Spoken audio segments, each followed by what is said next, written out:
The Report of the Iraq Inquiry. Executive Summary. Report of a Committee of Privy Councillors. Ordered by the House of Commons to be printed on 6th of July 2016. Narrated by Chris Abernathy. The Iraq Inquiry. July 2016. 10 Downing Street, London, SW1A, 2AA. Dear Prime Minister, I am very pleased to send you the completed report of the Iraq Inquiry, commissioned by the then Prime Minister, the Right Honourable Gordon Brown MP, in 2009. Following final typesetting, it comprises an executive summary and 12 volumes of evidence, findings, and conclusions. The report provides an impartial, fair, and accurate account of events from which the inquiry has drawn its conclusions, but which will also allow the reader to draw their own. My colleagues on the Inquiry Committee and I would like to thank Dame Rosalind Higgins and General Sir Roger Wheeler for their invaluable expert advice, anyone who appeared as a witness before the inquiry, and those who assisted them, the departments and agencies which have supported the inquiry's gathering and declassification of material, and the Inquiry Secretariat, led by Margaret Aldred, all of whose members, temporary and permanent, have made an outstanding contribution of the highest quality over a sustained period. Yours sincerely, Sir John Chilcot. Introduction. 1. In 2003, for the first time since the Second World War, the United Kingdom took part in an opposed invasion and full-scale occupation of a sovereign state, Iraq. Cabinet decided on 17th of March to join the U.S.-led invasion of Iraq, assuming there was no last-minute capitulation by Saddam Hussein. That decision was ratified by Parliament the next day and implemented the night after that. 2. Until 28th of June 2004, the UK was a joint occupying power in Iraq. For the next 5 years, UK forces remained in Iraq with responsibility for security in the southeast, and the UK sought to assist with stabilization and reconstruction. 3. The consequences of the invasion and of the conflict within Iraq which followed are still being felt in Iraq and the wider Middle East, as well as in the UK. It left families bereaved and many individuals wounded, mentally as well as physically. After harsh deprivation under Saddam Hussein's regime, the Iraqi people suffered further years of violence. 4. The decision to use force, a very serious decision for any government to take, provoked profound controversy in relation to Iraq, and became even more controversial when it was subsequently found that Iraq's programs to develop and produce chemical, biological, and nuclear weapons had been dismantled. It continues to shape debates on national security policy and the circumstances in which to intervene. 5. Although the coalition had achieved the removal of a brutal regime which had defied the United Nations and which was seen as a threat to peace and security, it failed to achieve the goals it had set for a new Iraq. Faced with serious disorder in Iraq, aggravated by sectarian differences, the U.S. and UK struggled to contain the situation. The lack of security impeded political, social, and economic reconstruction. 6. The inquiry's report sets out in detail decision-making in the UK government covering the period from when the possibility of military action first arose in 2001 to the departure of UK troops in 2009. It covers many different aspects of policy and its delivery. 7. In this executive summary, the inquiry sets out its conclusions on a number of issues that have been central to the controversies surrounding Iraq.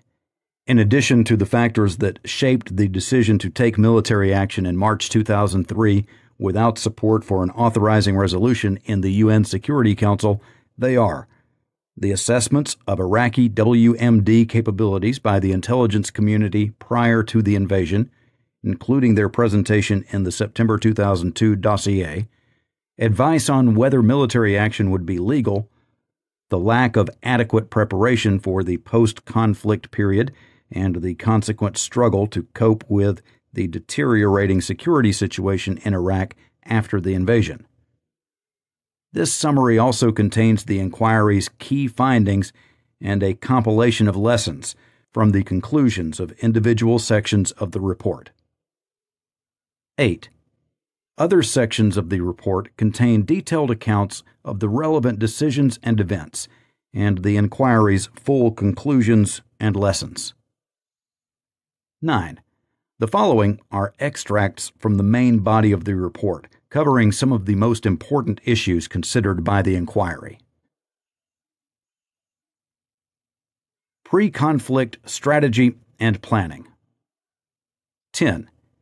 After the attacks on the U.S. on 11th of September 2001 and the fall of the Taliban regime in Afghanistan in November, the U.S. administration turned its attention to regime change in Iraq as part of the second phase of what it called the Global War on Terror.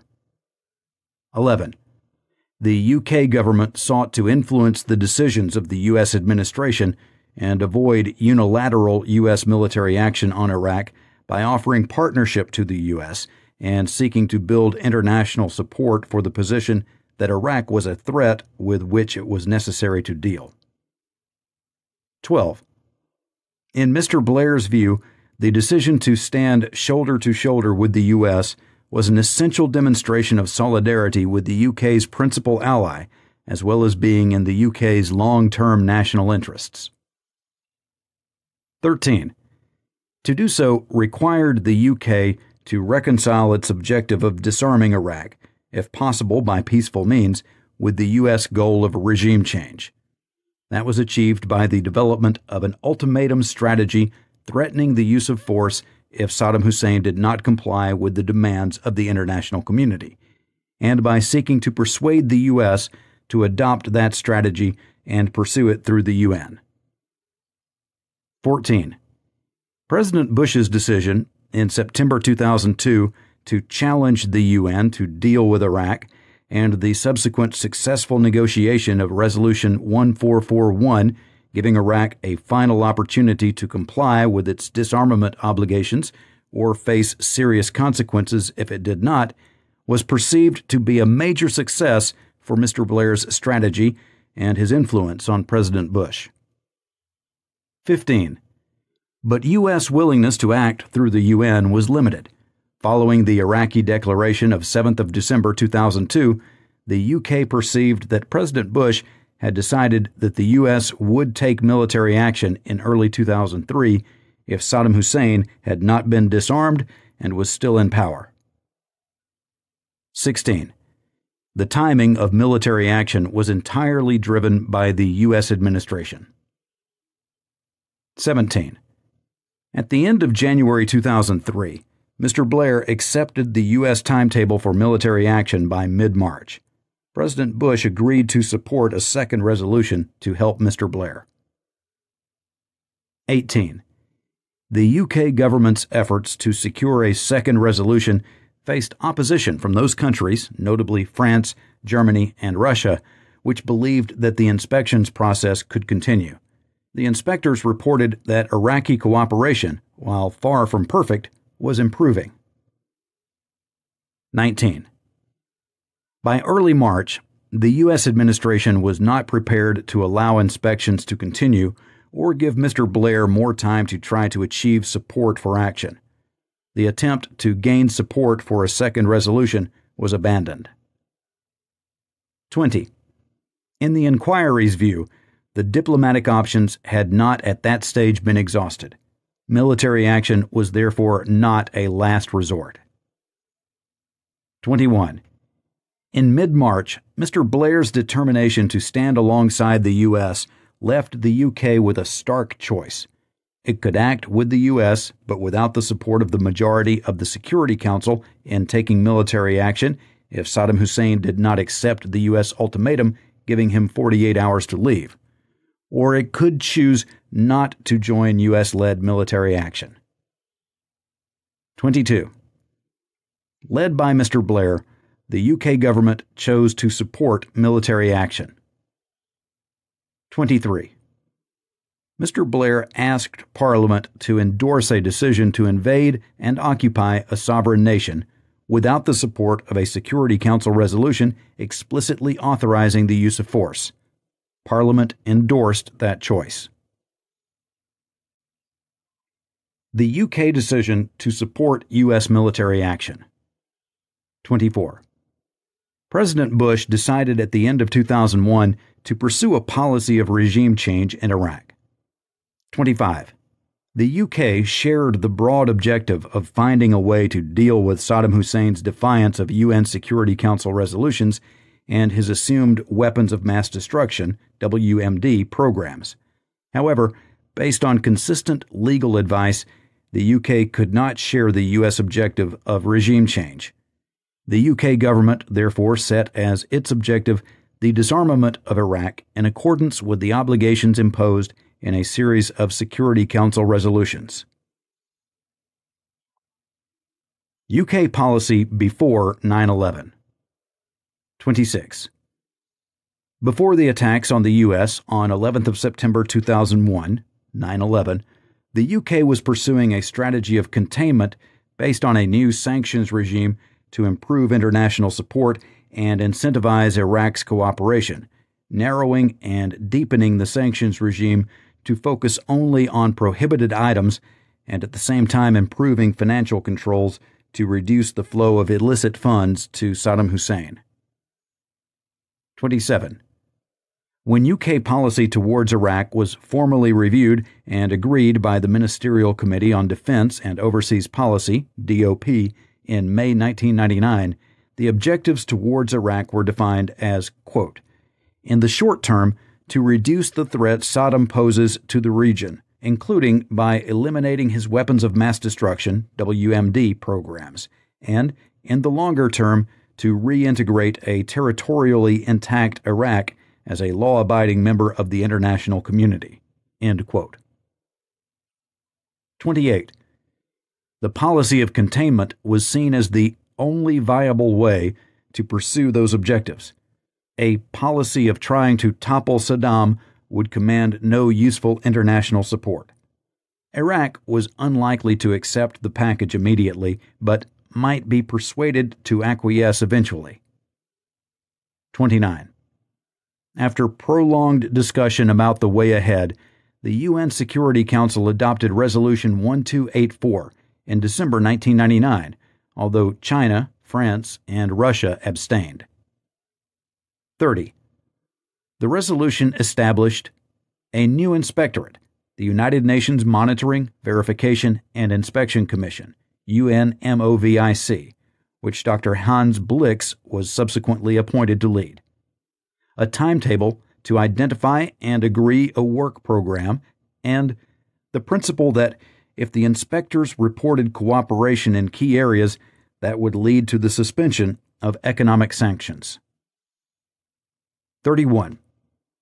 Resolution 1284 described Iraq's obligations to comply with the disarmament standards of Resolution 687 and other related resolutions as the governing standard of Iraqi compliance, and provided that the Security Council would decide what was required of Iraq for the implementation of each task, and that it should be clearly defined and precise. 32. The resolution was also a deliberate compromise which changed the criterion for the suspension and eventual lifting of sanctions from complete disarmament to tests which would be based on judgments by UNMOVIC on the progress made in completing identified tasks. 33. Iraq refused to accept the provisions of Resolution 1284, including the readmission of weapons inspectors. Concerns about Iraq's activities in the absence of inspectors increased. 34. The U.S. presidential election in November 2000 prompted a further UK review of the operation of the containment policy. See Section 1.2. There were concerns about how long the policy could be sustained and what it could achieve. 35. There were also concerns over both the continued legal basis for operations in the no-fly zones, NFZs, and the conduct of individual operations. 36. In an assessment on 1st of November, the Joint Intelligence Committee, JIC, judged that Saddam Hussein felt, quote, little pressure to negotiate over Resolution 1284 because the proceeds of oil smuggling and illicit trade have increased significantly this year, and more countries are increasing diplomatic contacts and trade with Iraq, end quote. 37. The JIC also judged, quote, Saddam would only contemplate cooperation with Resolution 1284 and the return of inspectors if it could be portrayed as a victory. He will not agree to cooperate unless there is a UN-agreed timetable for the lifting of sanctions. Saddam suspects that the U.S. would not agree to sanctions lift while he remained in power.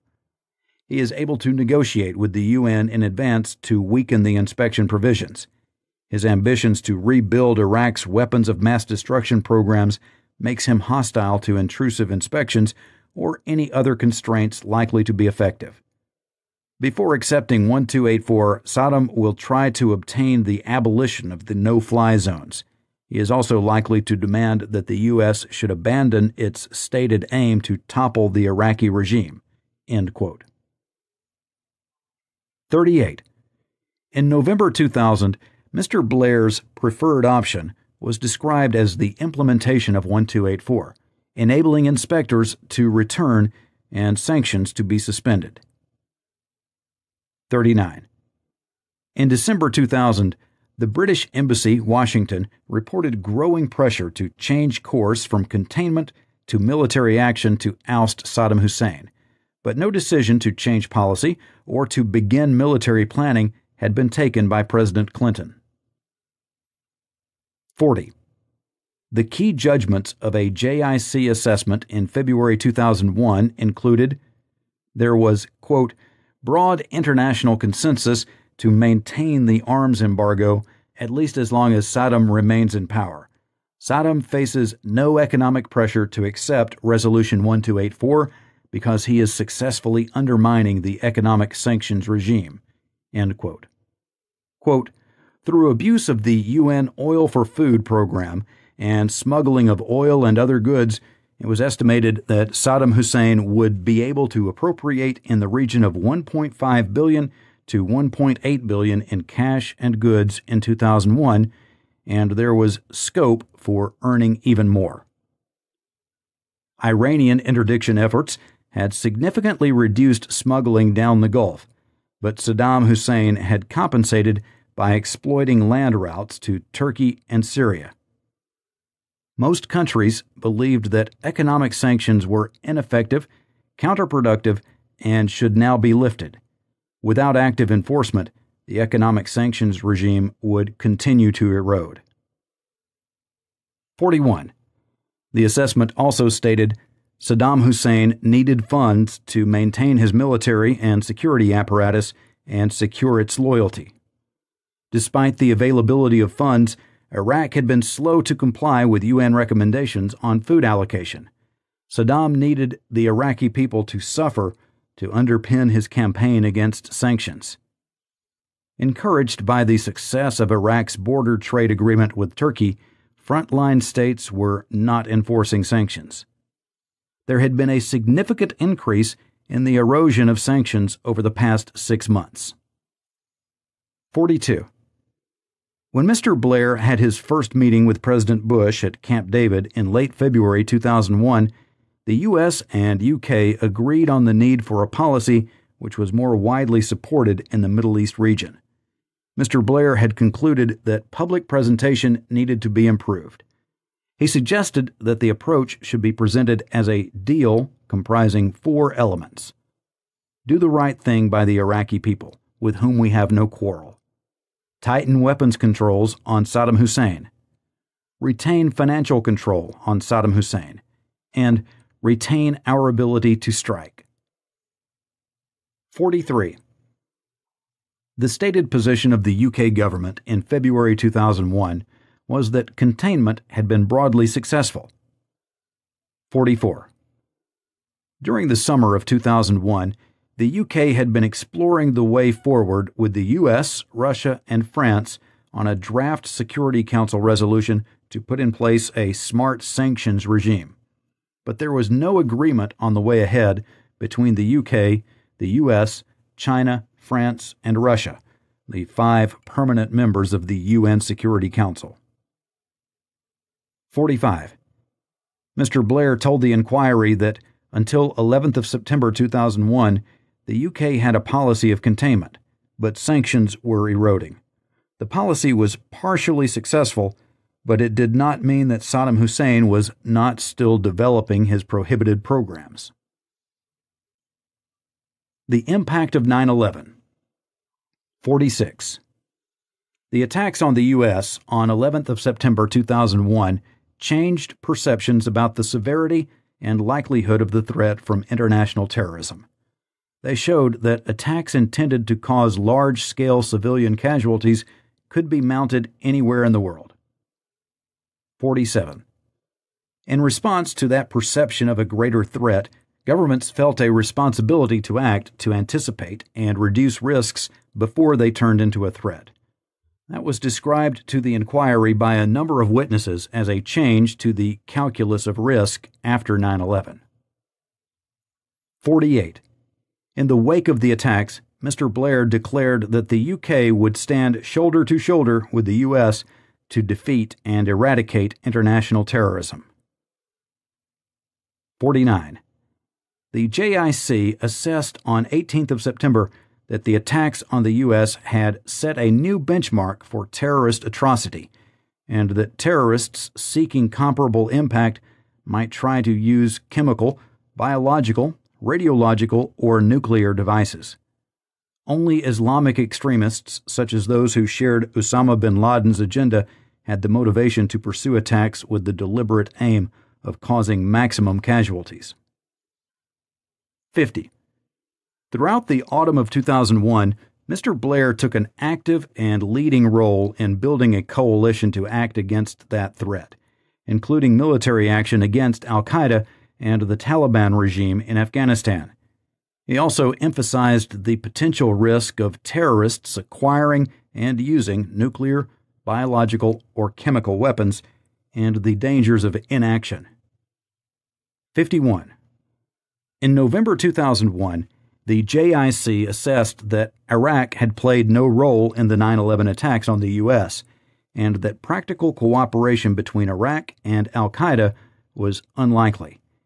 There was no credible evidence of covert transfers of WMD-related technology and expertise to terrorist groups. It was possible that Iraq might use WMD in terrorist attacks, but only if the regime was under serious and imminent threat of collapse. 52. The UK continued actively to pursue a strengthened policy of containing Iraq through a revised and more targeted sanctions regime and seeking Iraq's agreement to the return of inspectors as required by Resolution 1284, 1999. 53. The adoption on 29th of November 2001 of Resolution 1382 went some way towards that objective, but support for economic sanctions was eroding, and whether Iraq would ever agree to readmit weapons inspectors and allow them to operate without obstruction was in doubt. 54. Although there was no evidence of links between Iraq and al-Qaeda, Mr. Blair encouraged President Bush to address the issue of Iraq in the context of a wider strategy to confront terrorism after the attacks of 9/11. He sought to prevent precipitate military action by the U.S., which he considered would undermine the success of the coalition, which had been established for action against international terrorism. 55. President Bush's remarks on 26th of November renewed UK concerns that U.S. attention was turning towards military action in Iraq. 56. Following a discussion with President Bush on 3rd of December, Mr. Blair sent him a paper on a second phase of the war against terrorism. 57. On Iraq, Mr. Blair suggested a strategy for regime change in Iraq.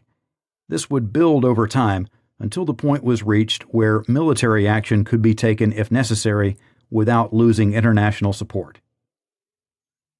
58.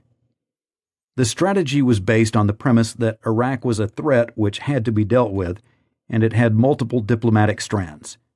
It entailed renewed demands for Iraq to comply with the obligations imposed by the Security Council and for the readmissions of weapons inspectors, and a readiness to respond firmly if Saddam Hussein failed to comply. 59. Mr. Blair did not, at that stage, have a ground invasion of Iraq or immediate military action of any sort in mind. The strategy included mounting covert operations in support of those with the ability to topple Saddam, but Mr. Blair did state that when a rebellion occurred, the U.S. and U.K. should back it militarily. 60. That was the first step towards a policy of possible intervention in Iraq.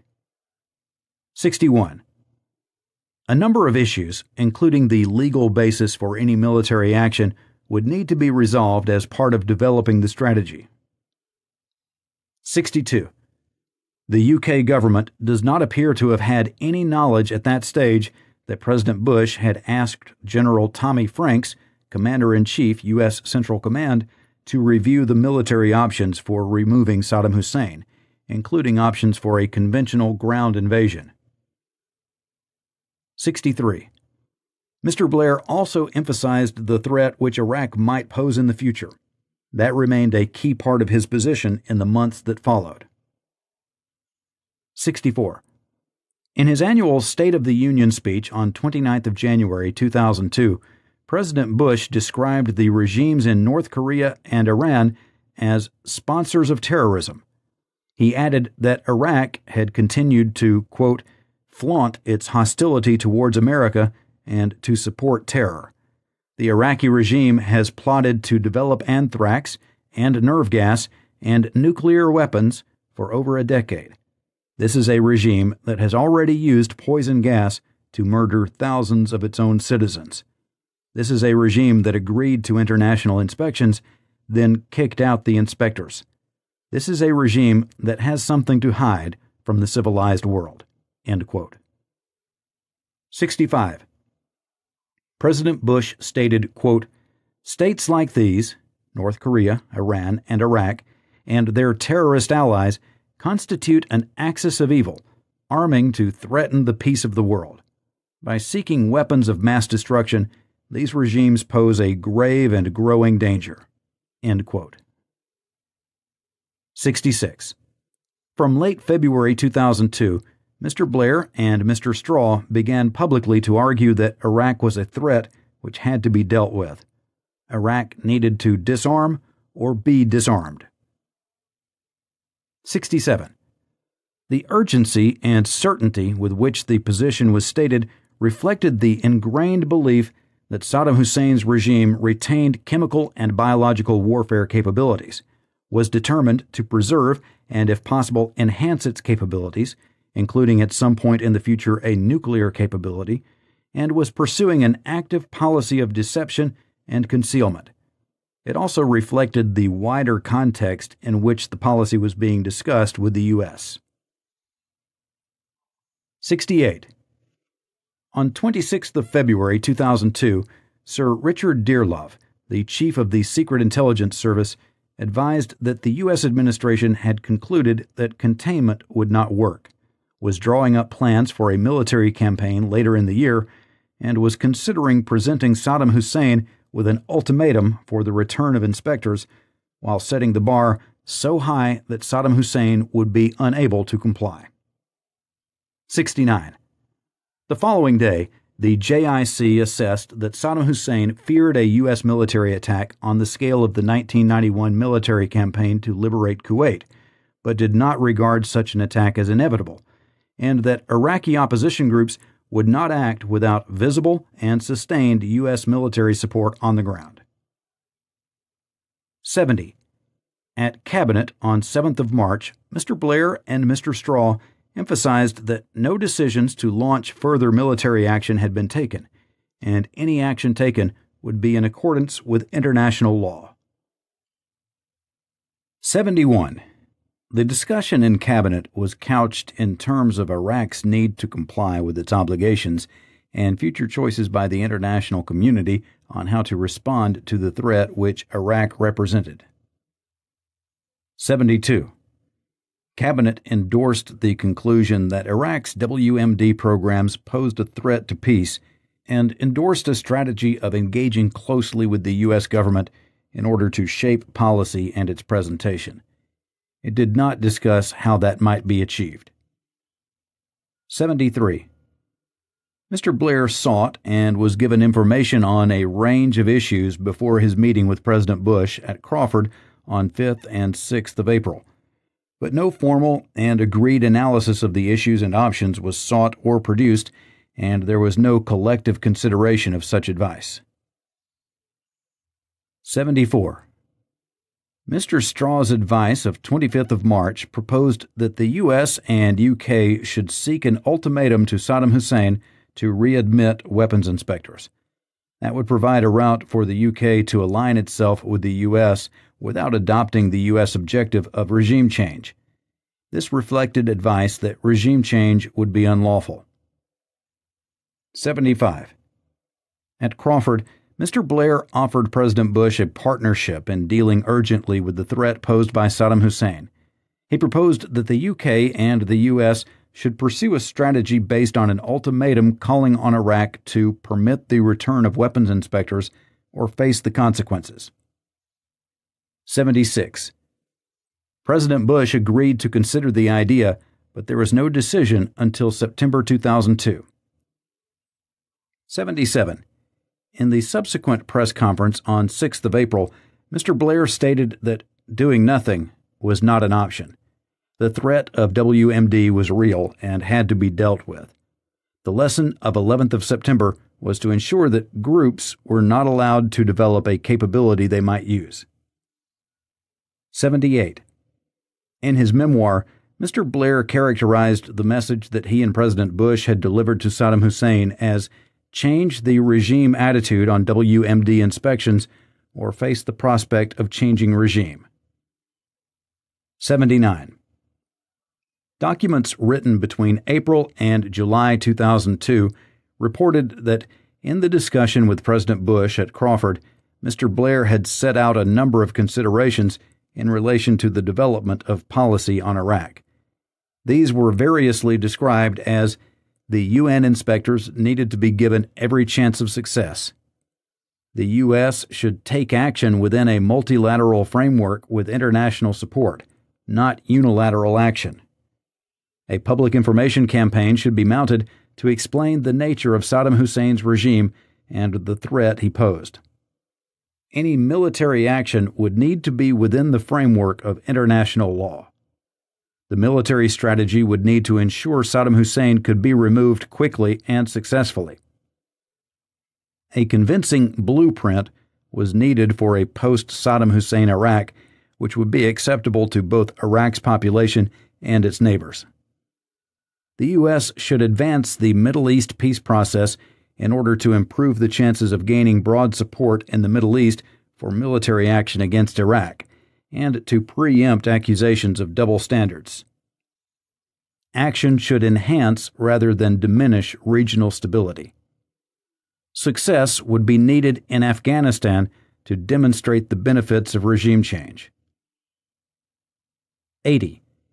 Mr. Blair considered that he was seeking to influence U.S. policy by describing the key elements for a successful strategy to secure international support for any military action against Iraq. 81. Key ministers and some of their most senior advisors thought these were the conditions that would need to be met if the UK was to participate in U.S.-led military action. 82. By July, no progress had been made on the ultimatum strategy, and Iraq was still refusing to admit weapons inspectors as required by Resolution 1284, 1999. 83. The UK government was concerned that the U.S. administration was contemplating military action in circumstances where it would be very difficult for the UK to participate in or conceivably to support that action. 84. To provide the basis for a discussion with the U.S., a Cabinet Office paper of 19th of July, Iraq, Conditions for Military Action, identified the conditions which would be necessary before military action would be justified and the UK could participate in such action. 85. The Cabinet Office paper stated that Mr. Blair had said at Crawford, quote, that the UK would support military action to bring about regime change provided that certain conditions were met. Efforts had to be made to construct a coalition, shape public opinion. The Israel-Palestine crisis was quiescent, and the options for action to eliminate Iraq's WMD through the UN weapons inspectors had been exhausted. 86. The Cabinet Office paper also identified the need to address the issue of whether the benefits of military action would outweigh the risks. 87. The potential mismatch between the timetable and work program for UN MOVIC stipulated in Resolution 1284, 1999, and the U.S. plans for military action was recognized by officials during the preparation of the Cabinet Office paper. 88. The issue was not addressed in the final paper submitted to ministers on 19th of July. 89. Sir Richard Dearlove reported that he had been told that the U.S. had already taken a decision on action. The question was only how and when, and that he had been told it intended to set the threshold on weapons inspections so high that Iraq would not be able to hold up U.S. policy. 90.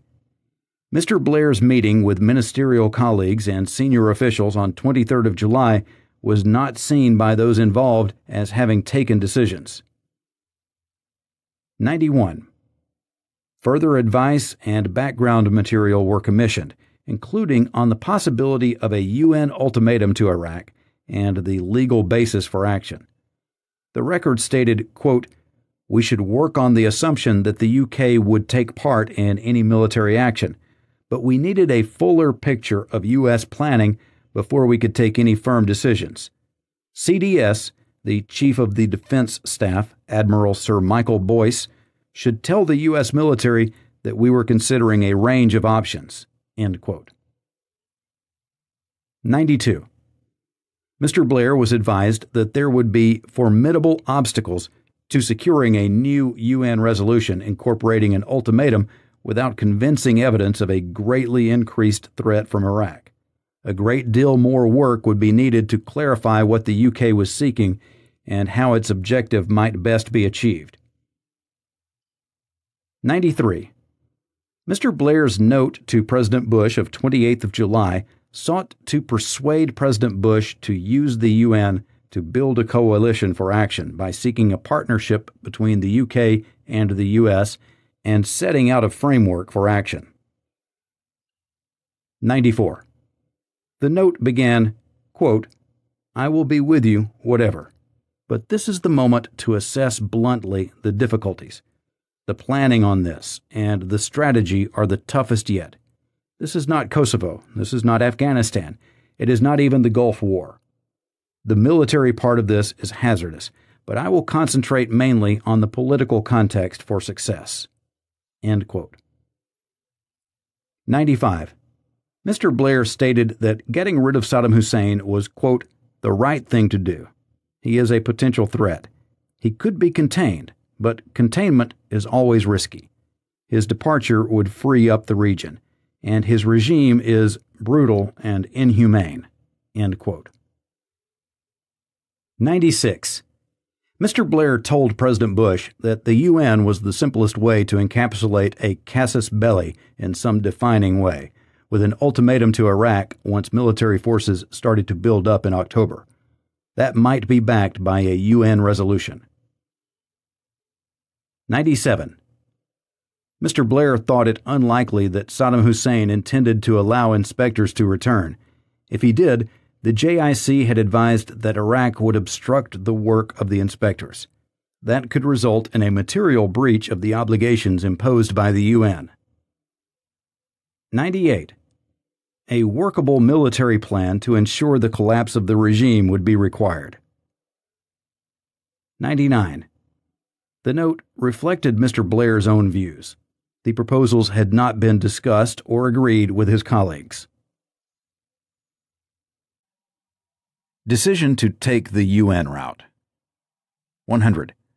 Sir David Manning, Mr. Blair's foreign policy advisor, told President Bush that it would be impossible for the UK to take part in any action against Iraq unless it went through the UN. 101. When Mr. Blair spoke to President Bush on 31st of July, the central issue of a casus belli and the need for further work on the optimal route to achieve that was discussed.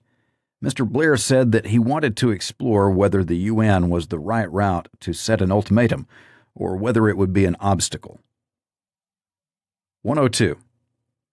In late August, the FCO proposed a strategy of coercion, using a UN resolution to issue an ultimatum to Iraq to admit the weapons inspectors and disarm. The UK was seeking a commitment from the Security Council to take action in the event that Saddam Hussein refused or subsequently obstructed the inspectors. 103. Reflecting the level of public debate and concern, Mr. Blair decided in early September that an explanation of why action was needed to deal with Iraq should be published. 104. In his press conference at Sedgefield on 3rd of September, Mr. Blair indicated that time and patience were running out and that there were difficulties with the existing policy of containment. He also announced the publication of the Iraq dossier, stating that, quote, "People will see that there is no doubt at all the United Nations resolutions that Saddam is in breach of are there for a purpose. He, Saddam Hussein, is without any question still trying to develop that chemical, biological, potentially nuclear capability, and to allow him to do so without any let or hindrance, just to say we can carry on and do it, I think would be irresponsible." End quote. 105. President Bush decided in the meeting of the National Security Council on 7th of September to take the issue of Iraq back to the UN. 106. The UK was a key ally whose support was highly desirable for the U.S. The U.S. administration had been left in no doubt that the UK government needed the issue of Iraq to be taken back to the Security Council before it would be able to participate in military action in Iraq. 107. The objective of the subsequent discussions between President Bush and Mr. Blair at Camp David was, as Mr. Blair stated in the press conference before the discussions, to work out the strategy.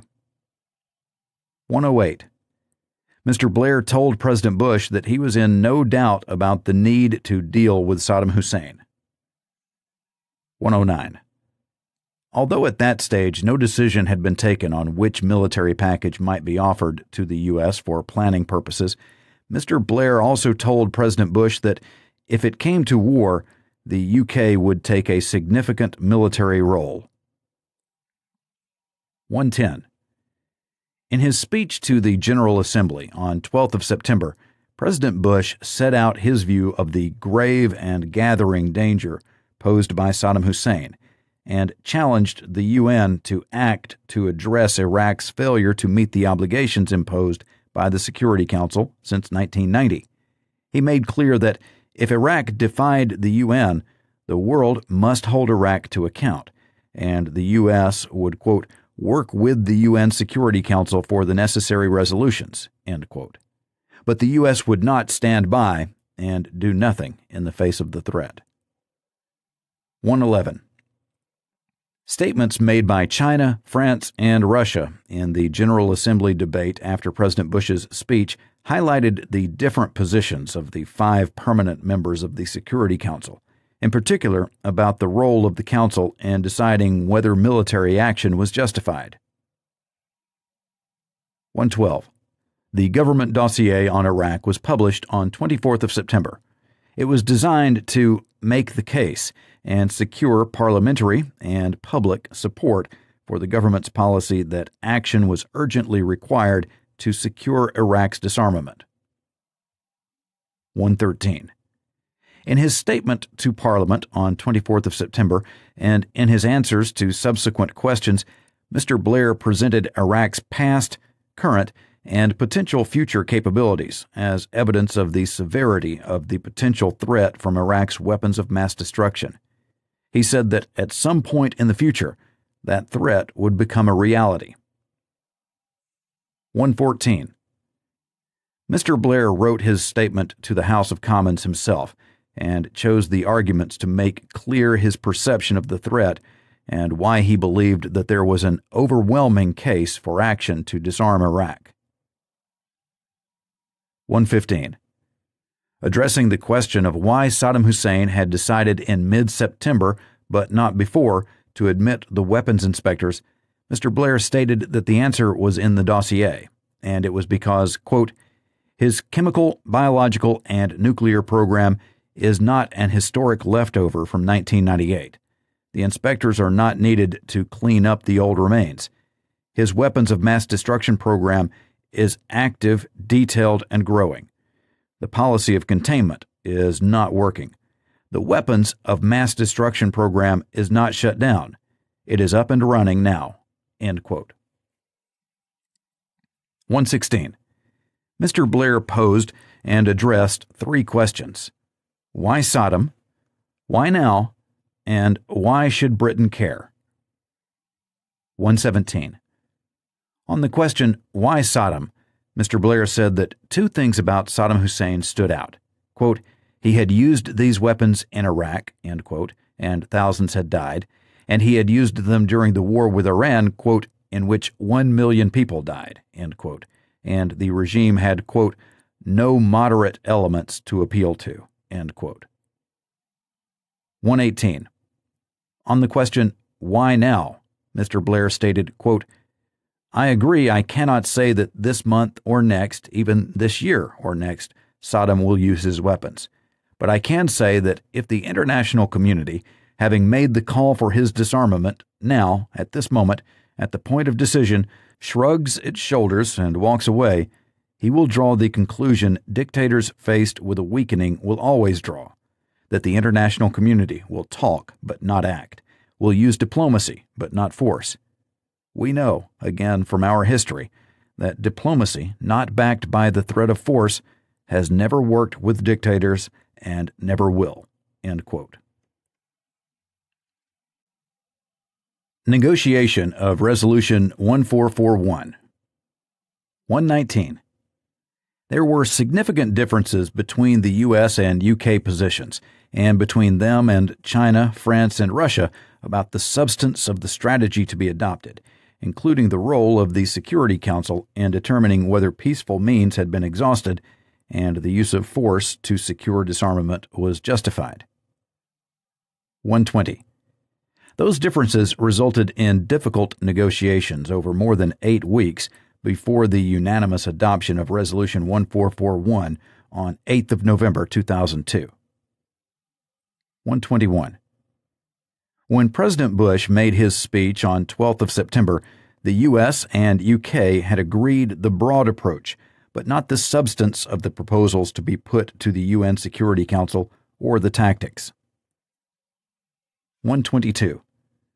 Dr. Naji Sabri, the Iraqi foreign minister, wrote to Mr. Kofi Annan, the UN Security General, on 16th of September to inform him that following the series of talks between Iraq and the UN in New York and Vienna between March and July 2002, and the latest round in New York on 14th and 15th of September, Iraq had decided, quote, to allow the return of United Nations inspectors to Iraq without conditions, end quote. 123. The U.S. and U.K. immediately expressed skepticism. They had agreed that the provisions of Resolution 1284, 1999, were no longer sufficient to secure the disarmament of Iraq, and a strengthened inspections regime would be required. 124. A new resolution would be needed both to maintain the pressure on Iraq and to define a more intrusive inspections regime, allowing the inspectors unconditional and unrestricted access to all Iraqi facilities. 125. The UK's stated objective for the negotiation of Resolution 1441 was to give Saddam Hussein, quote, one final chance to comply, end quote, with his obligations to disarm. The UK initially formulated the objectives in terms of a resolution setting out an ultimatum to Iraq to readmit the UN weapons inspectors and to disarm in accordance with its obligations, and a threat to resort to the use of force to secure disarmament if Iraq failed to comply. 126. Lord Goldsmith, the Attorney General, informed Mr. Blair on 22nd of October that although he would not be able to give a final view until the resolution was adopted, the draft of the resolution of 19th of October would not on its own authorize military action. 127. Mr. Blair decided on 31st of October to offer significant forces for ground operations to the U.S. for planning purposes. 128. During the negotiations, France and Russia made clear their opposition to the use of force without firm evidence of a further material breach and a further decision in the Security Council. 129. The UK was successful in changing some aspects of the U.S. position during the negotiations, in particular ensuring that the Security Council resolution was based on the disarmament of Iraq rather than wider issues as originally proposed by the U.S. 130. To secure consensus in the Security Council despite the different positions of the U.S. and France and Russia, described by Sir Jeremy Greenstock, the UK permanent representative to the UN in New York, as irreconcilable, Resolution 1441 was a compromise containing drafting fixes. That created deliberate ambiguities on a number of key issues, including the level of noncompliance with Resolution 1441, which would constitute a material breach, by whom that determination would be made, and whether there would be a second resolution explicitly authorizing the use of force. 131. As the explanations of vote demonstrated, there were significant differences between the positions of the members of the Security Council about the circumstances and timing of recourse to military action. There were also differences about whether member states should be entitled to report Iraqi noncompliance to the Council. 132. Mr. Blair, Mr. Straw, and other senior UK participants in the negotiation of Resolution 1441 envisaged that in the event of a material breach of Iraq's obligations, a second resolution determining that a breach existed and authorizing the use of force was likely to be tabled in the Security Council. 133. Iraq announced on 13th of November that it would comply with Resolution 1441. 134.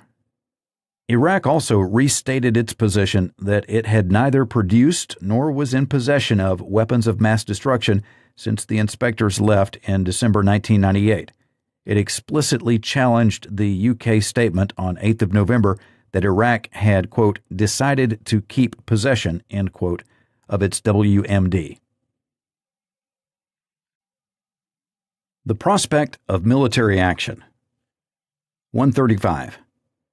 Following Iraq's submission of the declaration on its chemical, biological, nuclear, and ballistic missile programs to the UN on 7th of December, and before the inspectors had properly begun their task, the U.S. concluded that Saddam Hussein was not going to take the final opportunity offered by Resolution 1441 to comply with his obligations.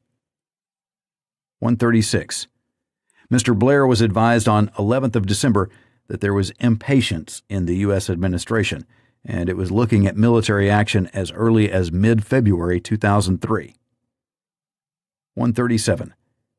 Mr. Blair told President Bush on 16th of December that the Iraqi declaration was patently false. He was cautiously optimistic that the inspectors would find proof. 138. In a statement issued on 18th of December, Mr. Straw said that Saddam Hussein had decided to continue the pretense that Iraq had no WMD program. If he persisted, quote, in this obvious falsehood, end quote, it would become clear that he had, quote, rejected the pathway to peace, end quote. 139. The JIC's initial assessment of the Iraqi declaration on 18th of December stated that there had been, quote, no serious attempt, end quote, to answer any of the unresolved questions highlighted by the UN Special Commission, UNSCOM, or to refute any of the points made in the UK dossier on Iraq's WMD program. 140. President Bush is reported to have told a meeting of the U.S. National Security Council on 18th of December 2002, at which the U.S. response to Iraq's declaration was discussed, that the point of the 7th of December declaration was to test whether Saddam Hussein would accept the, quote, final opportunity, end quote, for peace offered by the Security Council. He had summed up the discussion by stating, quote, we've got what we need now to show America that Saddam won't disarm himself, end quote. 141. Mr. Colin Powell, the U.S. Secretary of State, stated on 19th of December that Iraq was, quote, well on its way to losing its last chance, end quote, and that there was a practical limit to how long the inspectors could be given to complete their work. 142. Mr. Straw told Secretary Powell on 30th of December that the U.S. and UK should develop a clear Plan B, postponing military action on the basis that inspections plus the threat of force were containing Saddam Hussein. 143. In early 2003, Mr. Straw still thought a peaceful solution was more likely than military action. Mr. Straw advised Mr. Blair on 3rd of January that he had concluded that, in the potential absence of a smoking gun, there was a need to consider a Plan B. The UK should emphasize to the U.S. that the preferred strategy was peaceful disarmament. 144. Mr. Blair took a different view. By the time he returned to the office on 4th of January 2003, he had concluded that the likelihood was war, and if conflict could not be avoided, the right thing to do was fully to support the U.S. He was focused on the need to establish evidence of an Iraqi breach, to persuade opinion of the case for action, and to finalize the strategy with President Bush at the end of January. 145.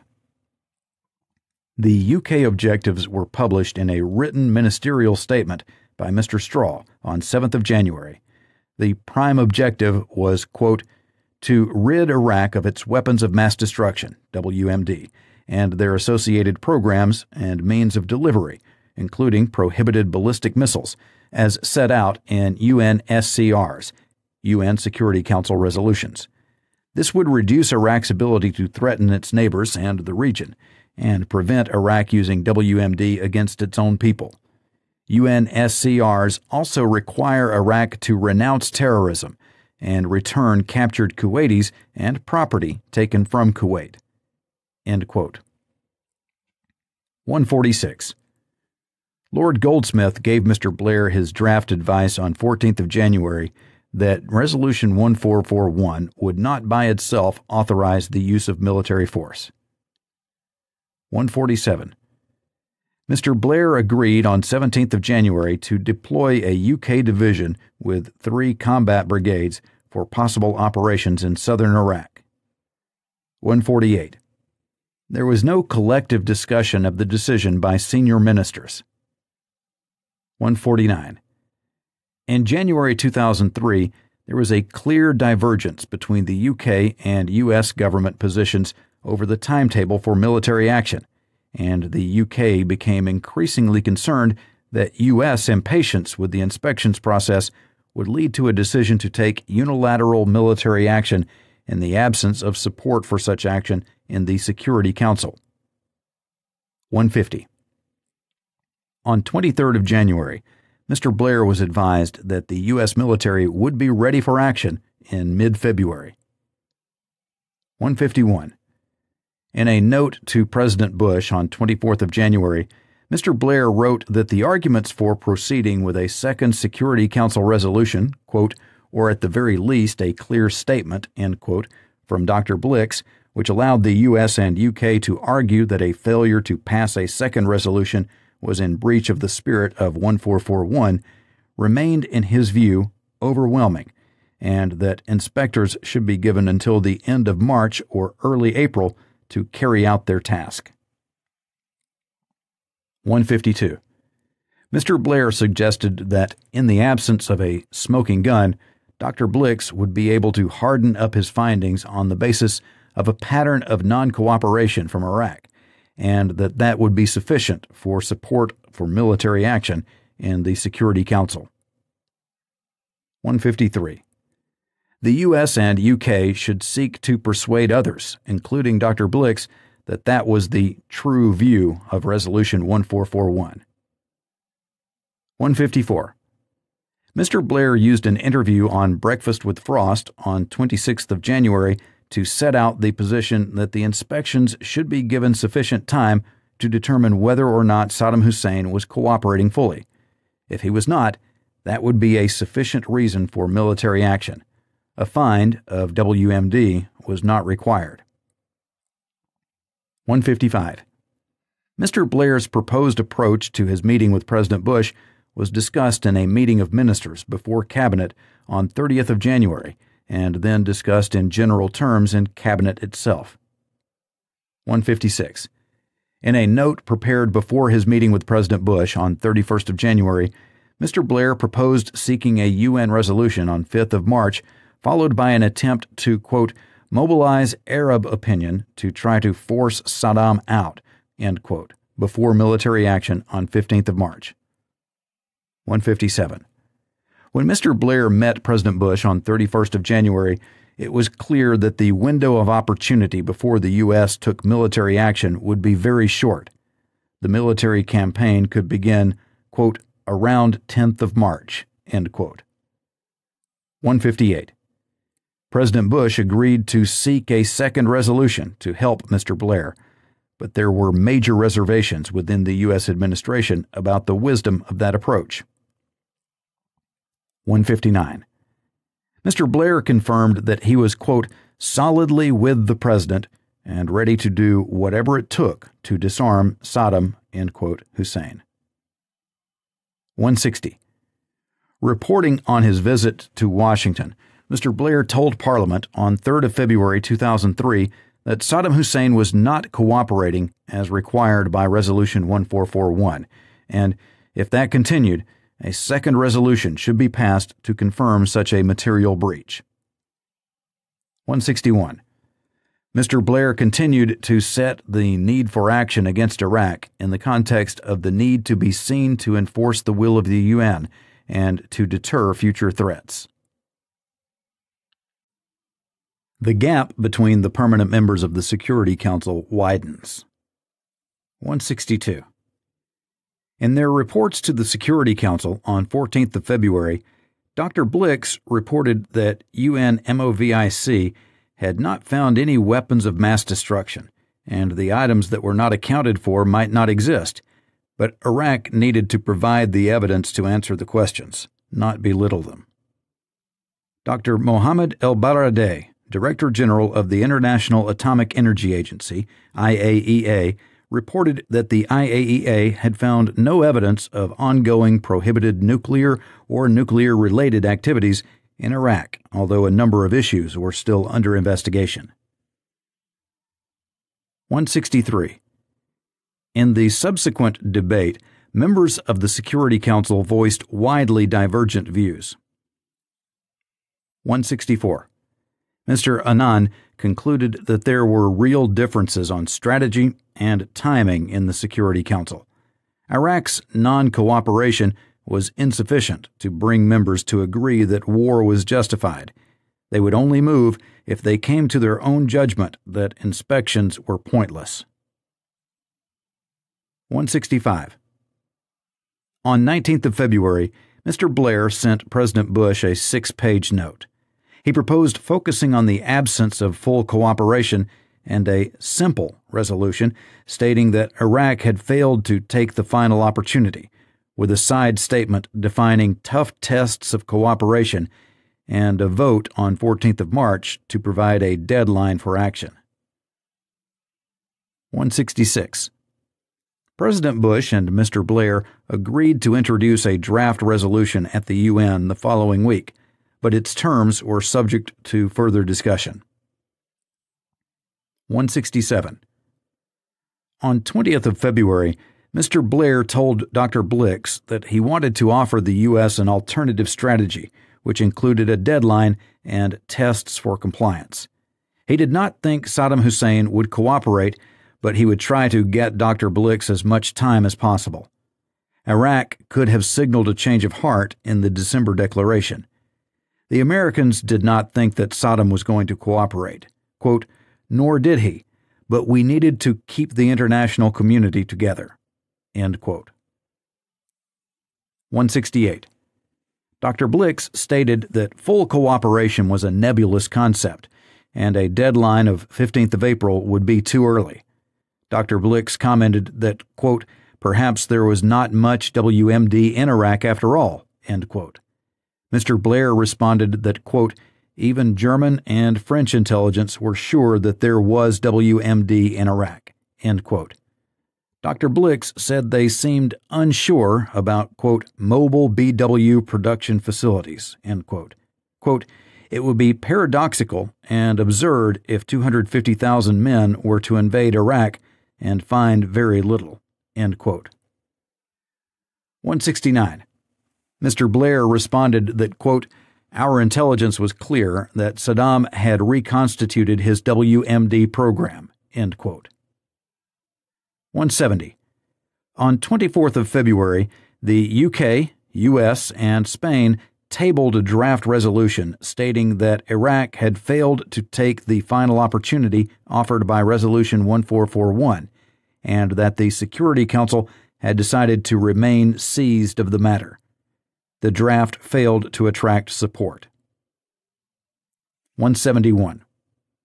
France, Germany, and Russia responded by tabling a memorandum building on their tripartite declaration of 10th of February stating that, quote, "full and effective disarmament," end quote, remained, quote, "the imperative objective of the international community," end quote, that, quote, "should be achieved peacefully through the inspection regime," end quote. The, quote, "conditions for using force," end quote, had, quote, "not been fulfilled," end quote. The Security Council, quote, "must step up its efforts to give a real chance to the peaceful settlement of the crisis," end quote. 172. On 25th of February, Mr. Blair told the House of Commons that the intelligence was clear that Saddam Hussein continued, quote, "to believe that his weapons of mass destruction program is essential both for internal repression and for external aggression," end quote. It was also, quote, "essential to his regional power," end quote. Quote, "Prior to the inspectors coming back in," end quote, Saddam Hussein, quote, "was engaged in a systematic exercise in concealment of those weapons," end quote. The inspectors had reported some cooperation on process, but had, quote, "denied progress on substance," end quote. 173. The House of Commons was asked on 26th of February to reaffirm its endorsement of Resolution 1441, support the government's continuing efforts to disarm Iraq, and to call upon Iraq to recognize that this was its final opportunity to comply with its obligations. 174. The government motion was approved by 434 votes to 124. 199 MPs voted for an amendment which invited the House to, quote, "find the case for military action against Iraq as yet unproven," end quote. 175. In a speech on 26th of February, President Bush stated that the safety of the American people depended on ending the direct and growing threat from Iraq. 176. President Bush also set out his hopes for the future of Iraq.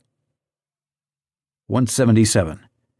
Reporting discussions in New York on 26th of February, Sir Jeremy Greenstock wrote that there was, quote, a general antipathy to having now to take decisions on this issue, and a wariness about what our underlying motives are behind the resolution, end quote. Sir Jeremy concluded that the U.S. was focused on preserving its room for maneuver, while he was, quote, concentrating on trying to win votes, end quote. It was the middle ground that mattered.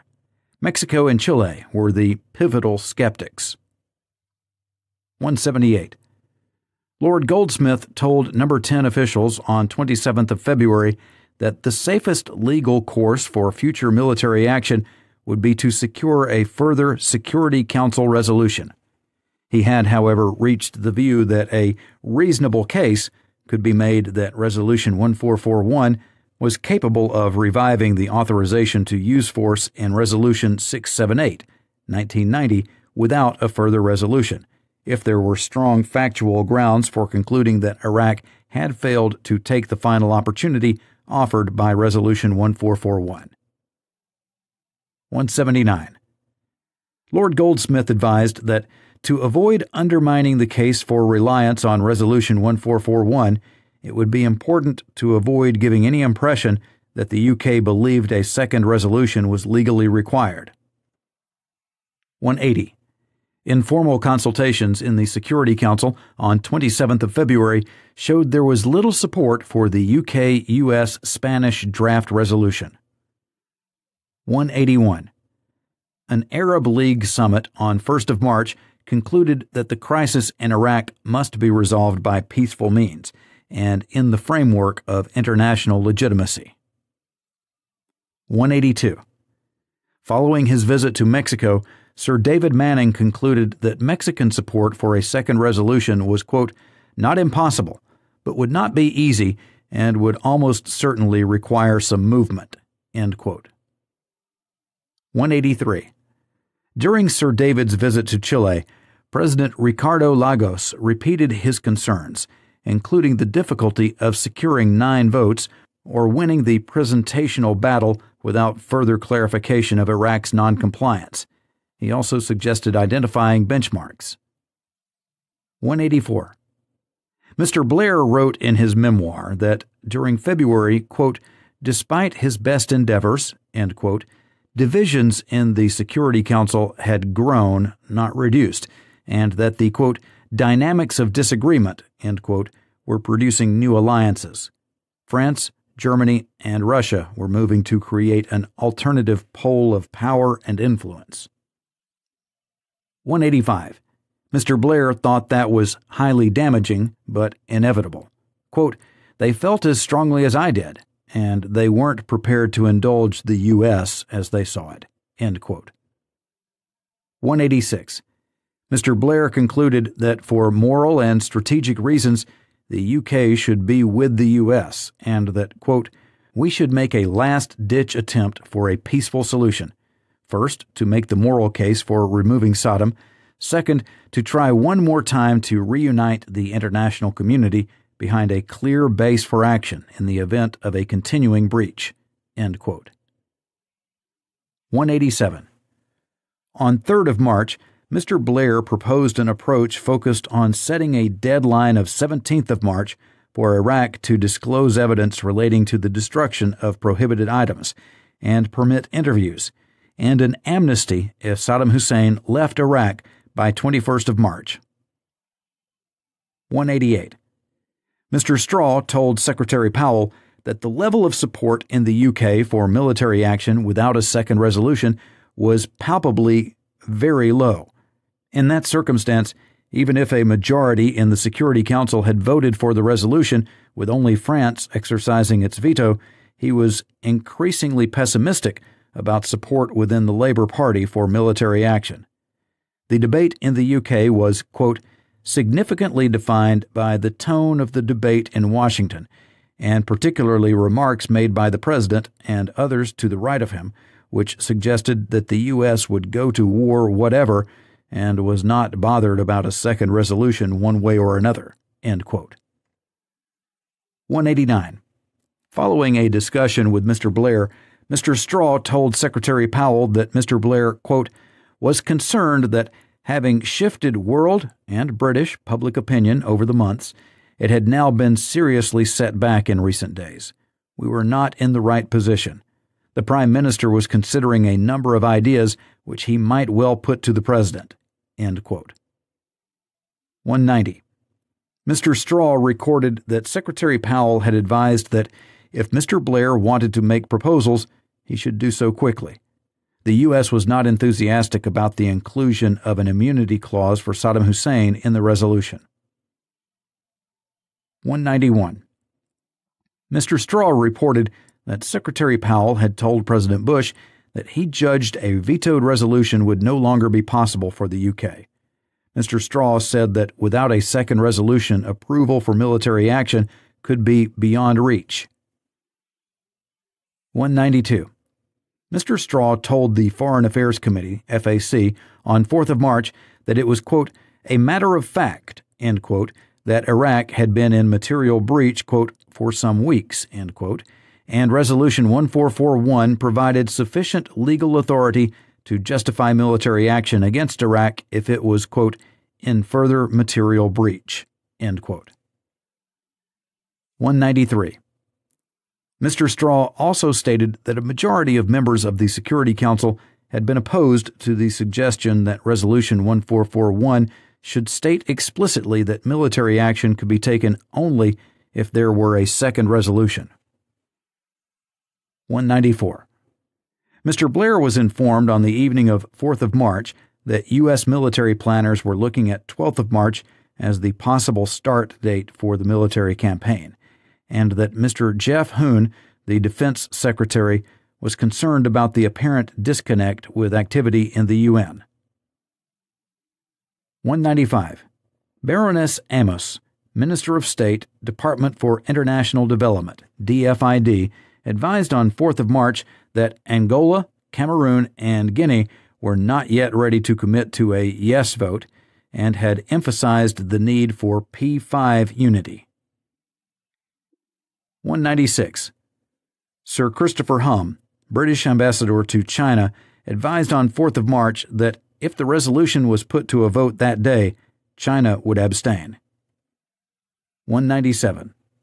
Sir John Holmes, British Ambassador to France, advised on 4th of March that France's main aim was to, quote, "avoid being put on the spot," end quote, by influencing the undecided, preventing the U.S. and UK mustering 9 votes, and keeping alongside the Russians and Chinese, and that there was, quote, "nothing that we can now do to dissuade them from this course," end quote. Sir John also advised that, quote, "nothing the French say at this stage, even privately, should be taken at face value," end quote. 198. Mr. Igor Ivanov, the Russian Foreign Minister, told Mr. Straw on 4th of March that Russia had failed in an attempt to persuade Saddam Hussein to leave, and it would veto a resolution based on the draft circulated on 24th of February. 199. France, Germany, and Russia stated on 5th of March that they would not let a resolution pass that authorized the use of force. Russia and France, quote, "as permanent members of the Security Council, will assume all their responsibilities on this point," end quote. 200. The British Embassy, Washington, reported overnight on 5th and 6th of March that, quote, "barring a highly improbable volte-face by Saddam," end quote, the U.S. was now firmly on track for military action and would deal firmly with any efforts in the UN to slow down the timetable. 201. The embassy reported that the only event which might significantly affect the U.S. timetable would be problems for the UK. That had been described as, quote, "huge, like trying to play football without the quarterback," end quote. The U.S. was, quote, "therefore putting out all the stops at the UN," end quote. The U.S. fully understood the importance of the second resolution for the UK. 202. Sir Jeremy Greenstock advised that the U.S. would not countenance the use of benchmarks. That risked delaying the military timetable. 203. Mr. Blair told Cabinet on 6th of March that the argument boiled down to the question of whether Saddam Hussein would ever voluntarily cooperate with the UN to disarm Iraq. 204. Mr. Blair concluded that it was for the Security Council to determine whether Iraq was fully cooperating. 205. In his discussions with President Lagos on 6th of March, Mr. Blair stated that the U.S. would go ahead without the UN if asked to delay military action until April or May. 206. In his report to the Security Council on 7th of March, Dr. Blix stated that there had been an acceleration of initiatives from Iraq since the end of January, but they could not be said to constitute immediate cooperation. Nor did they necessarily cover all areas of relevance, but they were nevertheless welcome. UNMOVIC was drawing up a work program of key disarmament tasks, which would be ready later that month for approval by the Security Council. It would take months to complete the program. 207. Dr. El Baradei reported that there were no indications that Iraq had resumed nuclear activities since the inspectors left in December 1998, and the recently increased level of Iraqi cooperation should allow the IAEA to provide the Security Council with an assessment of Iraq's nuclear capabilities in the near future. 208. There was unanimity in calls for Iraq to increase its cooperation, but there was a clear division between the U.S., UK, Spain, and Bulgaria who spoke in favor of a further resolution, and France, Germany, Russia, and China, and most other member states who spoke in favor of continuing to pursue disarmament through strengthened inspections. 209. The UK, US, and Spain circulated a revised draft resolution deciding that Iraq would have failed to take the final opportunity offered by Resolution 1441, 2002, unless the Council concluded on or before 17th of March 2003 that Iraq had demonstrated full, unconditional, immediate, and active cooperation in accordance with its disarmament obligations, and was yielding possession of all weapons and prescribed material to UNMOVIC and the IAEA. 210. President Putin told Mr. Blair on 7th of March that Russia would oppose military action. 211. Mr. Straw told Mr. Annan that military considerations could not be allowed to dictate policy, but the military buildup, quote, could not be maintained forever, and, quote, the more he had looked into the Iraq dossier issue, the more convinced he had become of the need for action. Reading the clusters document, a report of outstanding issues produced by UNMOVIC on 7th of March, made his hair stand on end. End quote. 212. Mr. Straw set out the UK thinking on a deadline, stating that this was, quote, Iraq's last chance, end quote, but the objective was disarmament, and if Saddam Hussein did what was demanded, he could stay. In those circumstances, a, quote, permanent and toughened inspections regime, end quote, would be needed, possibly, quote, picking up some earlier ideas for an all-Iraq NFZ, end quote. 213. Lord Goldsmith sent his formal advice to Mr. Blair on 7th of March. The end of the UN route. 214. When Mr. Blair spoke to President Bush at 6 p.m. on 7th of March, he emphasized the importance of securing 9 positive votes in the Security Council for parliamentary approval for UK military action. 215. Mr. Blair argued that while the 17th of March deadline in the draft resolution was not sufficient for Iraq to disarm fully, it was sufficient to make a judgment on whether Saddam Hussein had had a change of heart. If Iraq started to cooperate, the inspectors could have as much time as they liked. 216. In a last attempt to move opinion and secure the support of 9 members of the Security Council, Mr. Blair decided on 8th of March to propose a short extension of the timetable beyond 17th of March, and to revive the idea of producing a side statement setting out a series of tests which would provide the basis for a judgment on Saddam Hussein's intentions. 217. The initiative was pursued through intensive diplomatic activity to lobby for support between London and the capitals of Security Council member states. 218. Mr. Blair told the inquiry, quote, "It was worth having one last-ditch chance to see if you could bring people back together on the same page. What President Bush had to do was agree to table a fresh resolution. What the French had to agree was you couldn't have another resolution and another breach and no action. So my idea was define the circumstances of the breach. That was the tests that we applied with Hans Blix. Get the Americans to agree to the resolution. Get the French to agree that you couldn't just go back to the same words of 1441 again. You had to take it a stage further." End quote.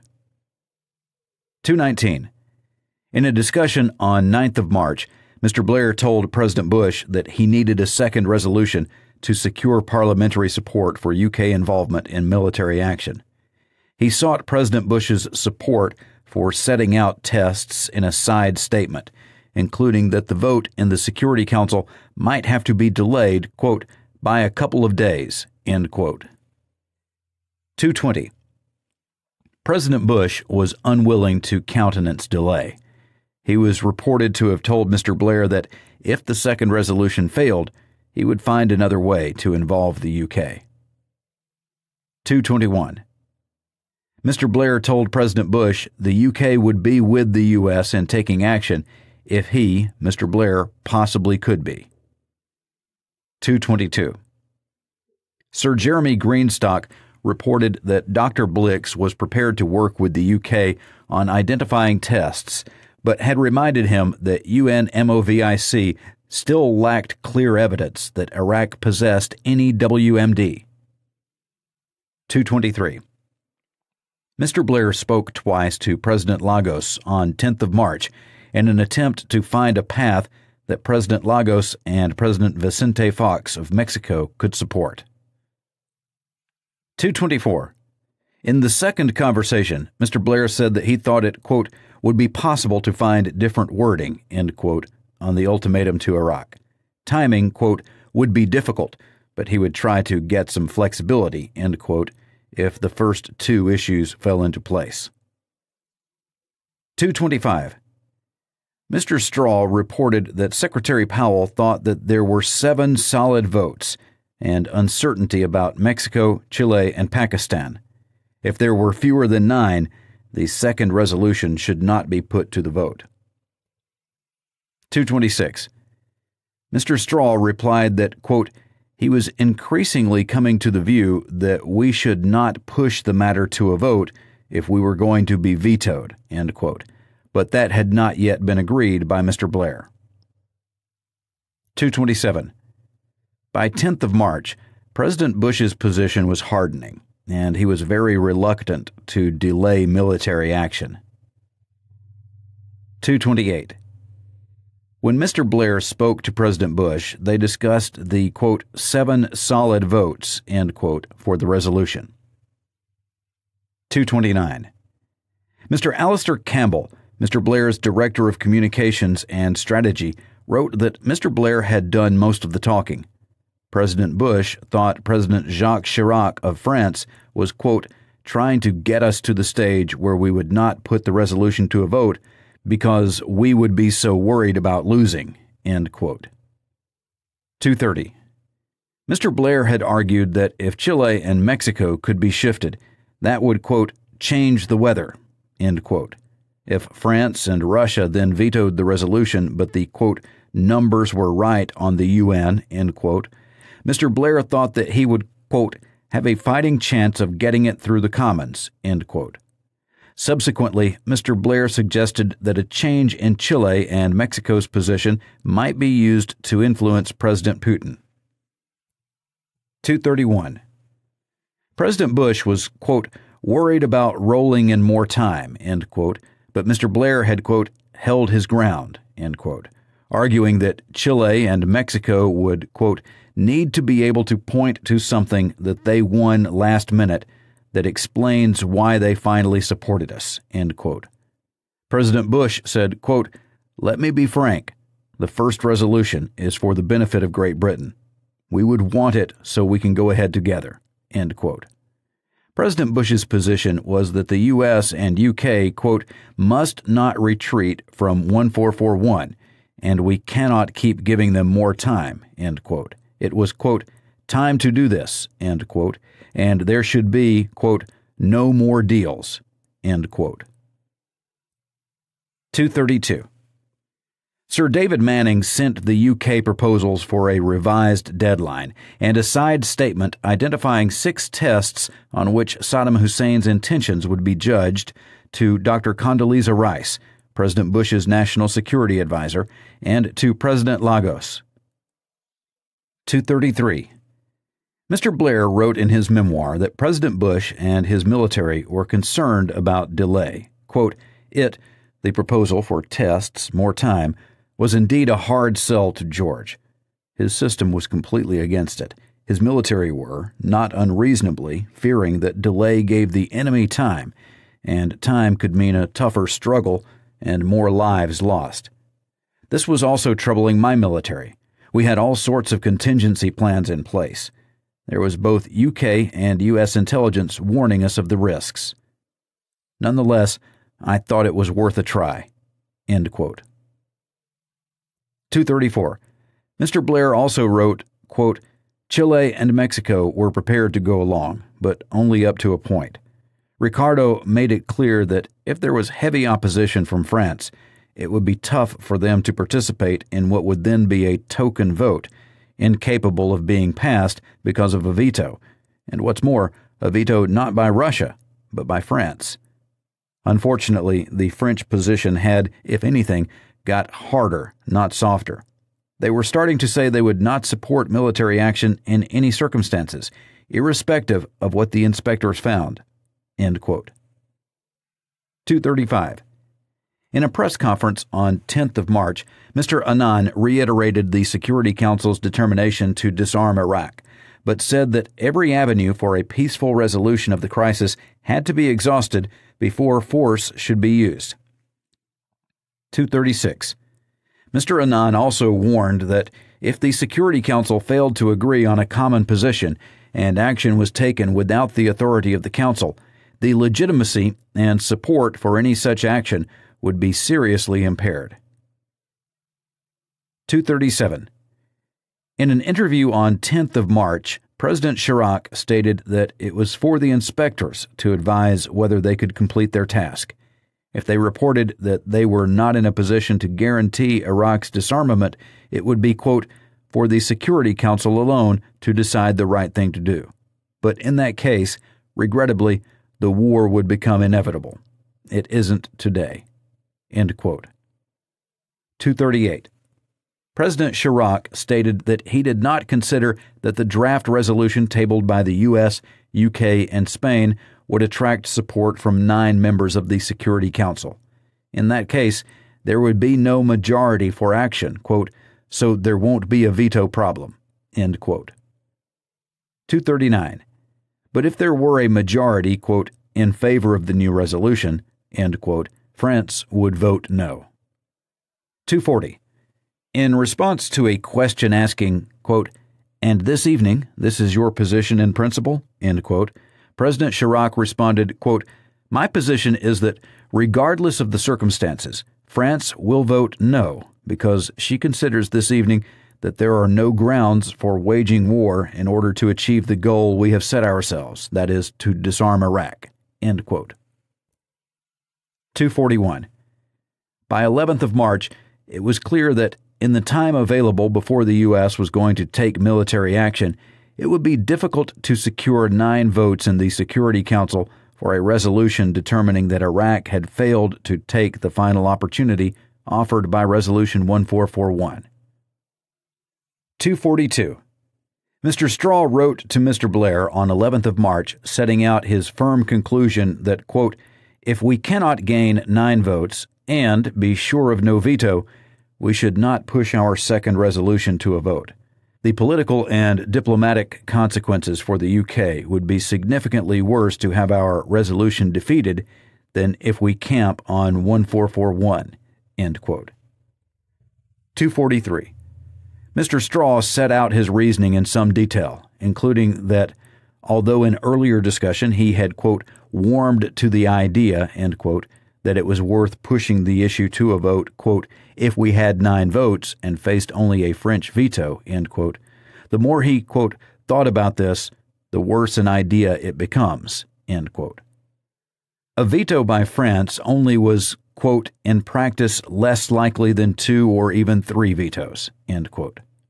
The, quote, best, least risky way to gain a moral majority, end quote, was, quote, by the Kosovo route, essentially what I am recommending. The key to our moral legitimacy then was the matter never went to a vote, but everyone knew the reason for this was that Russia would have vetoed, end quote. 244. Mr. Straw suggested that the UK should adopt a strategy based on the argument that Iraq had failed to take the final opportunity offered by Resolution 1441, and that the last 3 meetings of the Security Council met the requirement for Security Council consideration of reports of noncompliance. 245.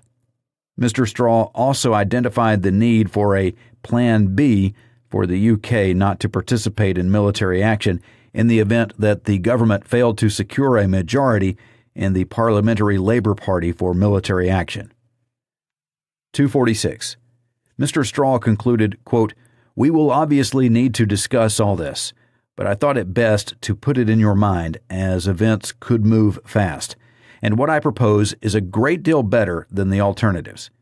When Bush graciously accepted your offer to be with him all the way, he wanted you alive, not dead, end quote. 247. There was no reference in the minute to President Chirac's remarks the previous evening. 248.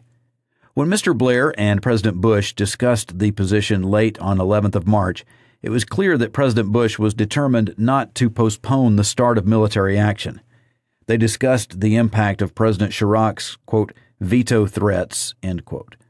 Mr. Blair considered that President Chirac's remarks, quote, gave some cover, end quote, for ending the UN route. 249. Reporting discussions in New York on 11th of March on the draft resolution and details of a possible, quote, side statement, end quote, Sir Jeremy Greenstock advised that the draft resolution tabled by the UK, U.S., and Spain on 7th of March had, quote, no chance of adoption, end quote. 250. In a telephone call with President Bush on 12th of March, Mr. Blair proposed that the U.S. and UK should continue to seek a compromise in the UN, while confirming that he knew it would not happen. He would say publicly that the French had prevented them from securing a resolution, so there would not be one. 251. Mr. Blair wanted to avoid a gap between the end of the negotiating process and the parliamentary vote in which France or another member of the Security Council might table a resolution that attracted the support of a majority of the Council. That could have undermined the UK and U.S. position on its legal basis for action. 252. When he discussed the options with Mr. Straw early on 12th of March, Mr. Blair decided that the UK would continue to support the U.S. 253. During Prime Minister's questions on 12th of March, Mr. Blair stated, quote, I hope that even now those countries that are saying they would use their veto no matter what the circumstances will reconsider and realize that by doing so they put at risk not just the disarmament of Saddam, but the unity of the United Nations, end quote. 254. The FCO assessed on 12th of March that the votes of the three African states were reasonably secure, but Pakistan's vote was not so certain. It was hoped that the 6 tests, plus a short extension of the 17th of March deadline, might deliver Mexico and Chile. 255. The UK circulated its draft side statement setting out the 6 tests to a meeting of Security Council members in New York on the evening of 12th of March. 256. Sir Jeremy Greenstock told council members that the UK, quote, non-paper, end quote, responded to an approach from the, quote, undecided 6, end quote, looking for a way forward, setting out 6 tasks to be achieved in a 10-day timeline. Sir Jeremy reported that France, Germany, and Russia all said that the draft resolution without operative paragraph 3 would still authorize force. The UK had not achieved, quote, any kind of breakthrough, end quote, and there were, quote, serious questions about the available time, end quote, which the U.S. would, quote, not help us to satisfy, end quote. 257. Mr. Blair told Cabinet on 13th of March that work continued in the UN to obtain a second resolution, and following the French decision to veto, the outcome remained open. 258. Mr. Straw described President Chirac's position as irresponsible. 259. Mr. Straw told Cabinet that there was, quote, good progress, end quote, in gaining support in the Security Council. 260. Mr. Blair concluded that the French position, quote, looked to be based on a calculation of strategic benefit, end quote. It was, quote, in contradiction of the Security Council's earlier view that military action would follow if Iraq did not fully and unconditionally cooperate with the inspectors, end quote. The UK would, quote, continue to show flexibility, end quote, in its efforts to achieve a second resolution, and, quote, if France could be shown to be intransigent, the mood of the Security Council could change towards support for the British draft, end quote. 261. Mr. Blair agreed the military plan later on 13th of March. 262. On 13th of March, Mr. Blair and President Bush discussed withdrawing the resolution on 17th of March, followed by a U.S. ultimatum to Saddam Hussein to leave within 48 hours. There would be no U.S. military action until after the vote in the House of Commons on 18th of March. 263. Mr. Blair continued to press President Bush to publish the roadmap on the Middle East peace process because of its impact on domestic opinion in the UK, as well as its strategic impact. 264. Reporting developments in New York on 13th of March, Sir Jeremy Greenstock warned that the UK tests had attracted no support, and that the U.S. might be ready to call a halt to the UN process on 15th of March. The main objections had included the, quote, perceived authorization of force in the draft resolution, end quote, and a desire to wait for UN MOVIC's own list of key tasks, which would be issued early the following week. 265. President Chirac told Mr. Blair on 14th of March that France was, quote, content to proceed in the logic of UNSCR 1441, but it could not accept an ultimatum or any automaticity of recourse to force, end quote. He proposed looking at a new resolution in line with Resolution 1441, quote, provided that it excluded these options, end quote. President Chirac, quote, suggested that the UN MOVIC work program might provide a way forward. France was prepared to look at reducing the 120-day time frame it envisaged. 266. In response to a question from President Chirac about whether it would be the inspectors or the Security Council who decided whether Saddam had cooperated, Mr. Blair, quote, insisted that it must be the Security Council, end quote. 267. President Chirac agreed, quote, although the Security Council should make its judgment on the basis of the inspector's report, end quote. He, quote, wondered whether it would be worth, end quote, Mr. Straw and Mr. Dominique de Villepin, the French foreign minister, quote, discussing the situation to see if we could find some flexibility, end quote, or was it too late? 268. Mr. Blair said, quote, every avenue must be explored, end quote. 269. In the subsequent conversation with President Bush about the French position and what to say when the resolution was pulled, Mr. Blair proposed that they would need to show that France would not authorize the use of force in any circumstances. 270. President Lagos initially informed Mr. Blair on 14th of March that the UK proposals did not have Chile's support and that he was working on other ideas. He subsequently informed Mr. Blair that he would not pursue his proposals unless Mr. Blair or President Bush asked him to. 271. Mr. Tony Brenton, Chargé d'Affaires, British Embassy, Washington, reported that President Bush was determined to remove Saddam Hussein and to stick to the U.S. timetable for action. The UK's steadfastness had been invaluable in bringing in other countries in support of action. 272. In a declaration on 15th of March, France, with Germany and Russia, attempted to secure support in the Security Council for continued inspections. 273. At the Azores Summit on 16th of March, President Bush, Mr. Blair, and Prime Minister José María Aznar of Spain agreed that unless there was a fundamental change in the next 24 hours, the UN process would end. 274. In public, the focus was on a, quote, last chance for peace, end quote.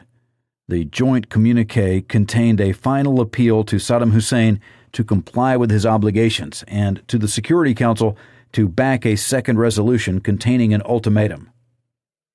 275. In his memoir, Mr. Blair wrote, quote, so when I look back, I know there was never any way Britain was not going to be with the U.S. at that moment. Once we went down the UN route, and Saddam was in breach. Of course, such a statement is always subject to in extremis correction. A crazy act of aggression? No, we would not have supported that. But given the history, you couldn't call Saddam a crazy target. Personally, I have little doubt that at some point we would have to have dealt with him, end quote. 276. At, quote, about 3:15 p.m. UK time, end quote, on 17th of March, Sir Jeremy Greenstock announced that the resolution would not be put to a vote, stating that the co-sponsors reserved the right to take their own steps to secure the disarmament of Iraq. 277. The subsequent discussion in the Council suggested that only the UK, the U.S., and Spain took the view that all options other than the use of military force had been exhausted. 278. A specially convened cabinet at 1600 on 17th of March 2003 endorsed the decision that the diplomatic process was now at an end, and Saddam Hussein should be given an ultimatum to leave Iraq, and that the House of Commons would be asked to endorse the use of military action against Iraq to enforce compliance, if necessary.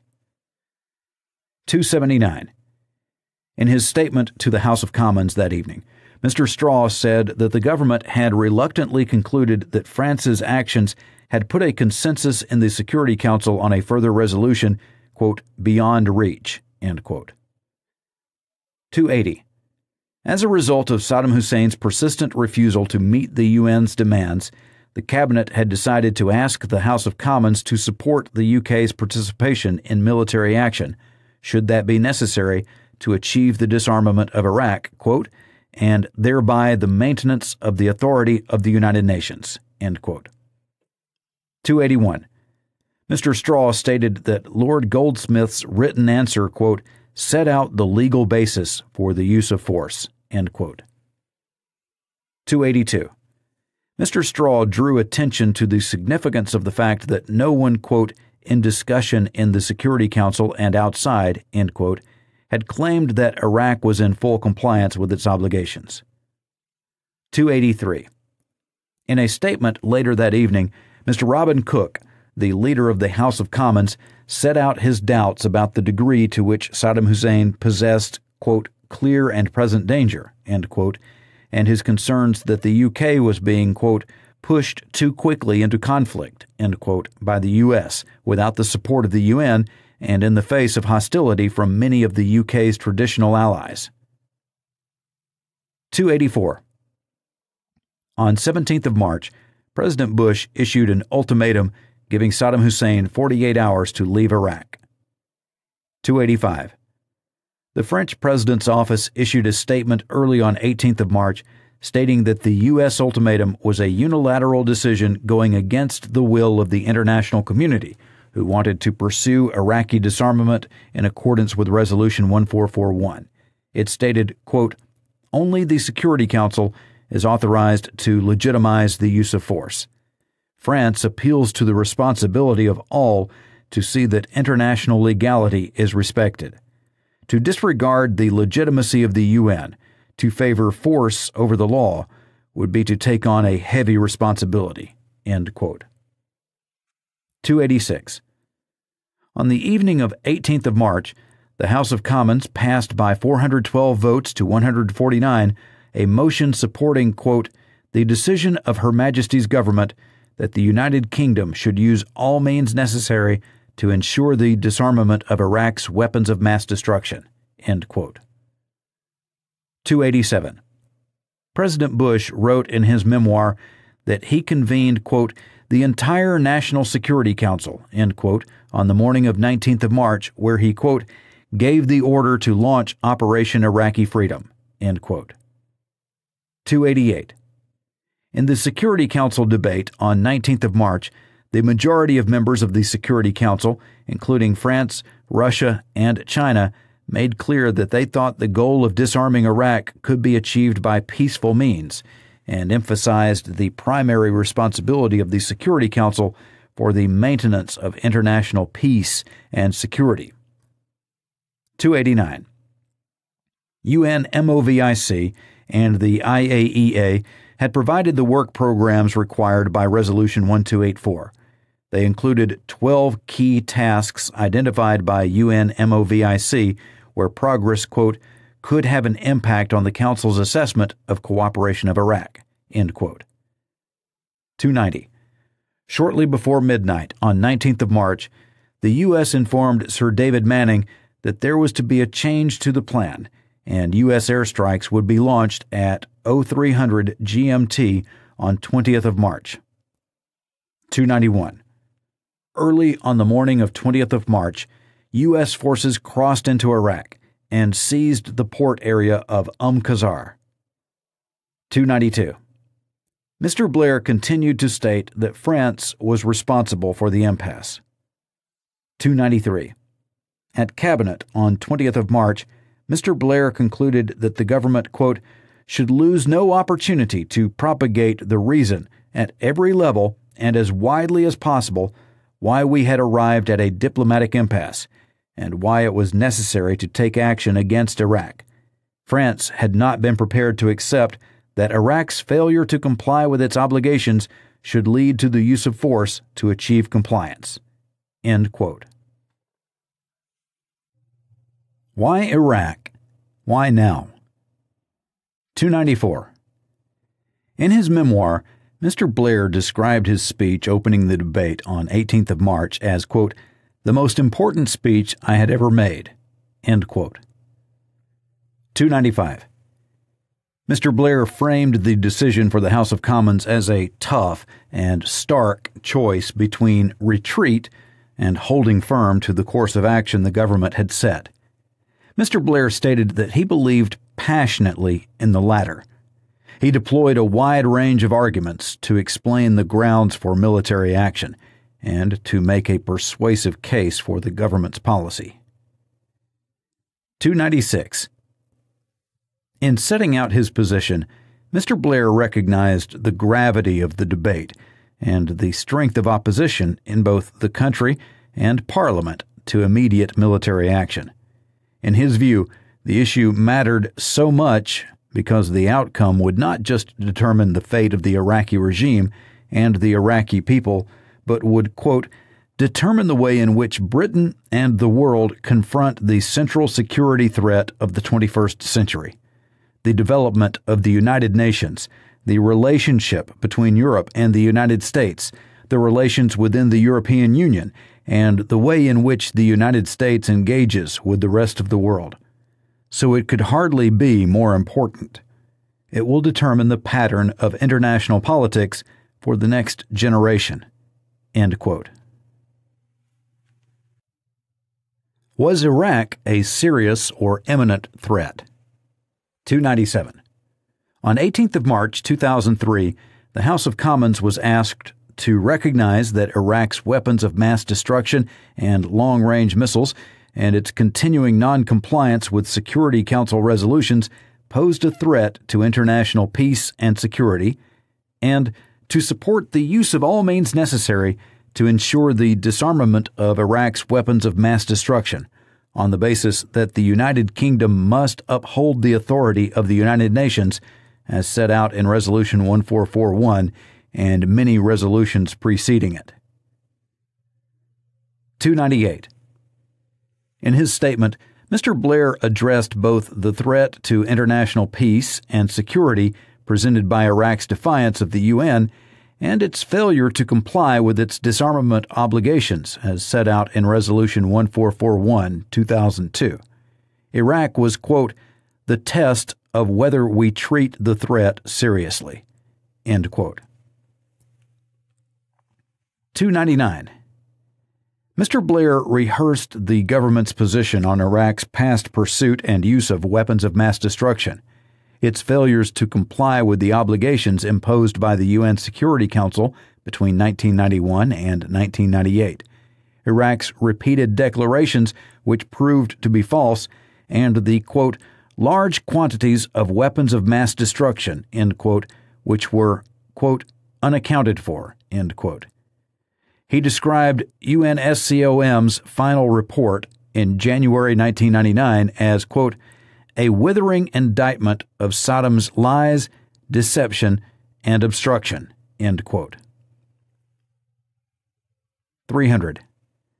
Mr. Blair cited the UN MOVIC clusters document issued on 7th of March as, quote, "a remarkable document," end quote, detailing, quote, "all the unanswered questions about Iraq's weapons of mass destruction," end quote, listing, quote, 29 different areas in which the inspectors have been unable to obtain information, end quote.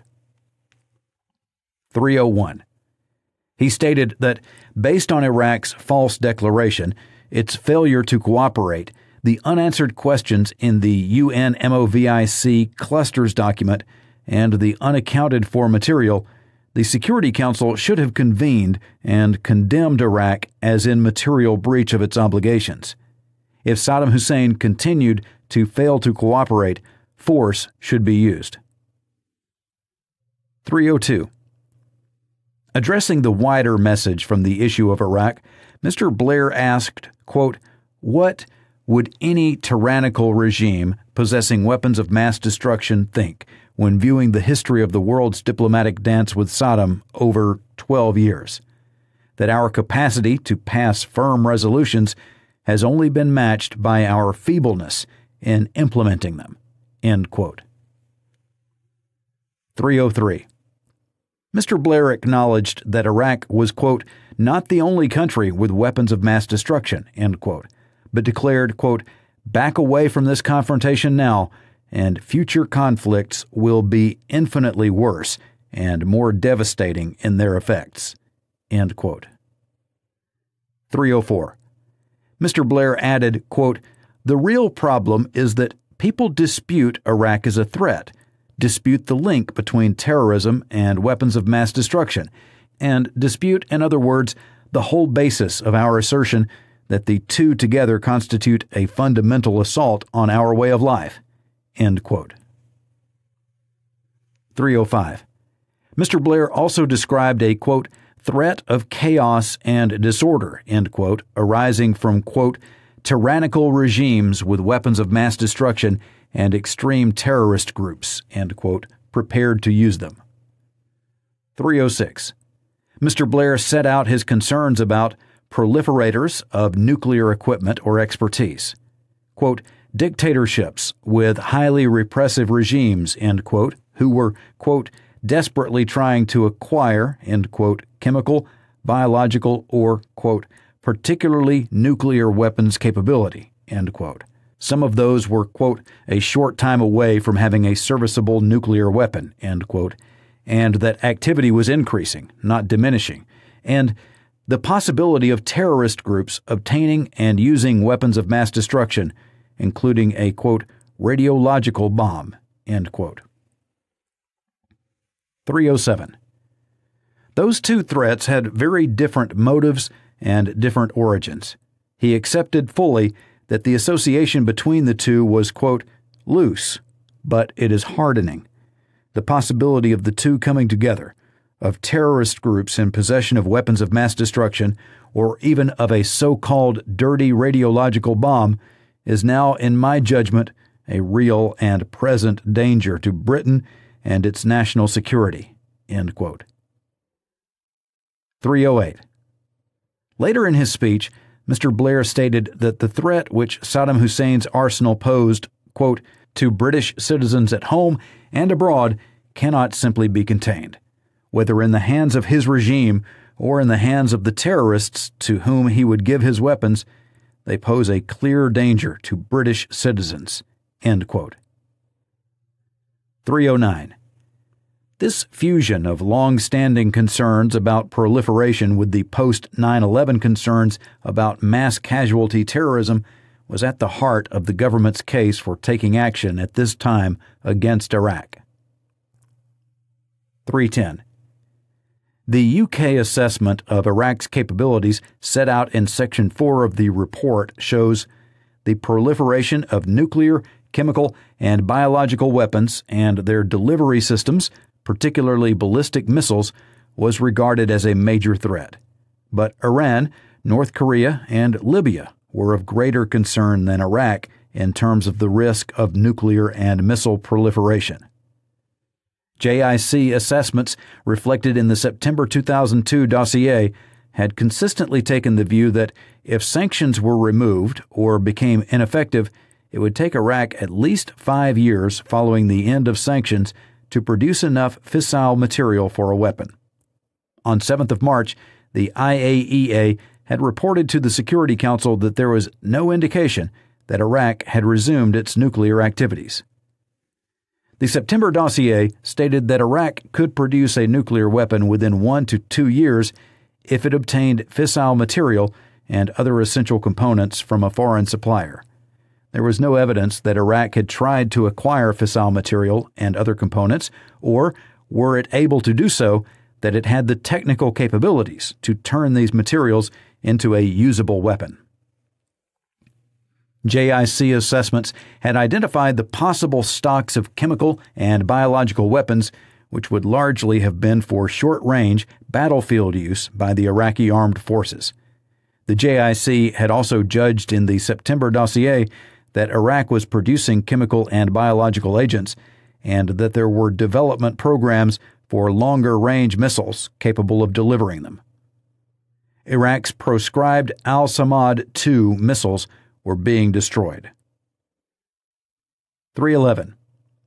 The UK government did have significant concerns about the potential risks of all types of weapons of mass destruction being obtained by Islamist extremists, in particular Al-Qaeda, who would be prepared to use such weapons.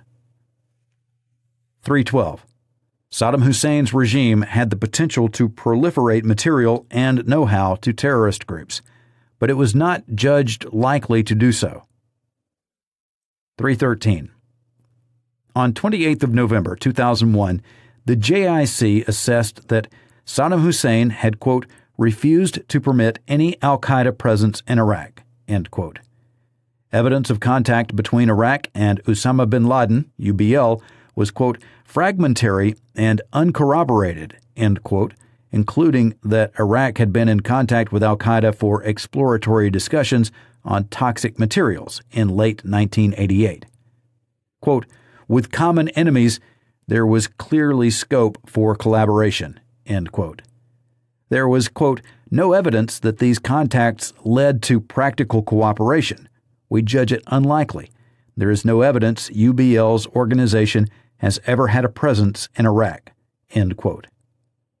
Practical cooperation between Iraq and al-Qaeda was, quote, unlikely because of mutual distrust, end quote. There was, quote, no credible evidence of covert transfers of WMD-related technology and expertise to terrorist groups, end quote. 314. On 29th of January 2003, the JIC assessed that despite the presence of terrorists in Iraq, quote, with links to al-Qaeda, end quote, there was, quote, no intelligence of current cooperation between Iraq and al-Qaeda, end quote. 315. On 10th of February 2003, the JIC judged that al-Qaeda would, quote, not carry out attacks under Iraqi direction, end quote. 316. Sir Richard Dearlove told the inquiry, quote, I don't think the Prime Minister ever accepted the link between Iraq and terrorism. I think it would be fair to say that the Prime Minister was very worried about the possible conjunction of terrorism and WMD, but not specifically in relation to Iraq. I think one could say this is one of his primary national security concerns given the nature of Iraq, end quote. 317. The JIC assessed that Iraq was likely to mount a terrorist attack only in response to military action and if the existence of the regime was threatened. 318. The JIC assessment of 10th of October 2002 stated that Saddam Hussein's, quote, overriding objective, end quote, was to, quote, avoid a U.S. attack that would threaten his regime, end quote.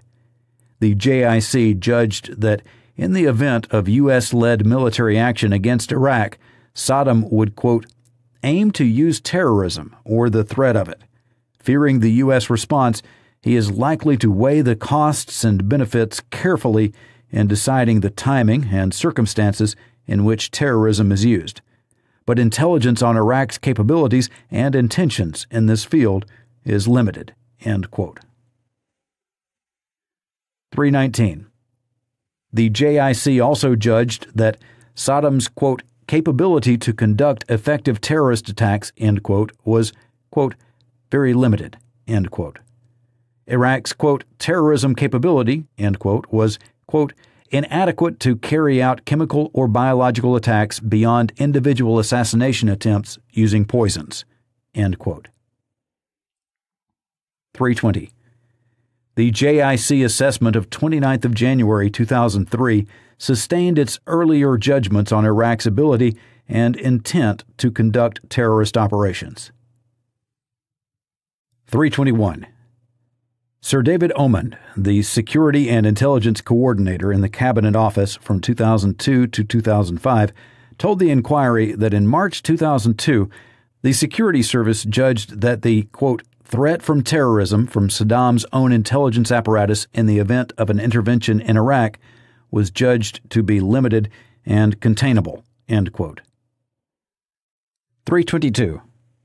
Baroness Manningham-Buller, the Director General of the Security Service from 2002 to 2007, confirmed that position, stating that the Security Service felt there was, quote, a pretty good intelligence picture of a threat from Iraq within the UK and to British interests, end quote. 323. Baroness Manningham-Buller added that subsequent events showed the judgment that Saddam Hussein did not have the capability to do anything much in the UK had, quote, turned out to be the right judgment, end quote. 324. While it was reasonable for the government to be concerned about the fusion of proliferation and terrorism, there was no basis in the JIC assessments to suggest that Iraq itself represented such a threat. 325. The UK government assessed that Iraq had failed to comply with a series of UN resolutions. Instead of disarming, as these resolutions had demanded, Iraq was assessed to have concealed materials from past inspections and to have taken the opportunity of the absence of inspections to revive its WMD programs. 326. In Section 4, the inquiry has identified the importance of the ingrained belief of the government and the intelligence community that Saddam Hussein's regime retained chemical and biological warfare capabilities, was determined to preserve and, if possible, enhance its capabilities, including at some point in the future a nuclear capability, and was pursuing an active and successful policy of deception and concealment. 327. This construct remained influential despite the lack of significant finds by inspectors in the period leading up to military action in March 2003 and even after the occupation of Iraq. 328. Challenging Saddam Hussein's claim that he had no weapons of mass destruction, Mr. Blair said in his speech on 18th of March, quote, "We are asked to believe that after 7 years of obstruction and noncompliance, he, Saddam Hussein, voluntarily decided to do what he had consistently refused to do under coercion." End quote. Quote, "We are asked now seriously to accept that in the last few years, contrary to all history, contrary to all intelligence, Saddam decided unilaterally to destroy those weapons. I say that such a claim is palpably absurd." End quote. Quote, "Iraq continues to deny that it has any weapons of mass destruction, although no serious intelligence service anywhere in the world believes it." End quote. Quote, "What is perfectly clear is that Saddam is playing the same old games in the same old way. Yes, there are minor concessions, but there has been no fundamental change of heart or mind." End quote. 329. At no stage was the proposition that Iraq might no longer have chemical, biological, or nuclear weapons or programs identified and examined by either the JIC or the policy community. 330. Intelligence and assessments were used to prepare material to be used to support government statements in a way which conveyed certainty without acknowledging the limitations of the intelligence. 331. Mr. Blair's statement to the House of Commons on 18th of March was the culmination of a series of public statements and interviews setting out the urgent need for the international community to act to bring about Iraq's disarmament in accordance with those resolutions, dating back to February 2002, before his meeting with President Bush at Crawford on 5th and 6th of April. 332. As Mr. Cook's resignation statement on 17th of March made clear, it was possible for a minister to draw different conclusions from the same information. 333. Mr. Cook set out his doubts about Saddam Hussein's ability to deliver a strategic attack and the degree to which Iraq posed a, quote, "clear and present danger," end quote, to the UK. The points Mr. Cook made included, quote, "Neither the international community nor the British public is persuaded that there is an urgent and compelling reason for this military action in Iraq," end quote. Quote, "Over the past decade, that strategy of containment had destroyed more weapons than in the Gulf War, dismantled Iraq's nuclear weapons program, and halted Saddam's medium and long-range missile programs," end quote. Quote, "Iraq probably has no weapons of mass destruction in the commonly understood sense of the term, namely a credible device capable of being delivered against a strategic city target.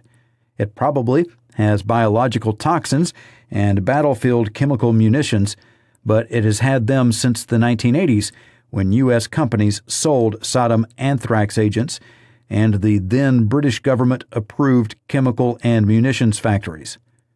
Why is it now so urgent that we should take military action to disarm a military capacity that has been there for 20 years and which we helped to create?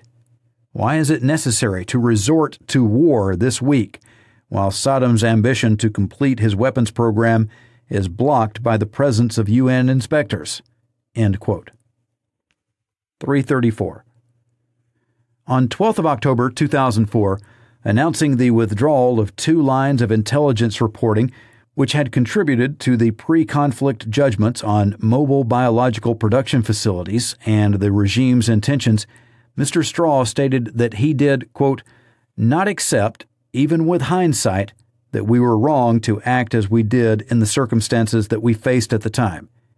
Even after reading all the evidence detailed by the Iraq Survey Group, it is still hard to believe that any regime could behave in so self-destructive a manner as to pretend that it had forbidden weaponry when in fact it had not."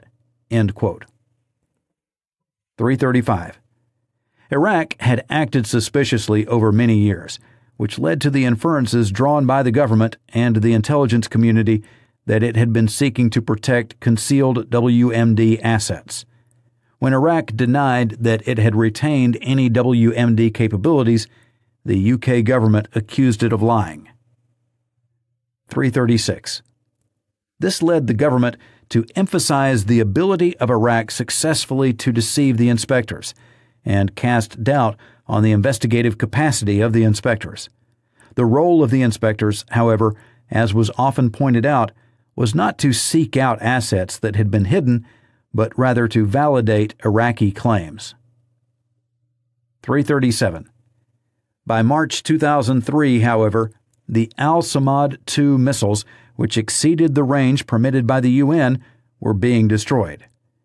The IAEA had concluded that there was no Iraqi nuclear program of any significance. The inspectors believed that they were making progress and expected to achieve more cooperation from Iraq. The inspectors were preparing to step up their activities with U-2 flights and interviews outside Iraq. 338. When the UK sought a further Security Council resolution in March 2003, the majority of the Council's members were not persuaded that the inspections process and the diplomatic efforts surrounding it had reached the end of the road. They did not agree that the time had come to terminate inspections and resort to force. The UK went to war without the explicit authorization which it had sought from the Security Council. 339. At the time of the parliamentary vote of 18th of March, diplomatic options had not been exhausted. The point had not been reached where military action was the last resort. The predicted increase in the threat to the UK as a result of military action in Iraq. 340. Mr. Blair had been advised that an invasion of Iraq was expected to increase the threat to the UK and UK interests from al-Qaeda and its affiliates. 341. Asked about the risk that attacking Iraq with cruise missiles would, quote, act as a recruiting sergeant for a young generation throughout the Islamic and Arab world, end quote, Mr. Blair responded that, quote, what was shocking about 11th of September was not just the slaughter of innocent people, but the knowledge that had the terrorists been able, there would have been not 3,000 innocent dead, but 30,000 or 300,000. America did not attack the al-Qaeda terrorist group. It attacked America. They did not need to be recruited. Unless we take action against them, they will grow. That is why we should act. End quote. 342. The JIC judged in October 2002 that, quote, the greatest terrorist threat in the event of military action against Iraq will come from al-Qaeda and other Islamic extremists, end quote, and they would be, quote, pursuing their own agenda, end quote. 343. The JIC assessment of 10th of February 2003 repeated previous warnings that al-Qaeda and associated networks would remain the greatest terrorist threat to the UK, and its activity would increase at the onset of any military action against Iraq. In the event of imminent regime collapse, Iraqi chemical and biological material could be transferred to terrorists, including al-Qaeda. 341. Addressing the prospects for the future, the JIC assessment concluded, quote, Al-Qaeda and associated groups will continue to represent by far the greatest terrorist threat to Western interests, and that threat will be heightened by military action against Iraq. The broader threat from Islamic terrorists will also increase in the event of war, reflecting intensified anti-U.S., anti-Western sentiment in the Muslim world, including among Muslim communities in the West, and there is a risk that the transfer of CB, chemical and biological material or expertise, during or in the aftermath of conflict will enhance al-Qaeda's capabilities." End quote. 345. In response to a call for Muslims everywhere to take up arms in defense of Iraq issued by Osama bin Laden on 11th of February, and a further call on 16th of February for, quote, compulsory jihad, end quote, by Muslims against the West, the JIC assessment on 19th of February predicted that the upward trend in the reports of threats to the UK was likely to continue. 346. The JIC continued to warn in March that the threat from al-Qaeda would increase at the onset of military action against Iraq. 347. The JIC also warned that al-Qaeda activity in northern Iraq continued. Al-Qaeda might have established sleeper cells in Baghdad to be activated during a U.S. occupation. 348. The warning about the risk of chemical and biological weapons becoming available to extremist groups as a result of military action in Iraq was reiterated on 19th of March. 349. Addressing the JIC assessment of 10th of February 2003, Mr. Blair told the Intelligence and Security Committee, ISC, later that year that, quote, one of the most difficult aspects of this is that there was obviously a danger that in attacking Iraq, you ended up provoking the very thing you were trying to avoid.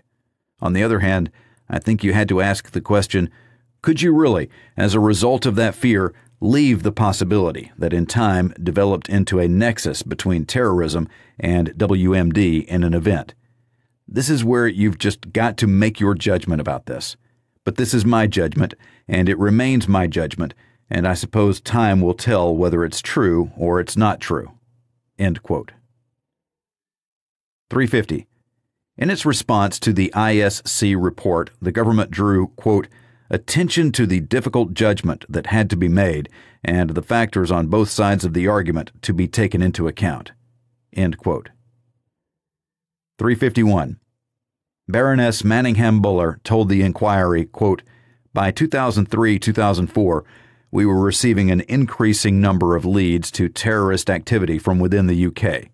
Our involvement in Iraq radicalized, for want of a better word, a few among a generation who saw our involvement in Iraq, on top of our involvement in Afghanistan, as being an attack on Islam. End quote.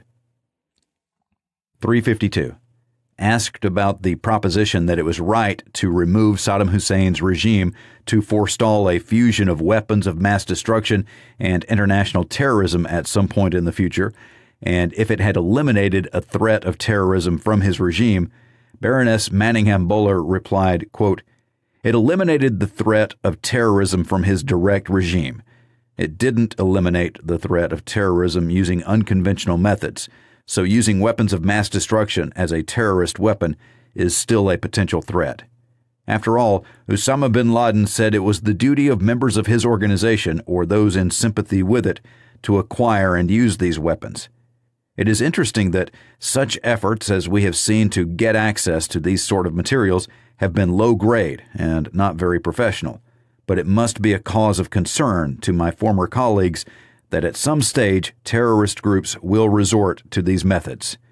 In that respect, I don't think toppling Saddam Hussein is germane to the long-term ambitions of some terrorist groups to use them. End quote. 353.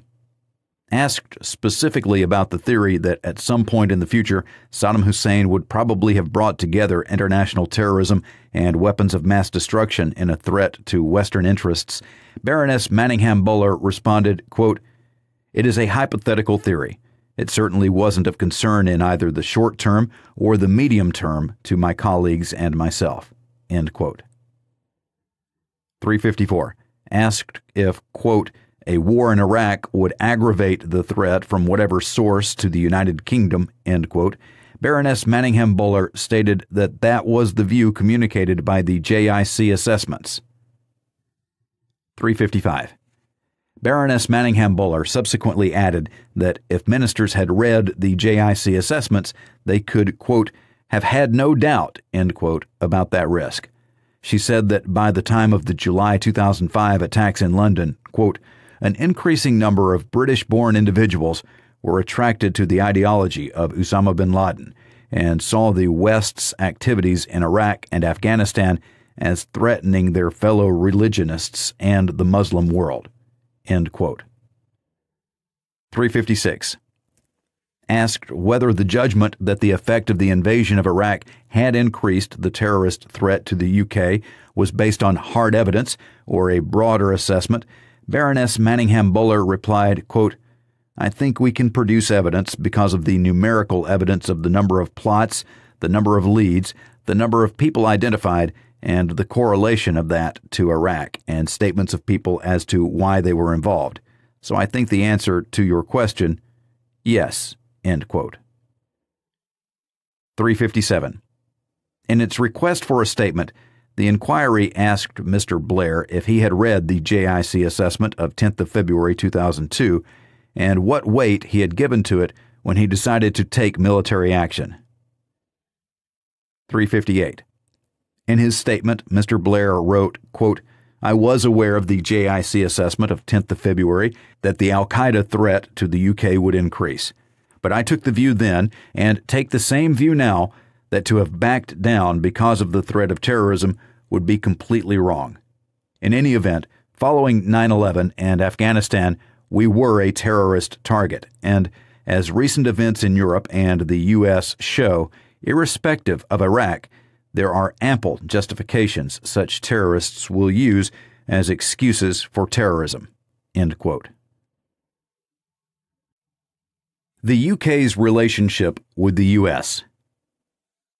359.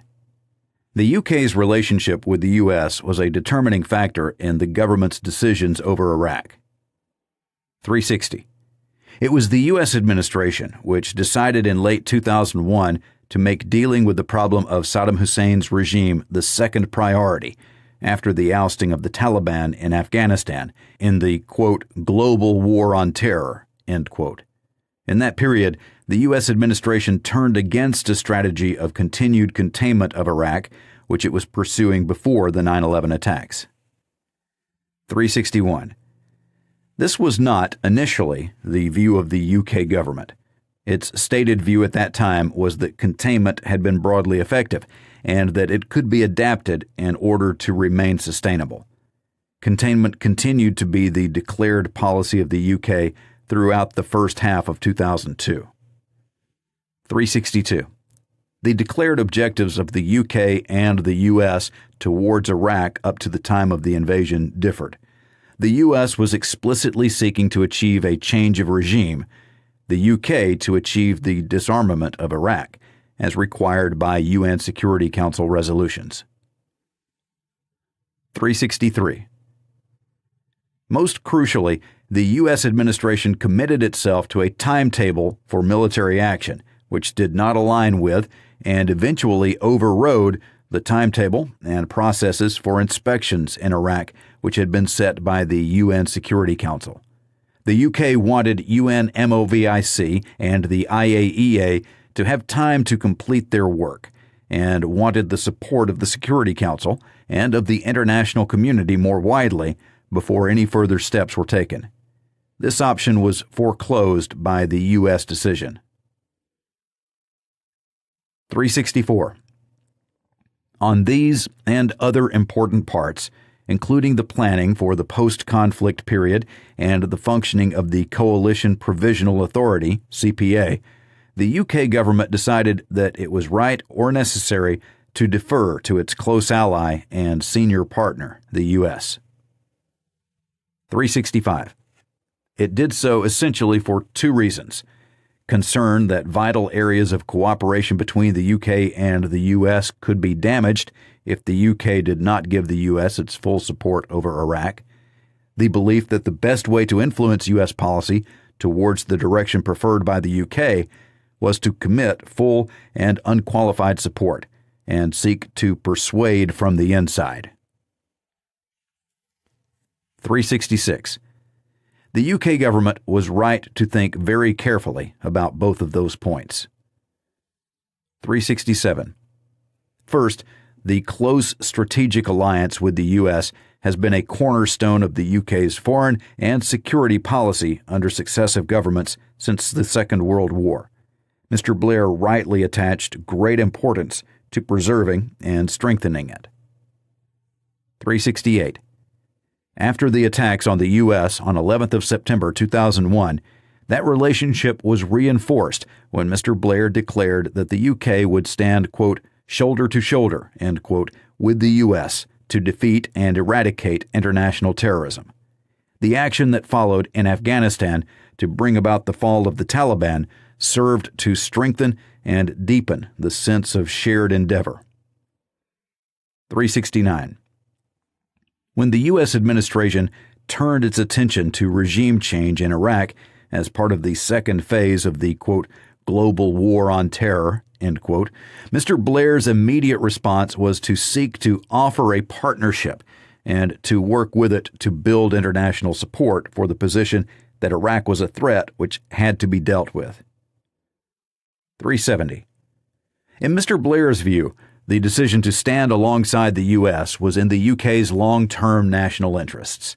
In his speech of 18th of March 2003, he argued that the handling of Iraq would, quote, determine the way in which Britain and the world confront the central security threat of the 21st century, the development of the United Nations, the relationship between Europe and the United States, the relations within the European Union, and the way in which the United States engages with the rest of the world. So it could hardly be more important. It will determine the pattern of international politics for the next generation. End quote.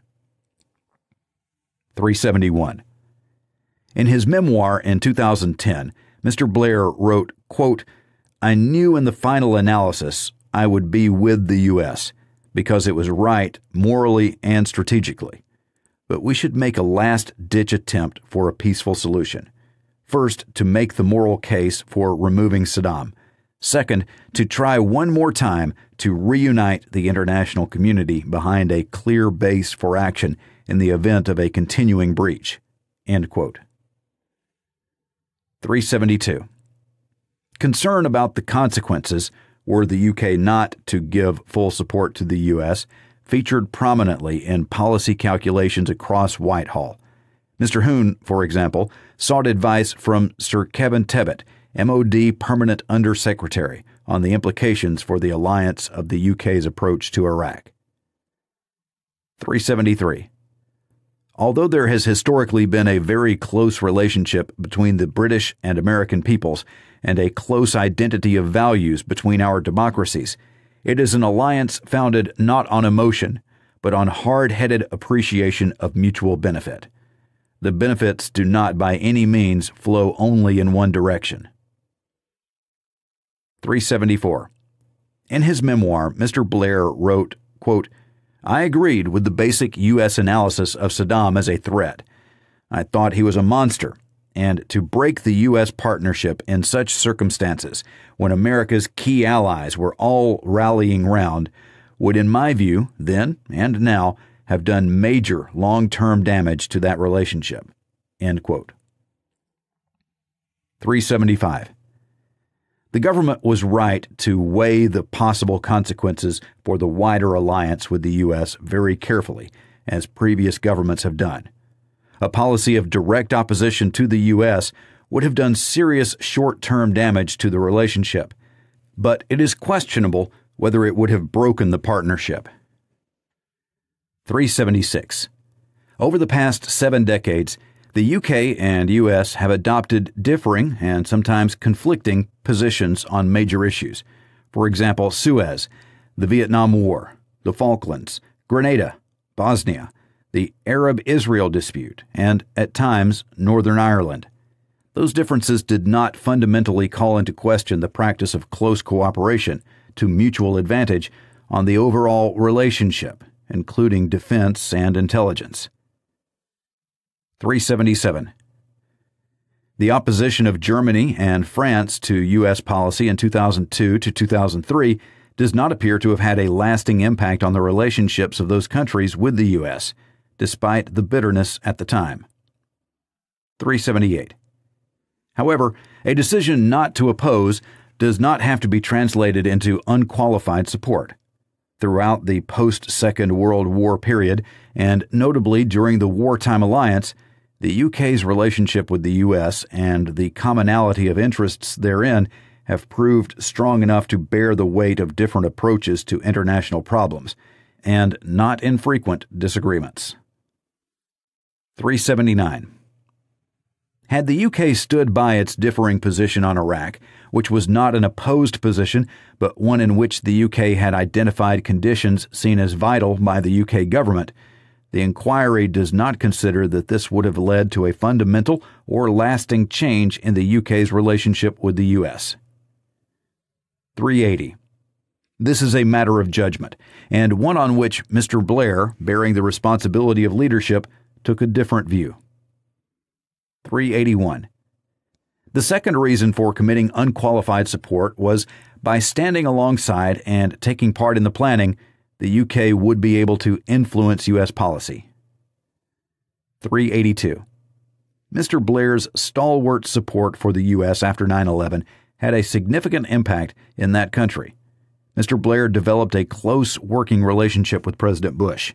He used this to compare notes and inject his views on the major issues of the day, and it is clear from the records of the discussions that President Bush encouraged that dialogue and listened to Mr. Blair's opinions. 383. Mr. Blair expressed his views in frequent telephone calls and in meetings with the President. There is also a very active channel between his Foreign Affairs Advisor and the President's National Security Advisor. Mr. Blair also sent detailed written notes to the President. 384. Mr. Jonathan Powell, Mr. Blair's Chief of Staff, told the inquiry, quote, "The Prime Minister had a habit of writing notes, both internally and to President Clinton and to President Bush, on all sorts of subjects, because he found it better to put something in writing rather than to simply talk about it orally and get it much more concretely in focused terms." End quote. 385. Mr. Blair drew on information and briefing received from Whitehall departments, but eventually drafted many or most of his notes to the President himself, showing the drafts to his close advisors in number 10, but not, ahead of dispatch, to the relevant cabinet ministers. 386. How best to exercise influence with the President of the United States is a matter for the tactical judgment of the Prime Minister, and will vary between prime ministers and presidents. In relation to Iraq, Mr. Blair's judgment, as he and others have explained, was that objectives the UK identified for a successful strategy should not be expressed as conditions for its support. 387. Mr. Powell told the inquiry that Mr. Blair was offering the U.S. a, quote, partnership to try to get a wide coalition, end quote, and, quote, setting out a framework, end quote, and to try to persuade the U.S. to move in a particular direction. 388. Mr. Blair undoubtedly influenced the President's decision to go to the UN Security Council in the autumn of 2002. On other critical decisions set out in the report, he did not succeed in changing the approach determined in Washington. 389. This issue is addressed in the Lessons section of this executive summary under the heading, quote, the decision to go to war, end quote. Decision-making. 390. The way in which the policy on Iraq was developed and decisions were taken and implemented within the UK government has been at the heart of the inquiry's work and fundamental to its conclusions. 391. The inquiry has set out in Section 2 of the report the roles and responsibilities of key individuals and bodies in order to assist the reader. It is also publishing with the report many of the documents which illuminate who took the key decisions and on what basis, including the full record of the discussion on Iraq in Cabinet on 5 key occasions pre-conflict, and policy advice to ministers which is not normally disclosed. Collective Responsibility 392. Under UK constitutional conventions, in which the Prime Minister leads the government, Cabinet is the main mechanism by which the most senior members of the government take collective responsibility for its most important decisions. Cabinet is supported by a system of ministerial committees whose role is to identify, test, and develop policy options, analyze and mitigate risks, and debate and hone policy proposals until they are endorsed across the government. 393. The ministerial code in place in 2003 said, quote, "The Cabinet is supported by ministerial committees, both standing and ad hoc, which have a twofold purpose. First, they relieve the pressure on the Cabinet itself by settling as much business as possible at a lower level, or, failing that, by clarifying the issues and defining the points of disagreement. Second, they support the principle of collective responsibility by ensuring that even though an important question may never reach the Cabinet itself, the decision will be fully considered, and the final judgment will be sufficiently authoritative to ensure that the government as a whole can properly be expected to accept responsibility for it." End quote. 394. The code also said, quote, "The business of the Cabinet and ministerial committees consists in the main of a. Questions which significantly engage the collective responsibility of the government because they raise major issues of policy or because they are of critical importance to the public. B. Questions on which there is an unresolved argument between departments." End quote. 395. Lord Wilson of Denton told the inquiry that between January 1998 and January 1999, in the run-up to and immediate aftermath of Operation Desert Fox in December 1998, see Section 1.1, as Cabinet Secretary, he had attended and noted 21 ministerial discussions on Iraq, 10 in Cabinet, of which 7 had, quote, "some substance," end quote, 5 in DOP, and 6 ad hoc meetings, including 1 JIC briefing. Discussions in Cabinet or a Cabinet committee would have been supported by the relevant part of the Cabinet Secretariat, the Overseas and Defense Secretariat, ODSEC. 396. Similarly, Lord Wilson stated that between 11th of September 2001 and January 2002, the government's response to international terrorism and the subsequent military action against the Taliban in Afghanistan had been managed through 46 ministerial meetings. 397. The last meeting of DOP on Iraq before the 2003 conflict, however, took place in March 1999. 398. In April 2002, the MOD clearly expected consideration of military options to be addressed through DOP. Mr. Simon Webb, the MOD policy director, advised Mr. Hoon that, quote, "even these preparatory steps would properly need a Cabinet committee decision based on a minute from the Defense Secretary," end quote. 399. Most decisions on Iraq pre-conflict were taken either bilaterally between Mr. Blair and the relevant Secretary of State or in meetings between Mr. Blair, Mr. Straw, and Mr. Hoon, with number 10 officials and, as appropriate, Mr. John Scarlett, Chairman of the JIC, Sir Richard Dearlove, and Admiral Boyce. Some of those meetings were minuted, some were not. 400. As the guidance for the Cabinet Secretariat makes clear, the purpose of the minute of a meeting is to set out the conclusions reached so that those who have to take action know precisely what to do. The second purpose is to, quote, "give the reasons why the conclusions were reached," end quote. 401. Lord Turnbull, Cabinet Secretary from 2002 to 2005, described Mr. Blair's characteristic way of working with his Cabinet colleagues as, quote, I like to move fast. I don't want to spend a lot of time in kind of conflict resolution, and therefore I will get the people who will make this thing move quickly and efficiently. That was his sort of characteristic style, but it has drawbacks." End quote. 402.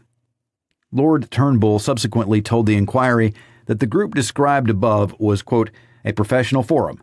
They had, with one possible exception, Miss Claire Short, the International Development Secretary, the right people in the room.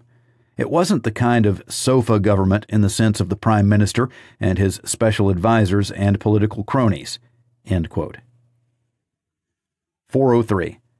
In July 2004, Lord Butler's report stated that his committee was, quote, "concerned that the informality and circumscribed character of the government's procedures, which we saw in the context of policy making towards Iraq, risks reducing the scope for informed collective political judgment.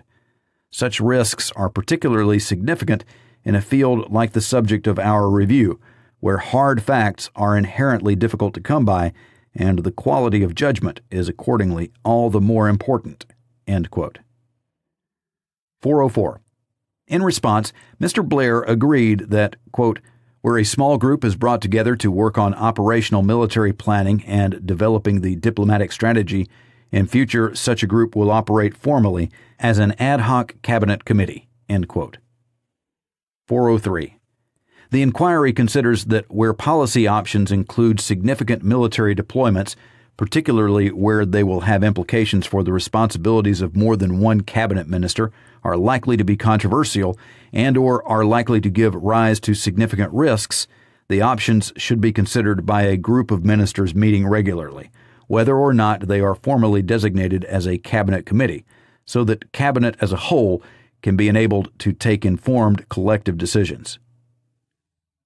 406. Describing the important function a cabinet committee can play, Mr. Powell wrote, quote, "most of the important decisions of the Blair government were taken either in informal meetings of ministers and officials or by cabinet committees. Unlike the full cabinet, a cabinet committee has the right people present, including, for example, the military chiefs of staff or scientific advisors. Its members are well briefed. It can take as long as it likes over its discussion on the basis of well-prepared papers, and it is independently chaired by a senior minister with no departmental vested interest." End quote. 407. The inquiry concurs with this description of the function of a cabinet committee when it is working well. In particular, it recognizes the important function which a minister without departmental responsibilities for the issues under consideration can play. This can provide some external challenge from experienced members of the government and mitigate any tendency towards groupthink. In the case of Iraq, for example, the inclusion of the Chancellor of the Exchequer or Deputy Prime Minister as senior members of the cabinet, or of Mr. Cook as a former Foreign Secretary known to have concerns about the policy, could have provided an element of challenge. 408.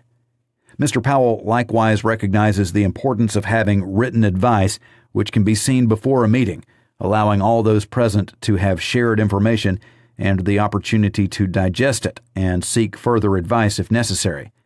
This allows the time in meetings to be used productively. 409. The inquiry considers that there should have been collective discussion by a cabinet committee or small group of ministers on the basis of interdepartmental advice agreed at a senior level between officials at a number of decision points which had a major impact on the development of UK policy before the invasion of Iraq. Those were the decision at the beginning of December 2001 to offer to work with President Bush on a strategy to deal with Iraq as part of Phase 2 of the, quote, war on terror, end quote, despite the fact that there was no evidence of any Iraqi involvement with the attacks on the U.S. or active links to al-Qaeda. The adoption of the position at the end of February 2002 that Iraq was a threat which had to be dealt with, together with the assumption that the only certain means to remove Saddam Hussein and his regime was to invade Iraq and impose a new government. The position Mr. Blair should adopt in discussions with President Bush at Crawford in April 2002.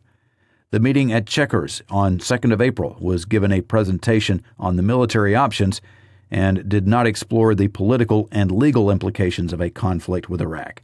There was no FCO representative at the Chequers meeting and no subsequent meeting with Mr. Straw and Mr. Hoon.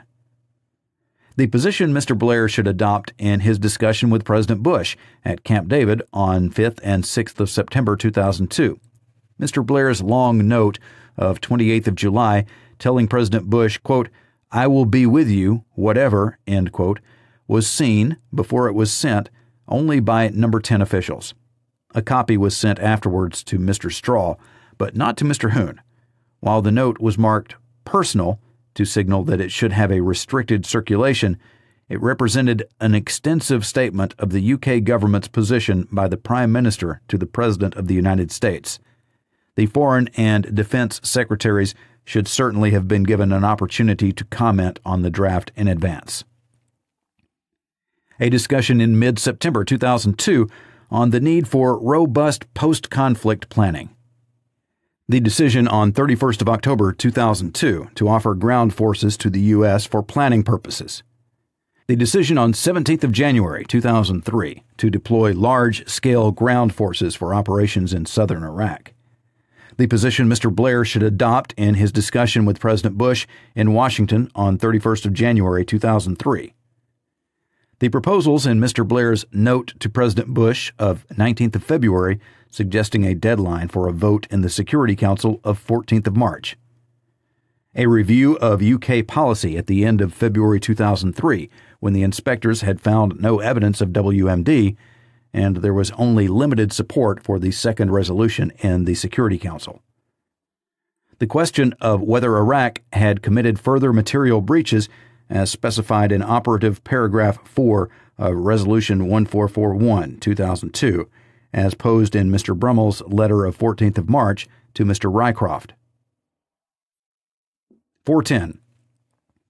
In addition to providing a mechanism to probe and challenge the implications of proposals before decisions were taken, a cabinet committee or a more structured process might have identified some of the wider implications and risks associated with the deployment of military forces to Iraq.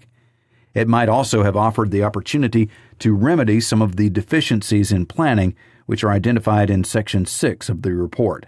There will, of course, be other policy issues which would benefit from the same approach. 411. Cabinet has a different role to that of a cabinet committee. 412. Mr. Powell has written that, quote, Cabinet is the right place to ratify decisions, the right place for people to raise concerns if they have not done so before, the right place for briefings by the Prime Minister and other ministers on strategic issues, the right place to ensure political unity. But it is categorically not the right place for an informed decision on difficult and detailed policy issues. End quote. 413. In 2009, in a statement explaining a cabinet decision to veto the release of minutes of one of its meetings under the Freedom of Information Act 2000, Mr. Straw explained the need for frank discussion at cabinet very cogently. Quote, serious and controversial decisions must be taken with free, frank, even blunt deliberations between colleagues. Dialogue must be fearless. Ministers must have the confidence to challenge each other in private. They must ensure that decisions have been properly thought through, sounding out all possibilities before committing themselves to a course of action. They must not feel inhibited from advancing options that may be unpopular or controversial. They must not be deflected from expressing dissent by the fear that they may be held personally to account for views that are later cast aside. End quote. 414. Mr. Blair told the inquiry that, quote, the discussion that we had in Cabinet was substantive discussion.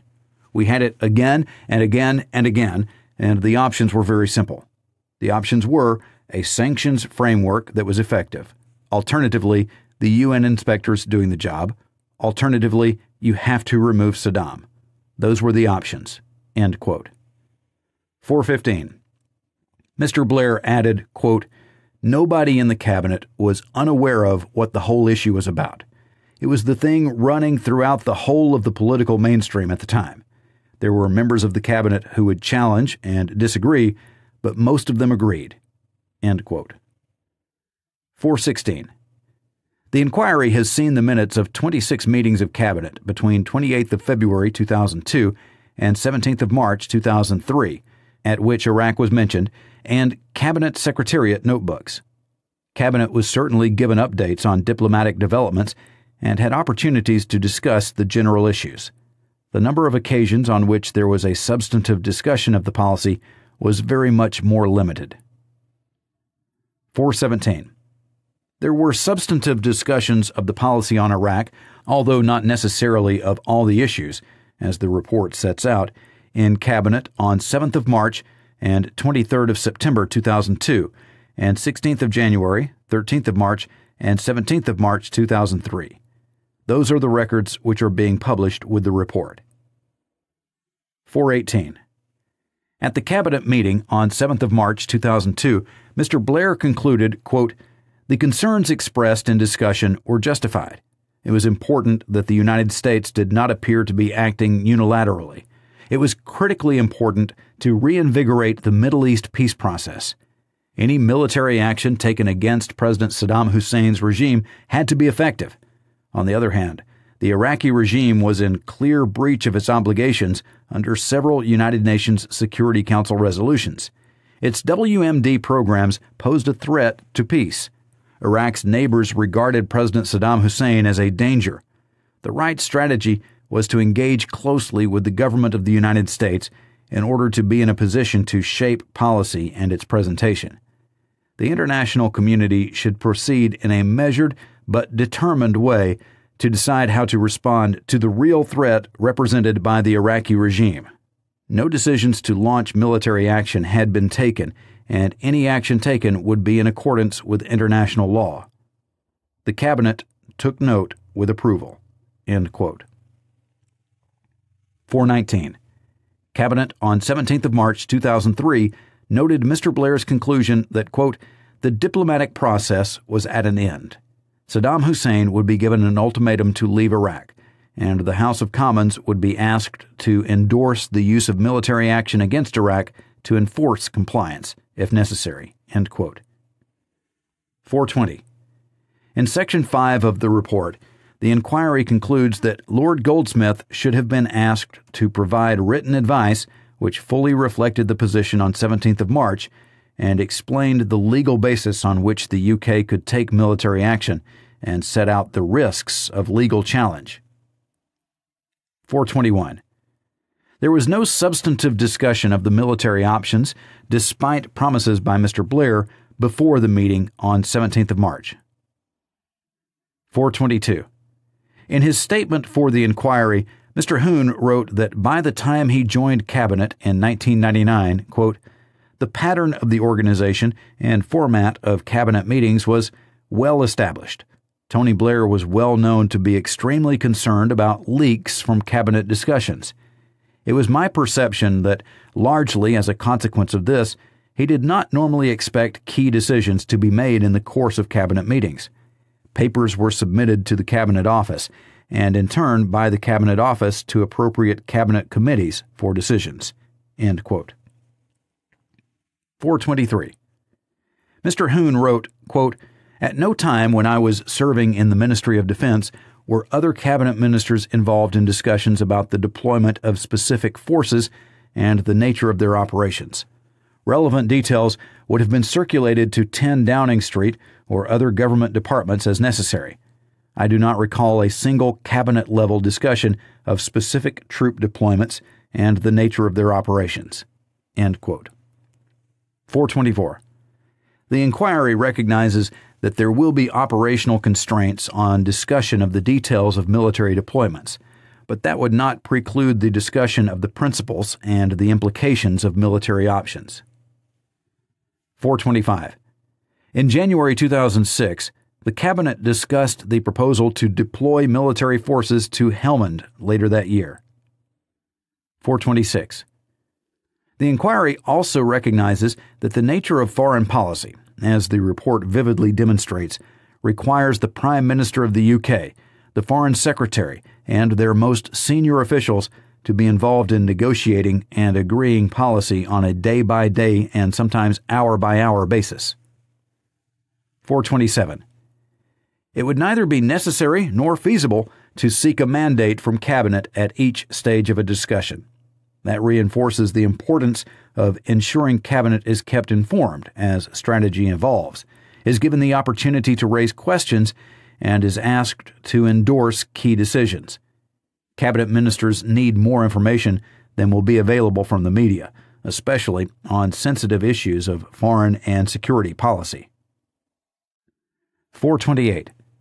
In 2009, 3 former Cabinet secretaries told the House of Lords Select Committee on the Constitution, quote, "Each of us, as Secretary of the Cabinet, has been constantly conscious of his responsibility to the Cabinet collectively and of the need to have regard to the needs and responsibilities of the other members of the Cabinet, and indeed of other ministers, as well as those of the Prime Minister. That has colored our relationships with Number 10, as well as those with other ministers and their departments." End quote. 429. Lord Turnbull told the inquiry that Mr. Blair, quote, "wanted a step change in the work on delivery and reform, which I hope I managed to give him. Now, how does the Cabinet Secretary work? You come in, and you are, even with the 2 roles that you have, head of an organization of 500,000 civil servants, and in some sense coordinating a public sector of about 5 million people. You have to make choices as to where you make your effort, and I think the policy I followed was not to take an issue over from someone to whom it was delegated simply because it was big and important, but you have to make a judgment as to whether it is being handled competently, whether that particular part is, in a sense, under pressure, whether you think they are getting it wrong in some sense, or they are missing certain important things." End quote. 430. The responsibility of the Cabinet Secretary to ensure that members of the Cabinet are fully engaged in ways that allow them to accept collective responsibility and to meet their departmental obligations nevertheless remains. Advice on the legal basis for military action. 431. The inquiry has reviewed the debate that took place within the government and how it reached its decision. 432. The circumstances in which it was ultimately decided that there was a legal basis for UK participation were far from satisfactory. 433.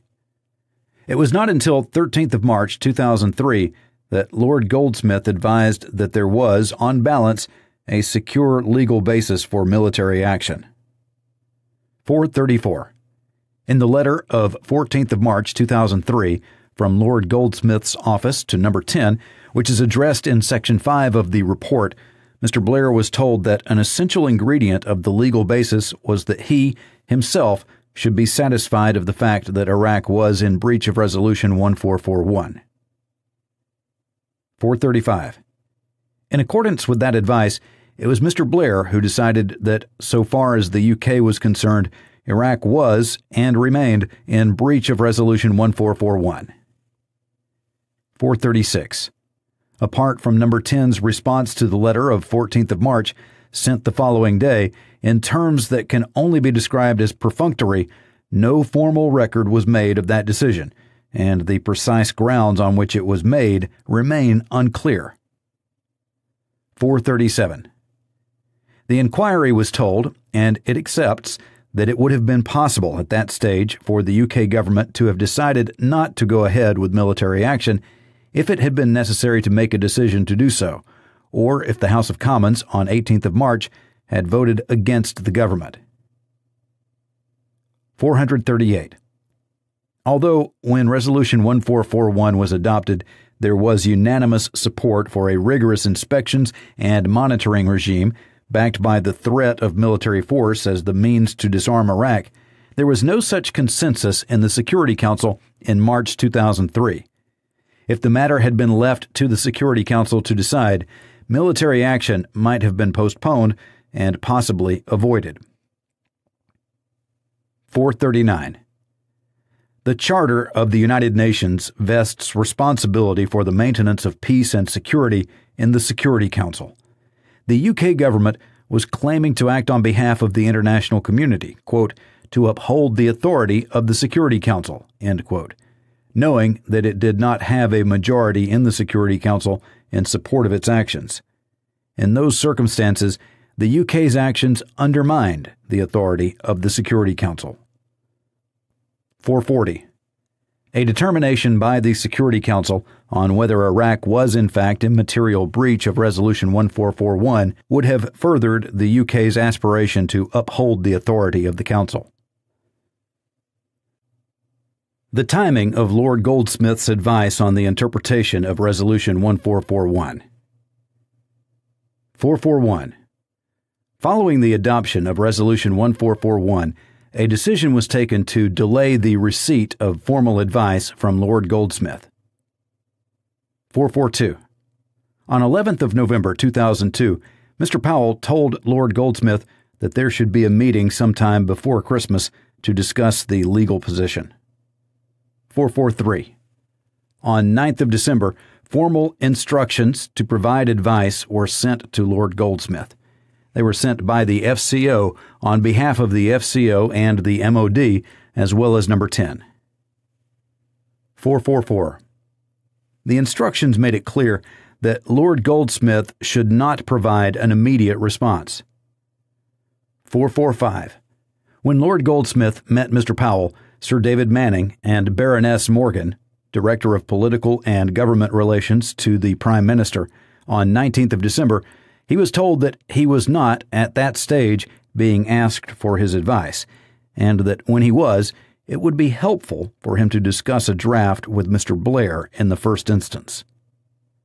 446. Until 7th of March 2003, Mr. Blair and Mr. Powell asked that Lord Goldsmith's views on the legal effect of Resolution 1441 should be tightly held and not shared with ministerial colleagues without Number 10's permission. 447. Lord Goldsmith agreed that approach. 448. Lord Goldsmith provided draft advice to Mr. Blair on 14th of January 2003. As instructed, he did not, at that time, provide a copy of his advice to Mr. Straw or to Mr. Hoon.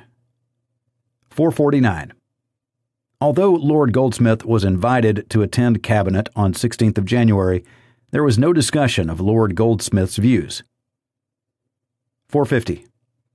Mr. Straw was aware, in general terms, of Lord Goldsmith's position, but he was not provided with a copy of Lord Goldsmith's draft advice before Cabinet on 16th of January. He did not read it until at least 2 weeks later. 451. The draft advice of 14th of January should have been provided to Mr. Straw, Mr. Hoon, and the Cabinet Secretary, all of whose responsibilities were directly engaged. 452. Lord Goldsmith provided Mr. Blair with further advice on 30th of January. It was not seen by anyone outside Number 10. 453. Lord Goldsmith discussed the negotiating history of Resolution 1441 with Mr. Straw, Sir Jeremy Greenstock, with White House officials, and the State Department's legal advisors. They argued that Resolution 1441 could be interpreted as not requiring a second resolution. The U.S. government's position was that it would not have agreed to Resolution 1441 had its terms required one. 454. When Lord Goldsmith met Number 10 officials on 27th of February, he told them that he had reached the view that a, quote, reasonable case, end quote, could be made that Resolution 1441 was capable of reviving the authorization to use force in Resolution 678, 1990, without a further resolution, if there were strong factual grounds for concluding that Iraq had failed to take the final opportunity offered by Resolution 1441. 455. Until that time, Number 10 could not have been sure that Lord Goldsmith would advise that there was a basis on which military action against Iraq could be taken in the absence of a further decision of the Security Council. 456. In the absence of Lord Goldsmith's formal advice, uncertainties about the circumstances in which the UK would be able to participate in military action continued, although the possibility of a second resolution remained. 457. Lord Goldsmith provided formal written advice on 7th of March. Lord Goldsmith's advice of 7th of March 2003. 458. Lord Goldsmith's formal advice of 7th of March set out alternative interpretations of the legal effect of Resolution 1441.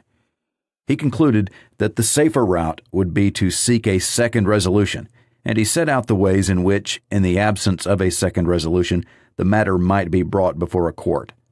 Lord Goldsmith identified a key question to be whether or not there was a need for an assessment of whether Iraq's conduct constituted a failure to take the final opportunity or a failure fully to cooperate within the meaning of operative paragraph 4, such that the basis of the ceasefire was destroyed. 459.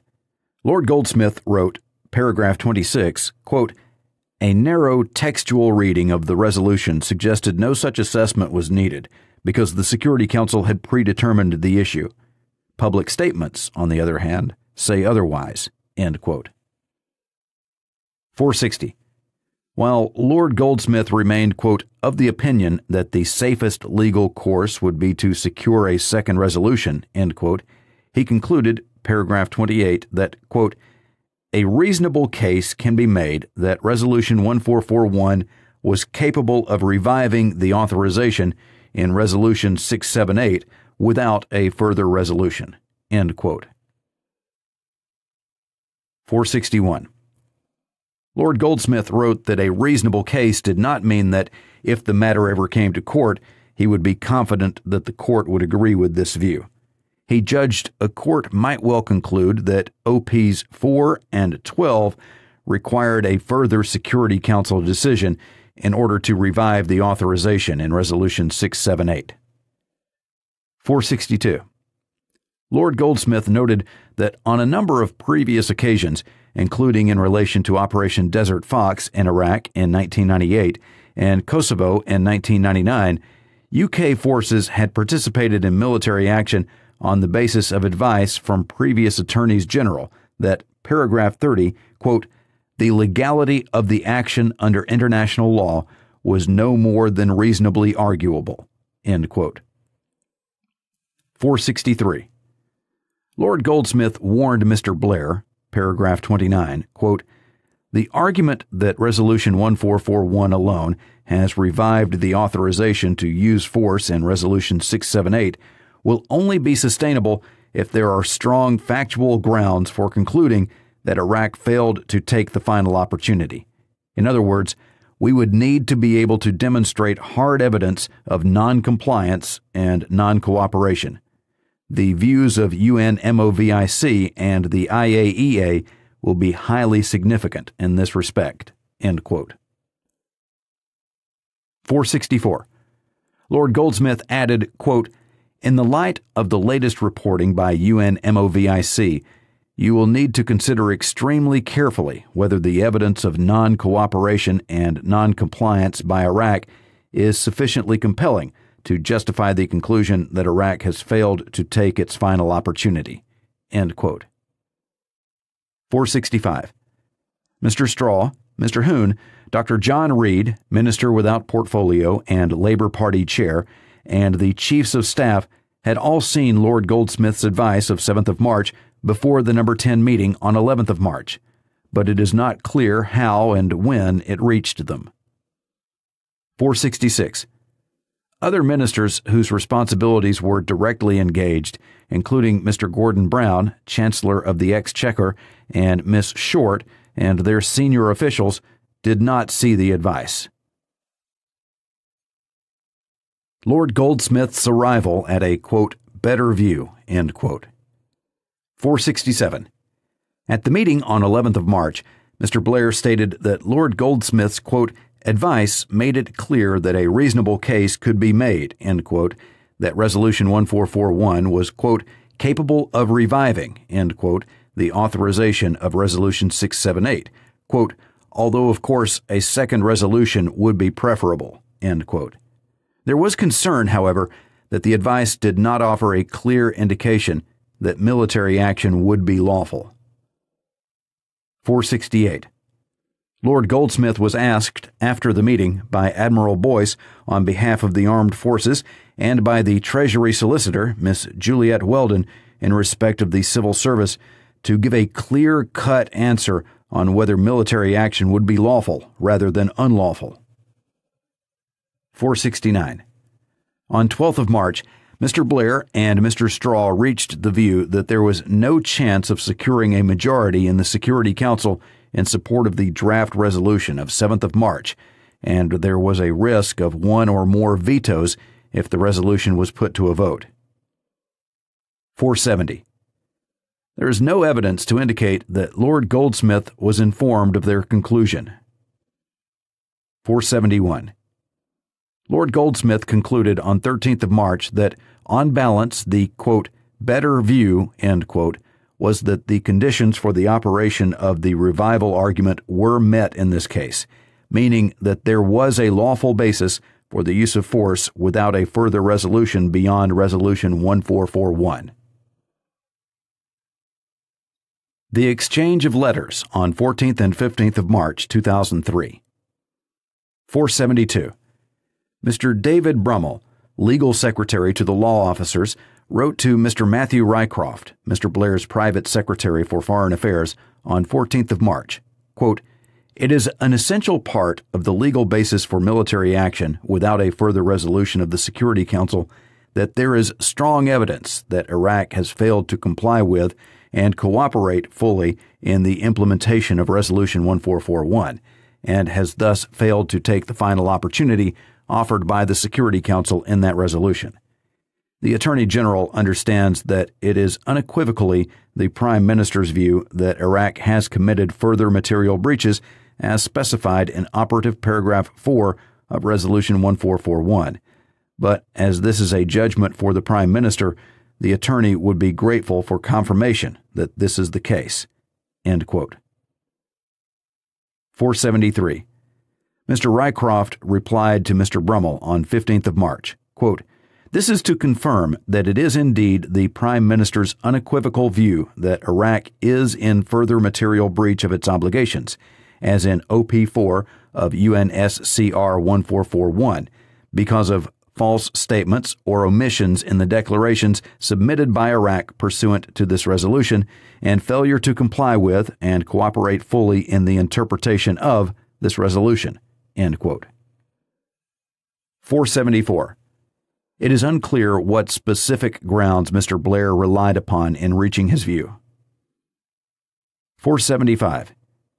In his advice of 7th of March, Lord Goldsmith had said that the views of UNMOVIC and the IAEA would be highly significant in demonstrating hard evidence of non-compliance and non-cooperation. In the exchange of letters on 14th and 15th of March between Mr. Brummel and Number 10, there is no reference to their views. The only view referred to was that of Mr. Blair. 476. Following receipt of Mr. Brummel's letter of 14th of March, Mr. Blair neither requested nor received considered advice addressing the evidence on which he expressed his, quote, unequivocal view, end quote, that Iraq was, quote, in further material breach of its obligations, end quote. 477.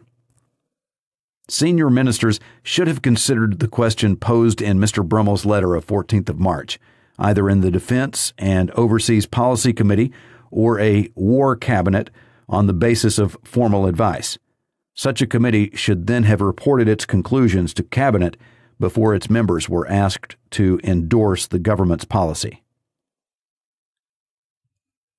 Lord Goldsmith's written answer of 17th of March, 2003. 478. In Parliament during the second week of March and in the media, there were calls on the government to make a statement about its legal position. 479. When Lord Goldsmith spoke to Mr. Brummel on 13th of March, they agreed that a statement should be prepared, quote, setting out the attorney's view of the legal position which could be deployed at Cabinet and in Parliament the following week." End quote. 480. The message was conveyed to Number 10 during the morning of 15th of March that Lord Goldsmith, quote, "would make clear during the course of the week that there is a sound legal basis for action should that prove necessary." End quote. 481. The decision that Lord Goldsmith would take the lead in explaining the government's legal position to Parliament rather than the Prime Minister or responsible Secretary of State providing that explanation was unusual. 482. The normal practice was, and is, that the minister responsible for the policy, in this case Mr. Blair or Mr. Straw, would have made such a statement. Cabinet, 17th of March, 2003. 483. Cabinet was provided with the text of Lord Goldsmith's written answer to Baroness Ramsay of Carteville, setting out the legal basis for military action. 484. That document represented a statement of the government's legal position. It did not explain the legal basis of the conclusion that Iraq had failed to take, quote, "the final opportunity," end quote, to comply with its disarmament obligations offered by Resolution 1441. 485. Lord Goldsmith told Cabinet that it was plain that Iraq had failed to comply with its obligations and continued to be in, quote, "material breach," end quote, of the relevant Security Council resolutions. The authority to use force under Resolution 678 was, quote, "as a result," end quote, revived. Lord Goldsmith said that there was no need for a further resolution. 486. Cabinet was not provided with written advice which set out, as the advice of 7th of March had done, the conflicting arguments regarding the legal effect of Resolution 1441 and whether, in particular, it authorized military action without a further resolution of the Security Council. 487. Cabinet was not provided with or informed of Mr. Brummel's letter to Mr. Rycroft of 14th of March or Mr. Rycroft's response of 15th of March. Cabinet was not told how Mr. Blair had reached the view recorded in Mr. Rycroft's letter. 488. The majority of Cabinet members who gave evidence to the inquiry took the position that the role of the Attorney General on 17th of March was simply to tell Cabinet whether or not there was a legal basis for military action. 489. None of those ministers who had read Lord Goldsmith's 7th of March advice asked for an explanation as to why his legal view of Resolution 1441 had changed. 490. There was little appetite to question Lord Goldsmith about his advice, and no substantive discussion of the legal issues was recorded. 491. Cabinet was not misled on 17th of March, and the exchange of letters between the Attorney General's office and Number 10 on 14th and 15th of March did not constitute, as suggested to the inquiry by Miss Short, a, quote, "side deal," end quote. 492. Cabinet was, however, being asked to confirm the decision that the diplomatic process was at an end and that the House of Commons should be asked to endorse the use of military action to enforce Iraq's compliance. Given the gravity of this decision, Cabinet should have been made aware of the legal uncertainties. 493. Lord Goldsmith should have been asked to provide written advice which fully reflected the position on 17th of March, explained the legal basis on which the UK could take military action, and set out the risks of legal challenge. 494. The advice should have addressed the significance of the exchange of letters of 14th and 15th of March and how, in the absence of agreement from the majority of members of the Security Council, the point had been reached that Iraq had failed to take the final opportunity offered by Resolution 1441. 495. The advice should have been provided to ministers and senior officials whose responsibilities were directly engaged, and should have been made available to Cabinet. Weapons of mass destruction. Iraq WMD assessments pre-July 2002. 496. The ingrained belief that Saddam Hussein's regime retained chemical and biological warfare capabilities was determined to preserve and, if possible, enhance its capabilities, including at some point in the future a nuclear capability, and was pursuing an active policy of deception and concealment, had underpinned UK policy towards Iraq since the Gulf conflict ended in 1991. 497. While the detail of individual JIC assessments on Iraq varied, this core construct remained in place. 498.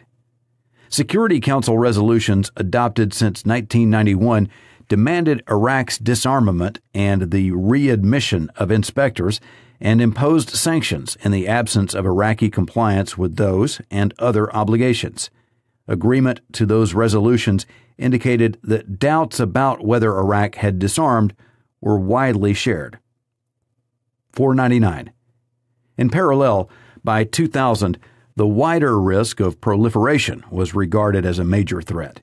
There was heightened concern about the danger of proliferation, particularly that countries of concern might obtain nuclear weapons and ballistic missiles, and the potential risk that terrorist groups which were willing to use them might gain access to chemical and biological agents, and possibly nuclear material, and the means to deliver them.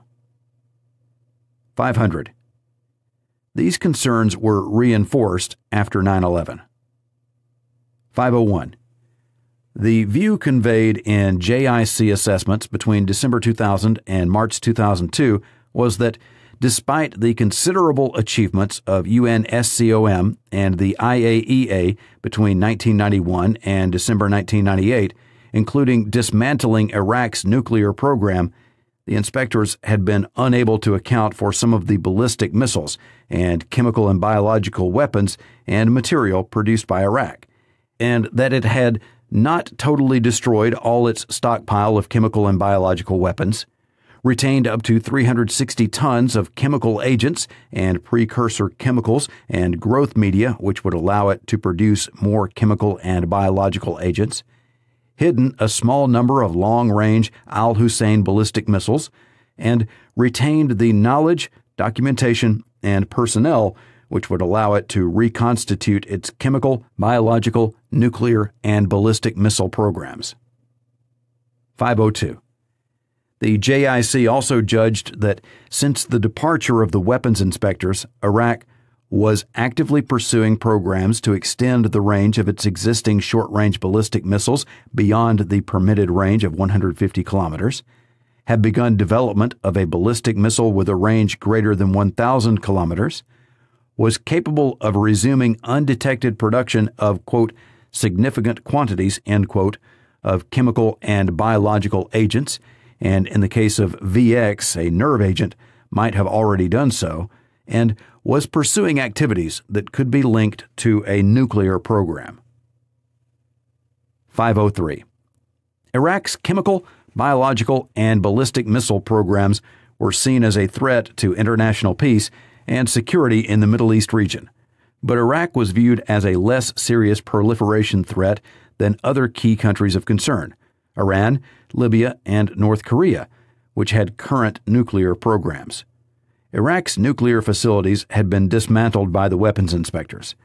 The JIC judged that Iraq would be unable to obtain a nuclear weapon while sanctions remained effective. 504. The JIC continued to judge that cooperation between Iraq and al-Qaeda was unlikely, and that there was no, quote, credible evidence of Iraqi transfers of WMD-related technology and expertise to terrorist groups, end quote. 505. In mid-February 2002, in preparation for Mr. Blair's planned meeting with President Bush in early April 2002, Number 10 commissioned the preparation of a paper to inform the public about the dangers of nuclear proliferation and WMD more generally in 4 key countries of concern: North Korea, Iran, Libya, and Iraq. 506. When the preparation of this document became public knowledge, it was perceived to be intended to underpin a decision on military action against Iraq. The content and timing became a sensitive issue. 507. Reflecting the UK position that action was needed to disarm Iraq, Mr. Blair and Mr. Straw began, from late February 2002, publicly to argue that Iraq was a threat which had to be dealt with, that Iraq needed to disarm or be disarmed in accordance with the obligations imposed by the UN, and that it was important to agree to the return of UN inspectors to Iraq. 508. The focus on Iraq was not the result of a step change in Iraq's capabilities or intentions. 509. When he saw the draft paper on WMD countries of concern on 8th of March, Mr. Straw commented, quote, "Good, but should not Iraq be first and also have more text? The paper has to show why there is an exceptional threat from Iraq. It does not quite do this yet." End quote. 510. On 18th of March, Mr. Straw decided that a paper on Iraq should be issued before one addressing other countries of concern. 511. On 22nd of March, Mr. Straw was advised that the evidence would not convince public opinion that there was an imminent threat from Iraq. Publication was postponed. 512. Number 10 decided that the Cabinet Office Overseas and Defense Secretariat should coordinate the production of a, quote, public dossier, end quote, on Iraq, and that Mr. Campbell should, quote, retain the lead role on the timing and form of its release, end quote. 513. The statements prepared for and used by the UK government in public from late 2001 onwards about Iraq's proscribed activities and the potential threat they posed were understandably written in more direct and less nuanced language than the JIC assessments on which they drew. 514. The question is whether, in doing so, they conveyed more certainty and knowledge than was justified, or created tests it would be impossible for Iraq to meet. That is of particular concern in relation to the evidence in Section 4.1 on two key issues. 515. First, the estimates of the weapons and material related to Iraq's chemical and biological warfare programs for which UNSCOM had been unable to account were based on extrapolations from UNSCOM records. Officials explicitly advised that it was, quote, inherently difficult to arrive at precise figures, end quote. In addition, it was acknowledged that neither UNSCOM nor the UK could be certain about either exactly what had existed or what Iraq had already destroyed. 516. The revised estimates announced by Mr. Straw on 2nd of May were increasingly presented in government statements as the benchmark against which Iraq should be judged. 517.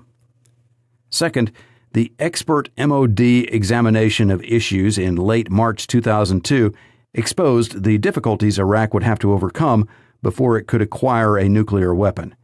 That included the difficulty of acquiring suitable fissile material from the, quote, black market, end quote. 518. In addition, the tendency to refer in public only to Iraq's, quote, weapons of mass destruction, end quote, without addressing their nature, the type of warhead, and whether they were battlefield or strategic weapons systems, or how they might be used as a last resort against invading military forces or as a weapon of terror to threaten civilian populations in other countries, was likely to have created the impression that Iraq posed a greater threat than the detailed JIC assessments would have supported. Iraq WMD Assessments, July to September 2002. 519. From late February 2002, the UK government position was that Iraq was a threat that had to be dealt with, that Iraq needed to disarm in accordance with the obligations imposed by the UN, and that it was important to agree to the return of UN inspectors to Iraq. 520. The urgency and certainty with which the position was stated reflected both the ingrained beliefs already described and the wider context in which the policy was being discussed with the U.S. 521. But it also served to fuel the demand that the government should publish the document it was known to have prepared, setting out the reasons why it was so concerned about Iraq. 522. In the spring and summer of 2002, senior officials and ministers took the view that the Iraq dossier should not be published until the way ahead on the policy was clearer. 523. By late August 2002, the government was troubled by intense speculation about whether a decision had already been taken to use military force. In Mr. Blair's words, the U.S. and U.K. had been outed as having taken a decision when no such decision had been taken. 524. Mr. Blair's decision on 3rd of September to announce that the dossier would be published was a response to that pressure. 525. The dossier was designed to, quote, make the case, end quote, and secure parliamentary and public support for the government's position that action was urgently required to secure Iraq's disarmament. 526. The UK government intended the information and judgments in the Iraq dossier to be seen to be the product of the JIC in order to carry authority with Parliament and the public. 527. The Secret Intelligence Service, SIS, was commissioned by Number 10 on 5th of September to examine whether it had any additional material which could be included. 528. Mr. Scarlett, as chairman of the JIC, was given the responsibility of producing the dossier. 529. The dossier drew on the 9th of September JIC assessment, Iraq Use of Chemical and Biological Weapons, Possible Scenarios, which had been commissioned to address scenarios for Iraq's possible use of chemical and biological weapons in the event of military action, previous JIC assessments, and the subsequent report issued by SIS on 11th of September. 530. The SIS report should have been shown to the relevant experts in the Defense Intelligence Staff, DIS, who could have advised their senior managers and the assessments staff. 531. Expert officials in DIS questioned the certainty with which some of the judgments in the dossier were expressed. Some of their questions were discussed during the preparation of the dossier. The text was agreed by Air Marshal Joe French, Chief of Defense Intelligence, at the JIC meeting on 19th of September. 532. There is no evidence that other members of the JIC were aware at the time of the reservations recorded in the minute by Dr. Brian Jones, the branch head of the Nuclear, Biological, and Chemical Section in the Scientific and Technical Directorate of the Defense Intelligence Staff, of 19th of September, and that written by the chemical weapons expert in his team the following day. 533. The JIC accepted ownership of the dossier and agreed its content. There is no evidence that intelligence was improperly included in the dossier or that Number 10 improperly influenced the text. 534. At issue are the judgments made by the JIC and how they and the intelligence were presented, including in Mr. Blair's foreword and in his statement to Parliament on 24th of September 2002. 535. It is unlikely that Parliament and the public would have distinguished between the ownership and therefore the authority of the judgments in the foreword and those in the executive summary and the main body of the dossier. 536. In the foreword, Mr. Blair stated that he believed the, quote, assessed intelligence, end quote, had, quote, established beyond doubt, end quote, that Saddam Hussein had, quote, continued to produce chemical and biological weapons, that he continues in his efforts to develop nuclear weapons, and that he had been able to extend the range of his ballistic missile program, End quote. That raises two key questions. Did Mr. Blair's statements, in whole or in part, go further than the assessed intelligence? Did that matter? 537. The inquiry is not questioning Mr. Blair's belief, which he consistently reiterated in his evidence to the inquiry, or his legitimate role in advocating government policy. 538. But the deliberate selection of a formulation which grounded the statement in what Mr. Blair believed rather than in the judgments which the JIC had actually reached in its assessment of the intelligence indicates a distinction between his beliefs and the JIC's actual judgments. 539. That is supported by the position taken by the JIC and Number 10 officials at the time, and in the evidence offered to the inquiry by some of those involved. 540. The assessed intelligence had not established beyond doubt that Saddam Hussein had continued to produce chemical and biological weapons. The executive summary of the dossier stated that the JIC judged that Iraq had, quote, continued to produce chemical and biological agents, end quote. The main text of the dossier said that there had been, quote, recent, end quote, production. It also stated that Iraq had the means to deliver chemical and biological weapons. It did not say that Iraq had continued to produce weapons. 541. Nor had the assessed intelligence established beyond doubt that efforts to develop nuclear weapons continued. The JIC stated in the executive summary of the dossier that Iraq had made covert attempts, quote, to acquire technology and materials which could be used in the production of nuclear weapons, sought significant quantities of uranium from Africa despite having no active nuclear program that would require it, and recalled specialists to work on its nuclear program, end quote. 542. But the dossier made clear that as long as sanctions remained effective, Iraq could not produce a nuclear weapon. 543. These conclusions draw on the evidence from the JIC assessments at the time and the executive summary of the dossier, which are set out in Section 4.2. They do not rely on hindsight. 544.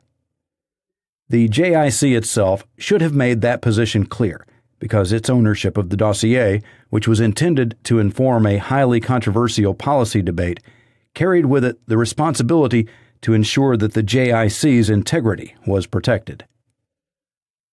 545. The process of seeking the JIC's views through Mr. Scarlett on the text of the foreword shows that Number 10 expected the JIC to raise any concerns it had. 546. The firmness of Mr. Blair's beliefs, despite the underlying uncertainties, is important in considering how the judgments in the foreword would have been interpreted by Cabinet in its discussions on 23rd of September and by Parliament. 547. In his statement to Parliament on 24th of September and in his answers to subsequent questions, Mr. Blair presented Iraq's past, current, and potential future capabilities as evidence of the severity of the potential threat from Iraq's weapons of mass destruction, and that at some point in the future, that threat would become a reality. 548. By the time the dossier was published, President Bush had announced that the U.S. was seeking action on Iraq through the UN, and Iraq had agreed to the return of inspectors. 549. Rather than the debate being framed in terms of the answers needed to the outstanding questions identified by UNSCOM and the IAEA, including the material for which UNSCOM had been unable to account, the dossier's description of Iraq's capabilities and intent became part of the baseline against which the UK government measured Iraq's future statements and actions, and the success of weapons inspections. 550. As Section 4.3 demonstrates, the judgments remained in place without challenge until the invasion of Iraq in March 2003. Iraq's denials of the capabilities and intent attributed to it were not taken seriously. 551. As the flaws in the construct and the intelligence were exposed after the conflict, the dossier and subsequent statements to Parliament also became the baseline against which the government's good faith and credibility were judged. Iraq WMD assessments, October 2002 to March 2003. 552.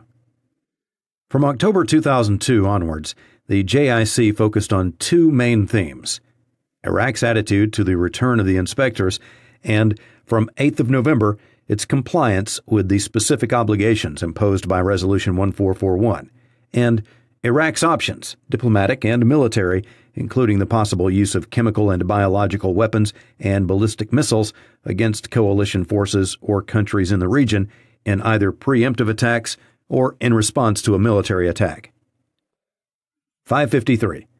In its assessment of 18th of December, the JIC made the judgments in the UK government's September dossier part of the test for Iraq. 554. The judgments about Iraq's capabilities and intentions relied heavily on Iraq's past behavior being a reliable indicator of its current and future actions. 555. There was no consideration of whether, faced with the prospect of a U.S.-led invasion, Saddam Hussein had taken a different position. 556. The absence of evidence of prescribed programs and materials relating to the production or delivery of chemical, biological, or nuclear weapons was attributed to Iraq's ability to conceal its activities and deceive the inspectors, and the difficulties which it had been anticipated the inspectors would encounter.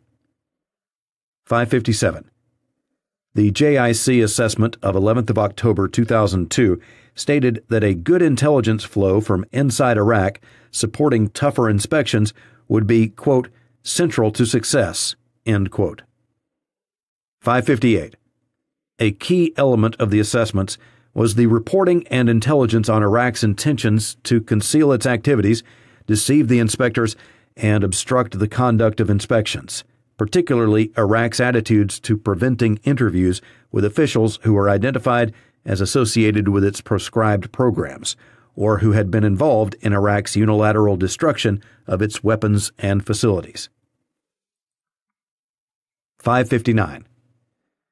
The large number of intelligence reports about Iraq's activities were interpreted from the perspective that Iraq's objectives were to conceal its programs. 560. Similarly, Iraq's actions were consistently interpreted as indicative of deceit. 561. From early 2003, the government drew heavily on the intelligence reporting of Iraq's activities to deceive and obstruct the inspectors to illustrate its conclusion that Iraq had no intention of complying with the obligations imposed in Resolution 1441. 562. The government also emphasized the reliability of the reporting. 563. The JIC's judgment from August 2002 until 19th of March 2003 remained that Iraq might use chemical and biological weapons in response to a military attack. 564. Iraq's statements that it had no weapons or programs were dismissed as further evidence of a strategy of denial. 565. In addition, the extent to which the JIC's judgments depended on inference and interpretation of Iraq's previous attitudes and behavior was not recognized. 566. At no stage was the hypothesis that Iraq might not have chemical, biological, or nuclear weapons or programs identified and examined by either the JIC or the policy community. 567. After its 9th of September 2002 assessment, the JIC was not asked to review its judgments on Iraq's capabilities and programs, which underpinned UK thinking, nor did the JIC itself suggest such a review. 568.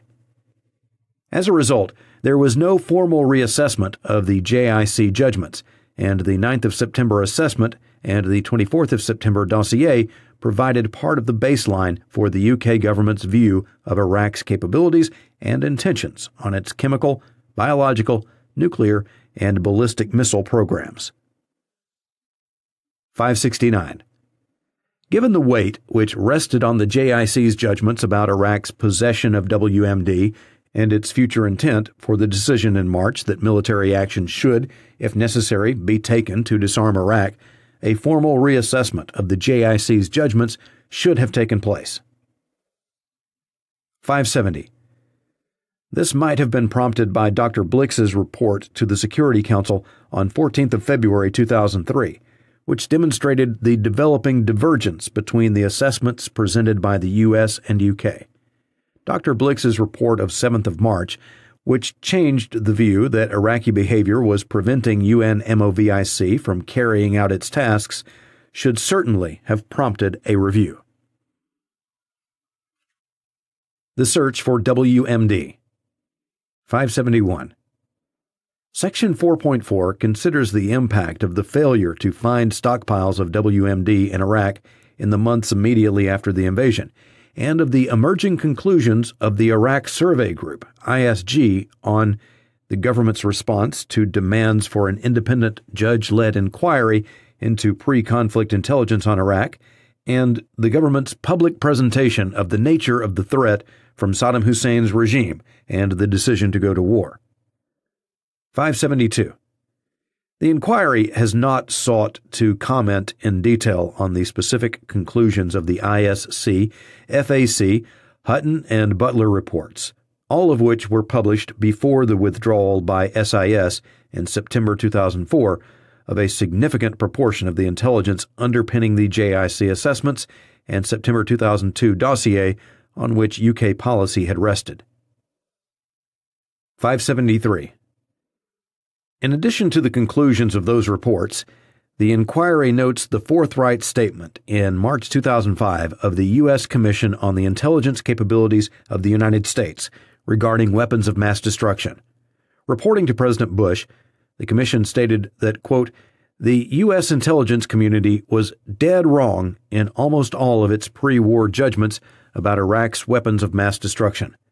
This was a major intelligence failure. End quote. 574.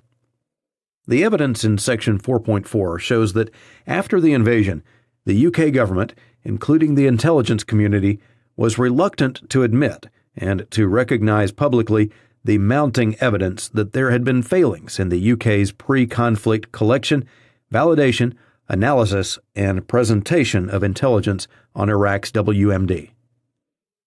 575.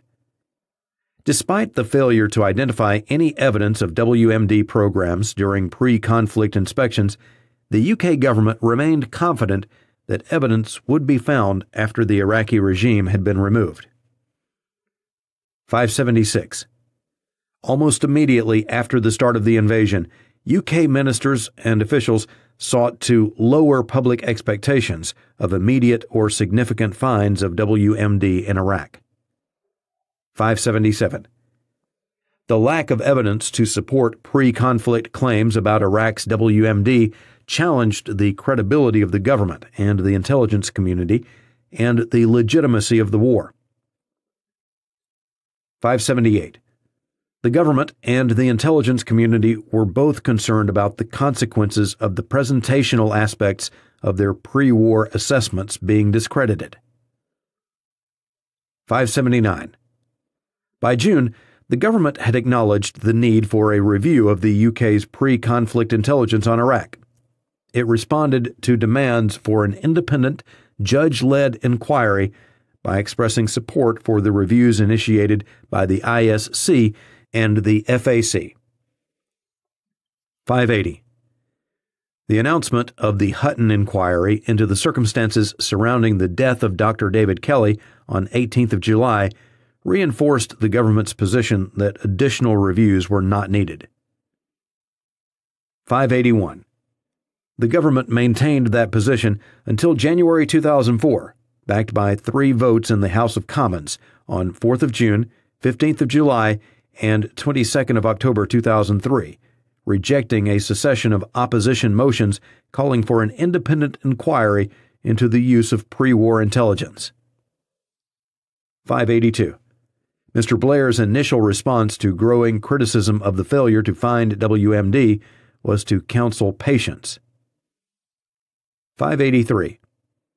After the publication of the ISG interim report, the government's focus shifted from finding stockpiles of weapons to emphasizing evidence of the Iraqi regime's strategic intent. 584.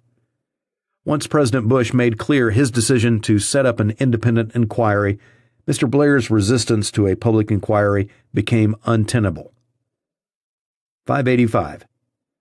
After the announcement of the Butler Review, the UK government's focus shifted to the content of the next ISG report, the Status Report. 586.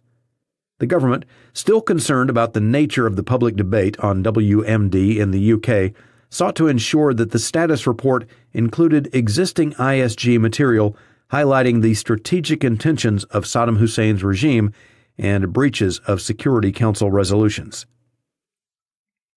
587.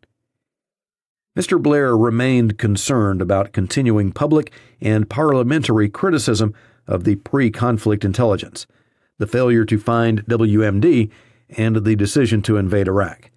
After the reports from the Hutton Inquiry, the ISG, and the U.S. Commission, he sought to demonstrate that although, quote, the exact basis for action was not as we thought, end quote, the invasion had still been justified. 588. The ISG's findings were significant, but did not support past statements by the UK and U.S. governments, which had focused on Iraq's current capabilities and an urgent and growing threat. 589. The explanation for military action put forward by Mr. Blair in October 2004 was not the one given before the conflict. Planning for a post-Saddam Hussein Iraq. The failure to plan or prepare for known risks. 590. The information on Iraq available to the UK government before the invasion provided a clear indication of the potential scale of the post-conflict task. 591. It showed that in order to achieve the UK's desired end state, any post-conflict administration would need to restore infrastructure that had deteriorated significantly in the decade since 1991 to the point where it was not capable of meeting the needs of the Iraqi people. Administer a state where the upper echelons of a regime that had been in power since 1968 had been abruptly removed, and in which the capabilities of the wider civil administration, many of whose employees were members of the ruling party, were difficult to assess, and provide security in a country faced with a number of potential threats, including internecine violence, terrorism, and Iranian interference. 592. In December 2002, the MOD described the post-conflict phase of operations as, quote, strategically decisive, end quote. But when the invasion began, the UK government was not in a position to conclude that satisfactory plans had been drawn up and preparations made to meet known post-conflict challenges and risks in Iraq and to mitigate the risk of strategic failure. 593. Throughout the planning process, the UK assumed that the U.S. would be responsible for preparing the post-conflict plan, that post-conflict activity would be authorized by the UN Security Council, that agreement would be reached on a significant post-conflict role for the UN, and that international partners would step forward to share the post-conflict burden. 594. On that basis, the UK planned to reduce its military contribution in Iraq to medium scale within 4 months of the start of the invasion, and expected not to have to make a substantial commitment to post-conflict administration. 595. Achieving that outcome depended on the UK's ability to persuade the US of the merits of a significant post-conflict role for the UN. 596. The UK could not be certain at any stage in the year before the invasion that it would succeed in that aim. 597. In January 2003, the UK sought to persuade the U.S. of the benefits of UN leadership in Iraq's interim post-conflict civil administration. Officials warned that if the UK failed to persuade the U.S., it risked, quote, being drawn into a huge commitment of UK resources for a highly complex task of administration and law and order for an uncertain period, end quote. 598. By March 2003, having failed to persuade the U.S. of the advantages of a UN-led interim administration, the UK had set the less ambitious goal of persuading the U.S. to accept UN authorization of a coalition-led interim administration and an international presence that would include the UN. 599. On 19th of March, Mr. Blair stated in Parliament that discussions were taking place with the U.S., UN, and others on the role of the UN and post-conflict issues. 600. Discussions continued, but as the invasion began, the UK had not secured U.S. agreement to a Security Council resolution authorizing post-conflict administration, and could not be sure when or on what terms agreement would be possible. The extent of the UN's preparations, which had been hindered by the absence of agreement on post-conflict arrangements, remained uncertain. Mr. Annan emphasized to Ms. Short the need for clarity on U.S. thinking so that UN planning could proceed, and told Sir Jeremy Greenstock that he, quote, would not wish to see any arrangement subjugating UN activity to coalition activity, end quote. Potential international partners for reconstruction and additional coalition partners to provide security continued to make their post-conflict contributions conditional on UN authorization for Phase 4, the military term for post-conflict operations. 601. Despite being aware of the shortcomings of the U.S. plan, strong U.S. resistance to a leading role for the UN, indications that the UN did not want the administration of Iraq to become its responsibility, and a warning about the tainted image of the UN in Iraq, at no stage did the UK government formally consider other policy options, including the possibility of making participation in military action conditional on a satisfactory plan for the post-conflict period, or how to mitigate the known risk that the UK could find itself drawn into a, quote, huge commitment of UK resources, end quote, for which no contingency preparations had been made. The planning process and decision-making. 602. As a junior partner in the coalition, the UK worked within a planning framework established by the U.S. It had limited influence over a process dominated increasingly by the U.S. military. 603. The creation of the Ad Hoc Group on Iraq in September 2002 and the Iraq Planning Unit in February 2003 improved coordination across government at official level, but neither body carried sufficient authority to establish a unified planning process across the four principal departments involved: the FCO, the MOD, DFID, and the Treasury, or between military and civilian planners. 604. Important material, including the DFID reviews of northern and southern Iraq, and significant pieces of analysis, including the series of MOD Strategic Planning Group (SPG) papers on military strategic thinking, were either not shared outside the originating department or, as appears to have been the case with the SPG papers, were not routinely available to all those with a direct interest in the contents. 605. Some risks were identified, but departmental ownership of those risks and responsibility for analysis and mitigation were not clearly established. 606. When the need to plan and prepare for the worst case was raised, including by MOD officials in advice to Mr. Hoon on 6th of March 2003, Lieutenant General John Reith, Chief of Joint Operations, in his papers for the Chiefs of Staff on 21st of March, and in Treasury advice to Mr. Brown on 24th of March, there is no evidence that any department or individual assumed ownership or was assigned responsibility for analysis or mitigation. No action ensued. 607. In April 2003, Mr. Blair set up the Ad Hoc Ministerial Group on Iraq Rehabilitation, AHMGIR, chaired by Mr. Straw, to oversee the UK contribution to post-conflict reconstruction. 608.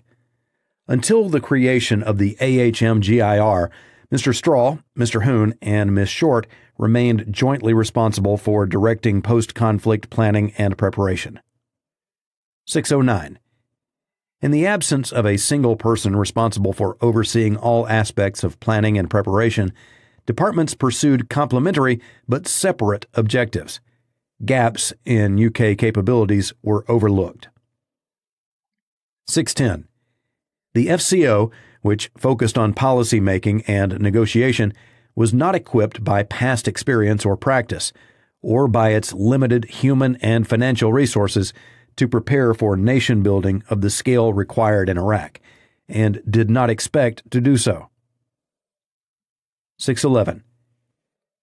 DFID's focus on poverty reduction and the channeling of assistance through multilateral institutions instilled a reluctance before the invasion to engage on anything other than the immediate humanitarian response to conflict. 612. When military planners advised of the need to consider the civilian component as an integral part of the UK's post-conflict deployment, the government was not equipped to respond. Neither the FCO nor DFID took responsibility for the issue. 613. The shortage of expertise in reconstruction and stabilization was a constraint on the planning process and on the contribution the UK was able to make to the administration and reconstruction of post-conflict Iraq. 614. The UK government's post-invasion response to the shortage of deployable experts in stabilization and post-conflict reconstruction is addressed in Section 10.3. 615. Constraints on UK military capacity are addressed in Sections 6.1 and 6.2. 616. The UK contribution to the post-conflict humanitarian response is assessed in Section 10.1. 617. At no stage did ministers or senior officials commission the systematic evaluation of different options, incorporating detailed analysis of risk and UK capabilities, military and civilian, which should have been required before the UK committed to any course of action in Iraq. 618. Where policy recommendations were supported by untested assumptions, those assumptions were seldom challenged. When they were, the issue was not always followed through. 619.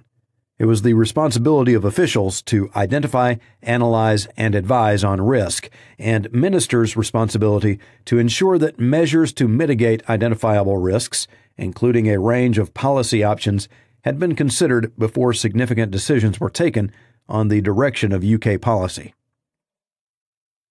620.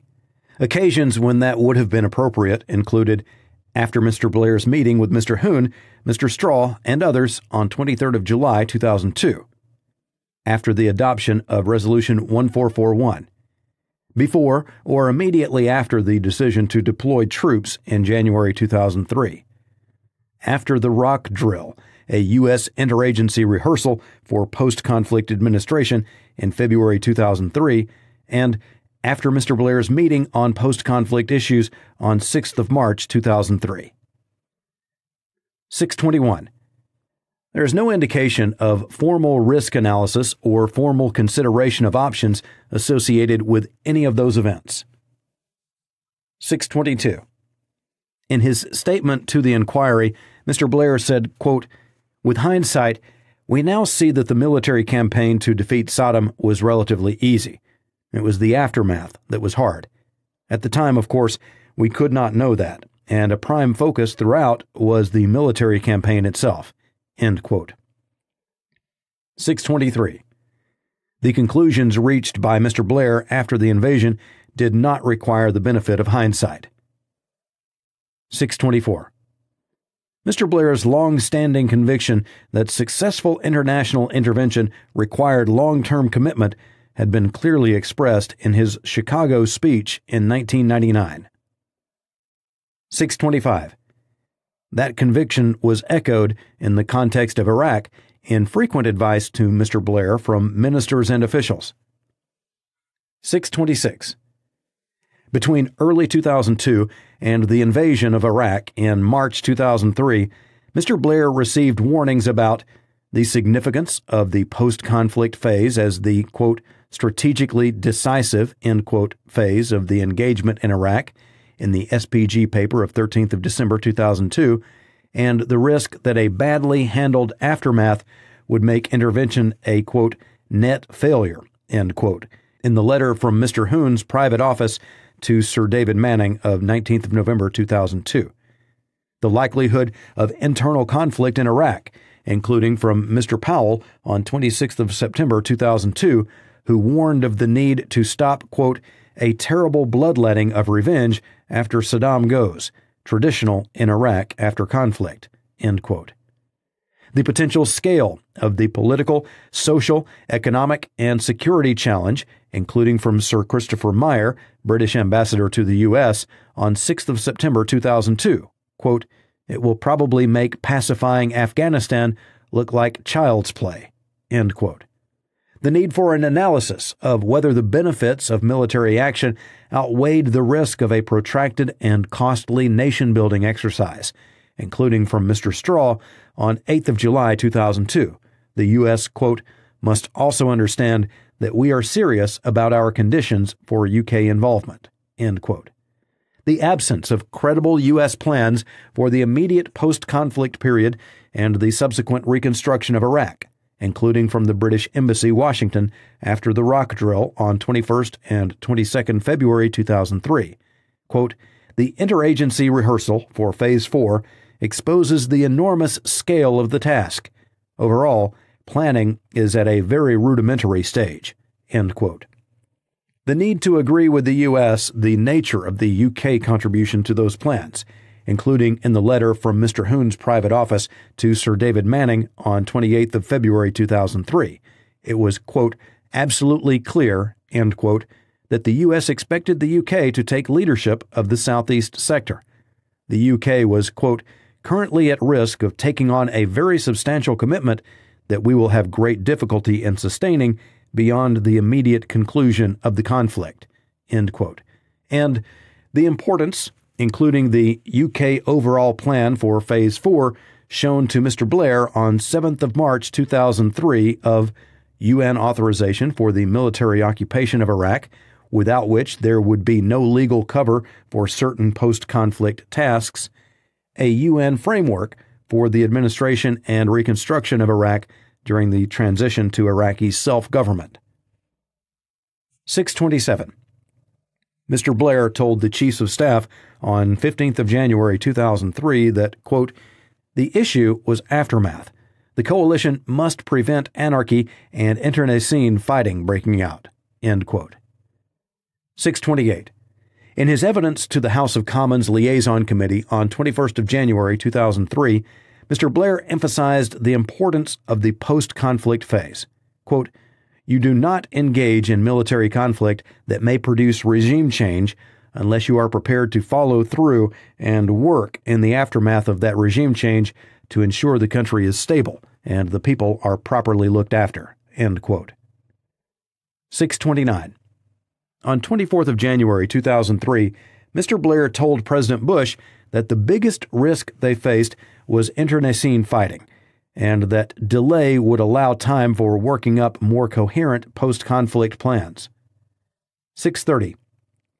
Yet, when Mr. Blair set out the UK's vision for the future of Iraq in the House of Commons on 18th of March 2003, no assessment had been made of whether that vision was achievable. No agreement had been reached with the U.S. on a workable post-conflict plan, UN authorization had not yet been secured, and there had been no decision on the UN's role in post-conflict Iraq. 631. UK policy rested on the assumption that the U.S. would provide effective leadership of the immediate post-conflict effort in Iraq, the conditions would soon be in place for UK military withdrawal, After a short period of U.S.-led, UN-authorized military occupation, the UN would administer and provide a framework for the reconstruction of post-conflict Iraq.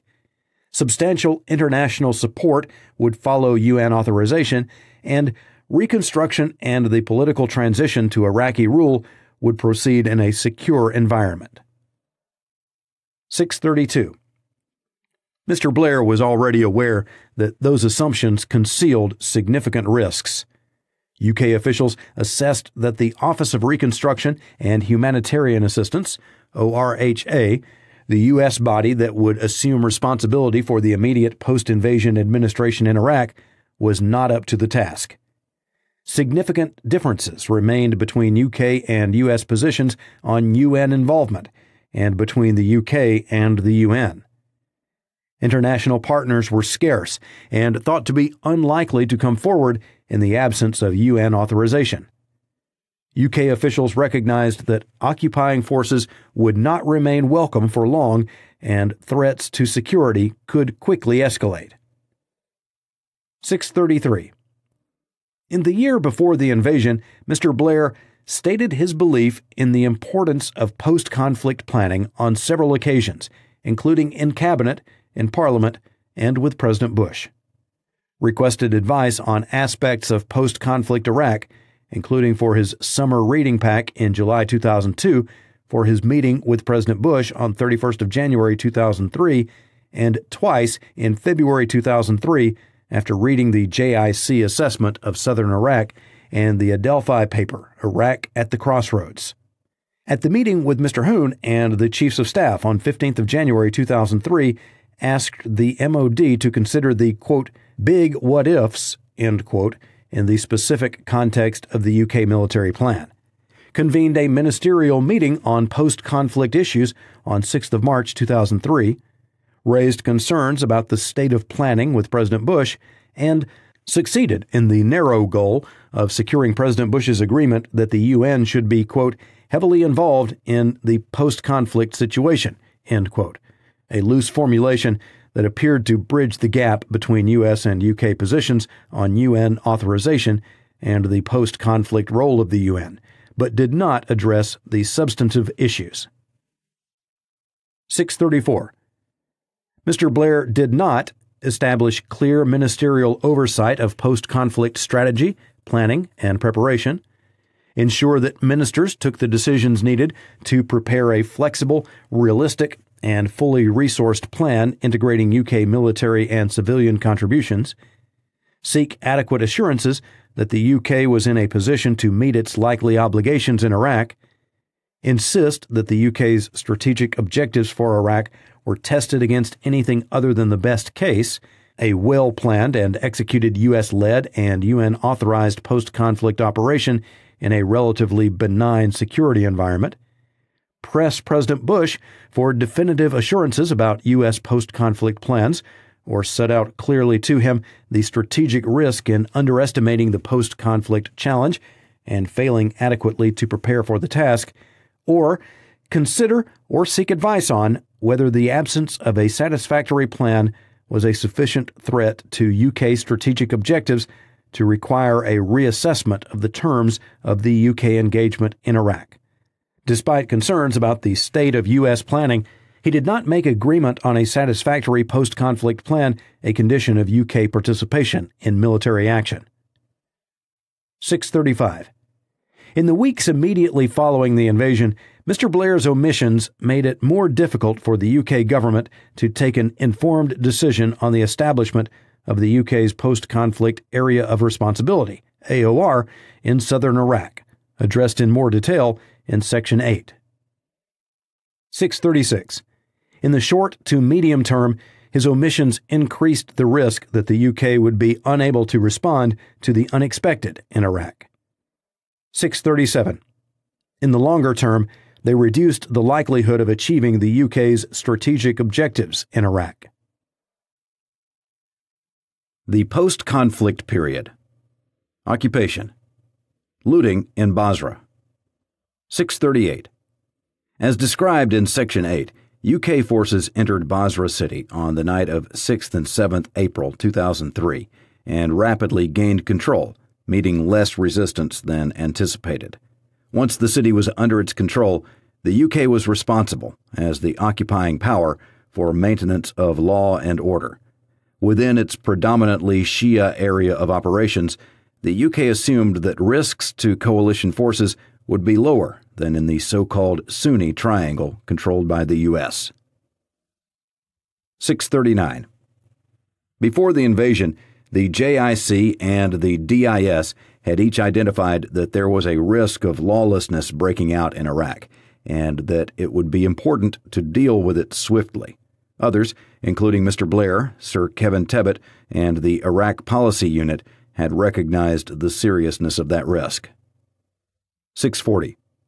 However, the formal authorization for action in Iraq issued by Admiral Boyce on 18th of March contained no instruction on how to establish a safe and secure environment if lawlessness broke out as anticipated.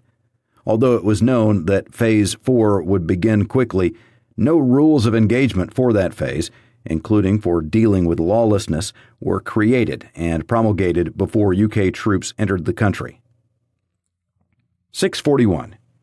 Both before and during the invasion, Lieutenant General Reith made the absence of instructions to UK forces covering what to do if faced with lawless behavior by the Iraqi population in Basra explicit to the Chiefs of Staff. 642. Faced with widespread looting after the invasion and without instructions, UK commanders had to make their own judgments about what to do. Brigadier Graham Benz, commanding the 7th Armored Brigade, which had taken Basra City, told the inquiry that he had concluded that, quote, the best way to stop looting was just to get to a point where there was nothing left to loot, end quote. 643. Although the implementation of tactical plans to deal with lawlessness was properly the responsibility of in-theater commanders, it was the responsibility of the Chief of the Defense Staff and the Chief of Joint Operations to ensure that appropriate rules of engagement were set and preparations made to equip commanders on the ground to deal with it effectively. They should have ensured that those steps were taken. 644. The impact of looting was felt primarily by the Iraqi population rather than by coalition forces. The latter initially experienced a, quote, honeymoon period, end quote, although the situation was far from stabilized. 645. Lieutenant General Reith anticipated that UK forces could be reduced to a medium-scale effort by the autumn, when he expected the campaign to have reached, quote, some form of steady state, end quote. 646. The JIC correctly judged on 16th of April that the local population had high hopes that the coalition would rapidly improve their lives and that, quote, resentment of the coalition could grow quickly if it is seen to be ineffective, either politically or militarily. Such resentment could lead to violence, end quote. 647. By the end of April, Mr. Hoon had announced that UK troop levels would fall to between 25,000 and 30,000 by the middle of May, from an initial peak of around 46,000. 648. Consequently, by the start of May, there was a clearly articulated expectation of a rapid drawdown of UK forces by the autumn, despite the identified risk that the consent of the local population was built on potentially vulnerable foundations, which could be undermined rapidly and with serious consequences. Looting in Baghdad. 649. In the absence of a functioning Iraqi police force and criminal justice system, and without a clear coalition Phase 4 plan, looting and score settling became a serious problem in Baghdad soon after the regime fell. The looting of ministry buildings and damage to state-owned infrastructure in particular added to the challenges of the occupation. 650. Reflecting in June 2004, Mr. David Richmond, the Prime Minister's Special Representative on Iraq from March to June 2004, judged that the failure to crack down on looting in Baghdad in April 2003 released, quote, a crime wave which the coalition has never been able to bring fully under control." End quote. 651. After visiting Iraq in early May 2003, General Sir Mike Jackson, Chief of the General Staff, observed, quote, "A security vacuum still exists in Baghdad, particularly at night. Looting, revenge killing, and subversive activities are rife. Should a bloody and protracted insurgency establish itself in Baghdad, then a ripple effect is likely to occur." End quote. 652.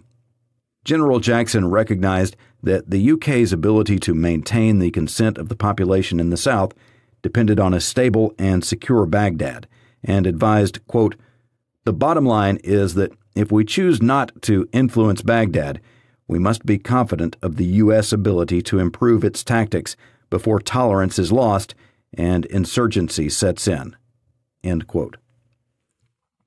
653. General Jackson, Major General David Richards, Assistant Chief of the General Staff, and Lieutenant General Sir Anthony Pigott, Deputy Chief of the Defense Staff, Commitments, all offered advice in favor of deploying the UK's 16 Air Assault Brigade to Baghdad to support coalition efforts to retrain Iraqi police officers and get them back on patrol. 654. However, the Chiefs of Staff collectively considered that the benefits of making a contribution to the security of Baghdad were outweighed by the risk that UK troops would be, quote, "tied down," end quote, outside the UK's area of responsibility, with adverse impact, and advised on 21st of May against deploying 16th Air Assault Brigade. The Chiefs of Staff did not conclude that the tasks it was proposed that 16th Air Assault Brigade should undertake were unnecessary, but rather that U.S. troops would complete them. UK influence on post-invasion strategy, Resolution 1483. 655. On 21st of March 2003, the day after the start of the invasion, Mr. Powell and Sir David Manning, two of Mr. Blair's closest advisors, offered him advice on how to influence the post-invasion U.S. agenda. Key among their concerns was the need for post-conflict administrative arrangements to have the legitimacy conferred by UN endorsement. Such UK plans for the post-conflict period, as had been developed, relied on the deployment of an international reconstruction effort to Iraq. Controversy surrounding the launch of the invasion made that challenging to deliver. The absence of UN endorsement would make it close to impossible. 656.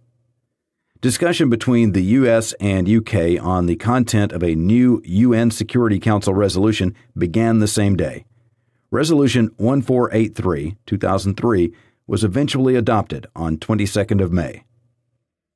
657. U.S. and UK objectives for the resolution were different, and in several substantive respects, the text of Resolution 1483 differed from the UK's preferred position. 658. The UK wanted oil revenues to be controlled by an Iraqi body, or failing that, by the UN or World Bank, in line with the pre-invasion promise to use them exclusively for the benefit of Iraq. Instead, Resolution 1483 placed the power to spend the Development Fund for Iraq into the hands of the Coalition Provisional Authority, CPA, overseen by a monitoring board. That was in line with U.S. objectives, but did not address UK concerns. 659. The UK considered that an interim Iraqi administration should have real powers and not be subordinate to the CPA. Resolution 1483 said that the CPA would retain its responsibilities until an internationally recognized representative government was established. The text did not go so far as to require an interim administration to report formally to the CPA, as the U.S. wished, but that was, in effect, how the relationship between the CPA and the Governing Council established by Resolution 1483 operated. 660. The UK's policy position was that the UN should take the lead in establishing the interim Iraqi administration. Resolution 1483 gave the UN a role working with the people of Iraq and the CPA, but did not give it the lead. Evidence considered by the inquiry suggests that there was consistent reluctance on the part of the UN to take on such a role, and the UK position was therefore not wholly realistic. 661. Resolution 1483 formally designated the UK and US as joint occupying powers in Iraq. It also set the conditions for the CPA's dominance over post-invasion strategy and policy by handing it control of funding for reconstruction and influence on political development, at least equal to that of the UN. UK influence on the Coalition Provisional Authority. 662. By the time Resolution 1483 was adopted, the CPA was already operating in Iraq under the leadership of Ambassador L. Paul Bremer, reporting to Mr. Donald Rumsfeld, the U.S. Defense Secretary. There was no reporting line from the CPA to the UK. 663. The resolution's designation of the U.S. and UK as joint occupying powers did not reflect the reality of the occupation. The UK contribution to the CPA's effort was much smaller than that of the U.S. and was particularly concerned with Basra. 664. The UK took an early decision to concentrate its effort in one geographical area rather than accept a national lead for a particular element of the coalition effort, such as police reform. However, it was inevitable that Iraq's future would be determined in Baghdad, as both the administrative center and the place where the power shift from minority Sunni rule to majority Shia rule was going to be most keenly felt. Having decided to concentrate its effort on an area some distance removed from the capital, the UK's ability to influence policy under debate in Baghdad was curtailed. 665. In Baghdad itself, the UK provided only a small proportion of the staff for the military and civilian headquarters. The low numbers were influenced in part by reasonable concerns about the personal legal liabilities of UK staff working initially in ORHA and then in the CPA, and what their deployment might imply about the UK's responsibility for decisions made by those organizations, in the absence of formal consultation or the right of veto. 666. The pre-invasion focus on a leading UN role in Iraq meant that little thought had been given to the status of UK personnel during an occupation which followed an invasion without Security Council authorization. Better planning, including proper assessment of a variety of different possible scenarios, would have allowed such issues to be worked through at a much earlier stage. 667. There was an urgent need for suitably experienced UK officials ready to deploy to Baghdad, but they had not been identified. See Section 15. 668. No governance arrangements were designed before the invasion which might have enabled officials and ministers based in London and Washington to manage the implications of a joint occupation involving separate resources of a very different scale. Such arrangements would have provided a means to identify and resolve different perspectives on policy and to facilitate joint decisions. 669. Once the CPA had been established, policy decisions were made largely in Baghdad, where there was also no formal U.S.-UK governance structure. This created a risk described to the inquiry by Sir Michael Wood, FCO legal advisor from 2001 to 2006, as, quote, the UK being held jointly responsible for acts or omissions of the CPA without a right to consult and a right of joint decision, end quote. 670. To manage that risk, the UK proposed a Memorandum of Understanding, MOU, with the U.S. to establish procedures for working together on issues related to the occupation, but it could not be agreed. Having supplied the overwhelming majority of the CPA's resources, the U.S. had little incentive to give the UK an influential role in deciding how those resources were to be used, and the UK lacked the will and leverage to insist. 671. In the absence of formal arrangements, there was a clear risk that the UK would be inadequately involved in important decisions, and the UK struggled from the start to have a significant effect on the CPA's policies.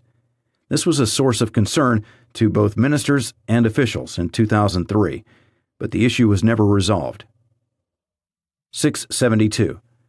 Senior individuals deployed to Iraq by the UK at this time saw themselves either as working for the CPA in support of its objectives and as part of its chain of command, or as UK representatives within the CPA with a remit to seek to influence CPA decisions. No one formally represented the UK position within the CPA decision-making process, a serious weakness which should have been addressed at an early stage. 673. Managing a joint occupation of such size and complexity effectively and coherently required regular formal and informal discussion and clear decision-making at all levels, both between capitals and in-country. Once attempts to agree an MOU had failed, the chances of constructing such mechanisms were slim. 674. In the absence of an MOU with the U.S., the UK's influence in Baghdad depended heavily on the personal impact of successive special representatives and British ambassadors to Iraq and the relationships they were able to build with senior U.S. figures. 675. Some instances of important CPA decisions in which the UK played little or no formal part were the decision to issue CPA Order No. 2, which dissolved or disbanded a number of military and other security entities that had operated as part of Saddam Hussein's regime, including the armed forces, see Section 12. This was raised informally by Ambassador Bremer in his first meeting with Mr. John Sars, Mr. Blair's special representative on Iraq, who, unbriefed, did not at that point take a contrary position. The concept of creating a new army had also been raised by Mr. Walt Slocum, CPA Senior Advisor on National Security and Defense, in discussion with Mr. Hoon. Dissolution was a key decision which was to have a significant effect on the alienation of the Sunni community and the development of an insurgency in Iraq, and the terms and timing of this important order should have been approved by both Washington and London. Decisions on how to spend the development fund for Iraq, which Resolution 1483 gave the CPA the power to make. CPA Regulation No. 2 subsequently vested Ambassador Bremer with control of the fund, effectively placing it under U.S. control. This exacerbated concerns about the under-resourcing of CPA South, as expressed in Mr. Straw's letter to Mr. Blair of 5th of June 2003, see Section 10.1. The creation of the Iraqi Central Bank as an independent body in July 2003, see Sections 9.2 and 10.1. This came as a surprise to the UK, despite the close involvement of officials from the Treasury in arrangements for Iraq's new currency and budget. The creation of a new Iraqi Central Criminal Court, see Section 9.2, the announcement of which UK officials could not delay for long enough to enable the Attorney General to give his view on its legality under the terms of Resolution 1483. Production of the CPA's Vision for Iraq and Achieving the Vision, see Section 9.2 and 10.1. Mr. Sars alerted the FCO to the first document on 6th of July when it was already at an advanced stage of drafting, and by 18th of July it had been signed off by the Pentagon. No formal UK approval was sought for a document which intended to provide strategic direction to the coalition's non-military effort in Iraq. 676. UK involvement in CPA decisions about the scope and implementation of de-Baathification policy is considered in Section 11.2.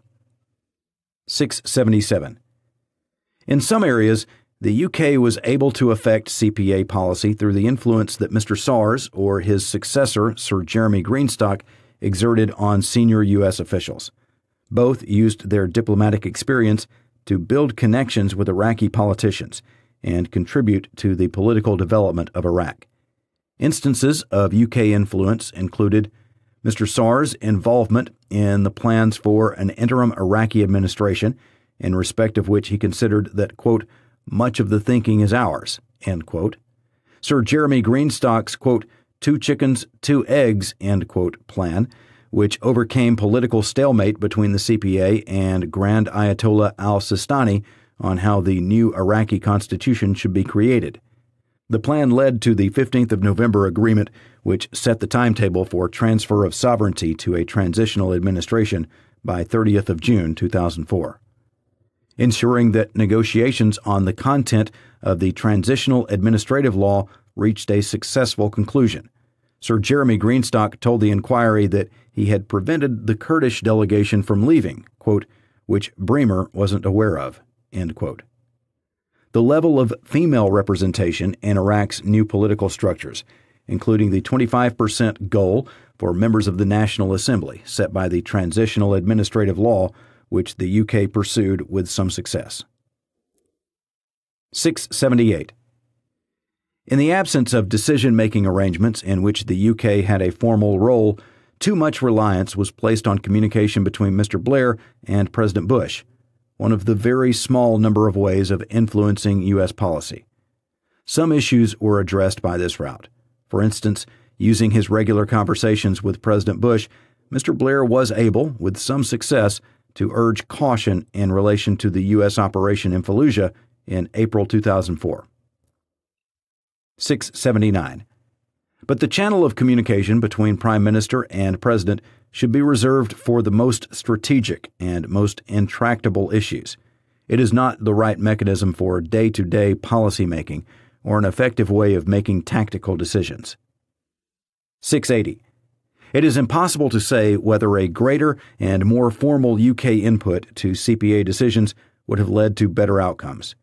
But it is clear that the UK's ability to influence decisions made by the CPA was not commensurate with its responsibilities as joint occupying power. A decline in security. 681. From early June 2003 and throughout the summer, there were signs that security in both Baghdad and the south was deteriorating. The MOD's SPG warned that, quote, more organized opposition to the coalition may be emerging, end quote, as discontent about the coalition's failure to deliver a secure environment began to grow in the Iraqi population. 682.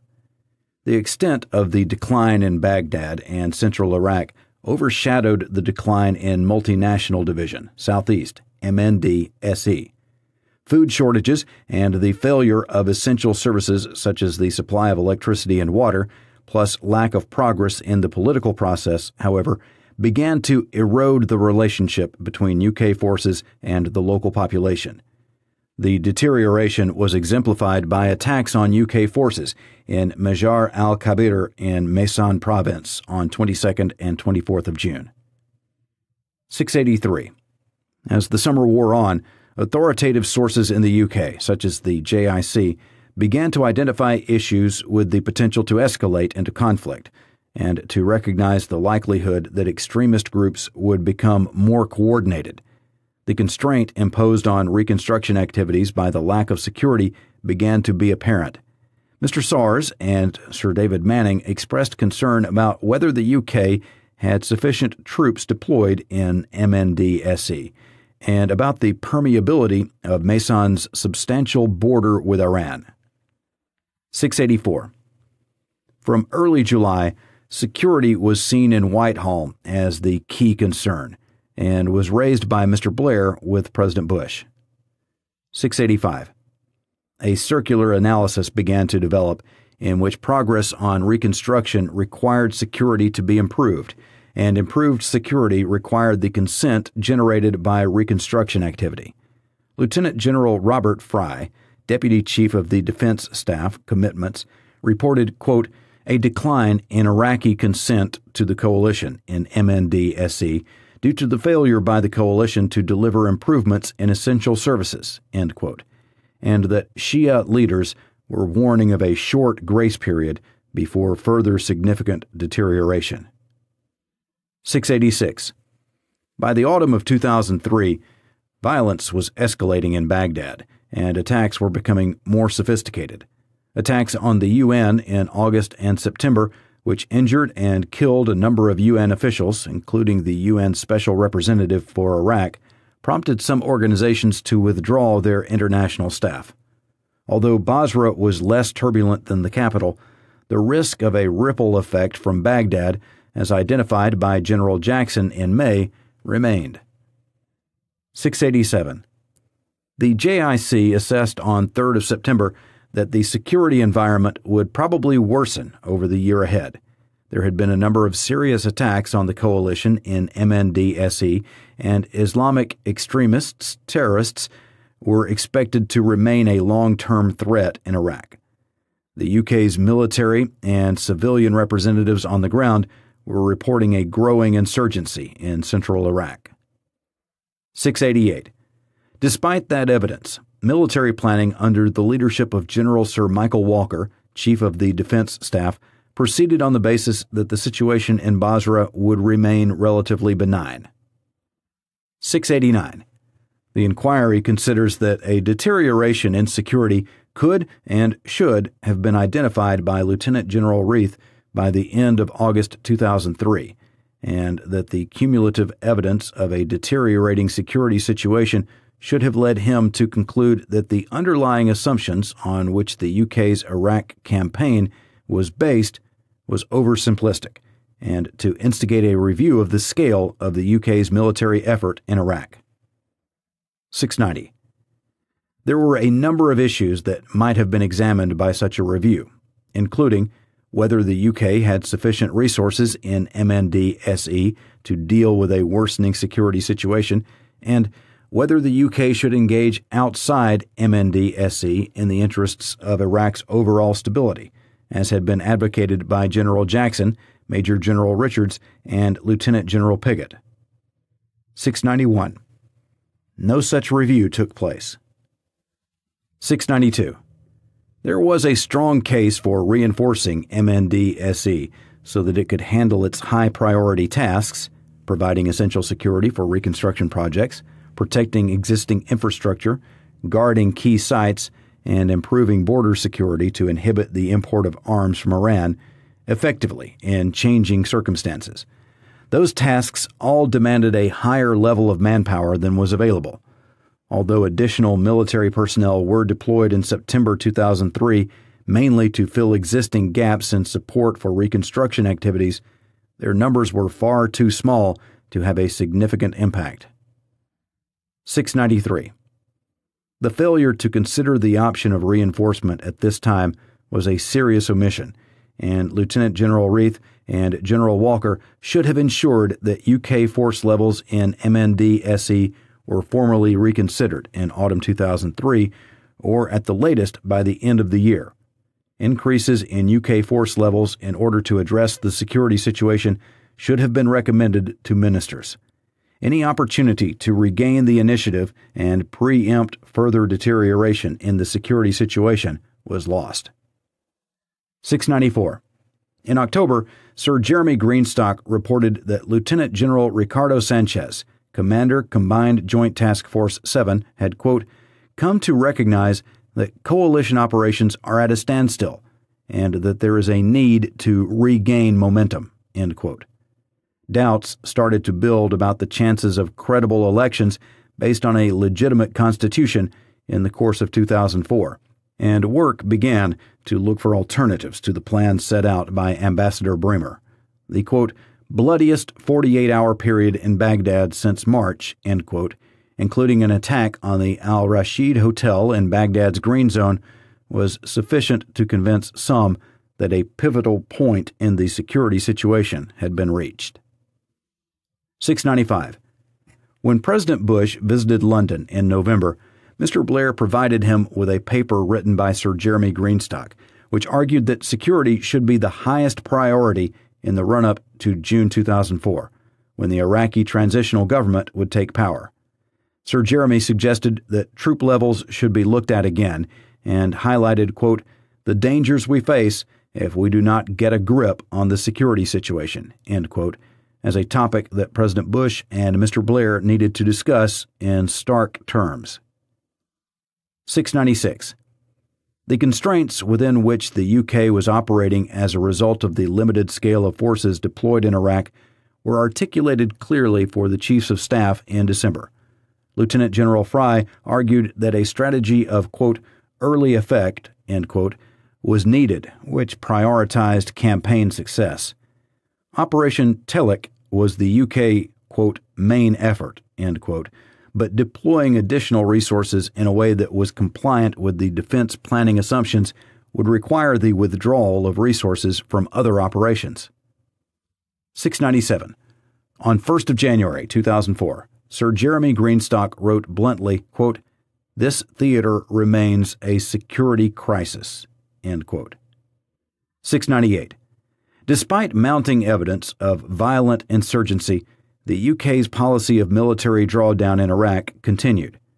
After force levels had been reviewed in January, the rationale for continued drawdown was based on adjusted criteria by which the success of security sector reform would be judged, meaning that such reform would be implemented, quote, only to applicable standards for Iraq, end quote. The Turning Point. 699.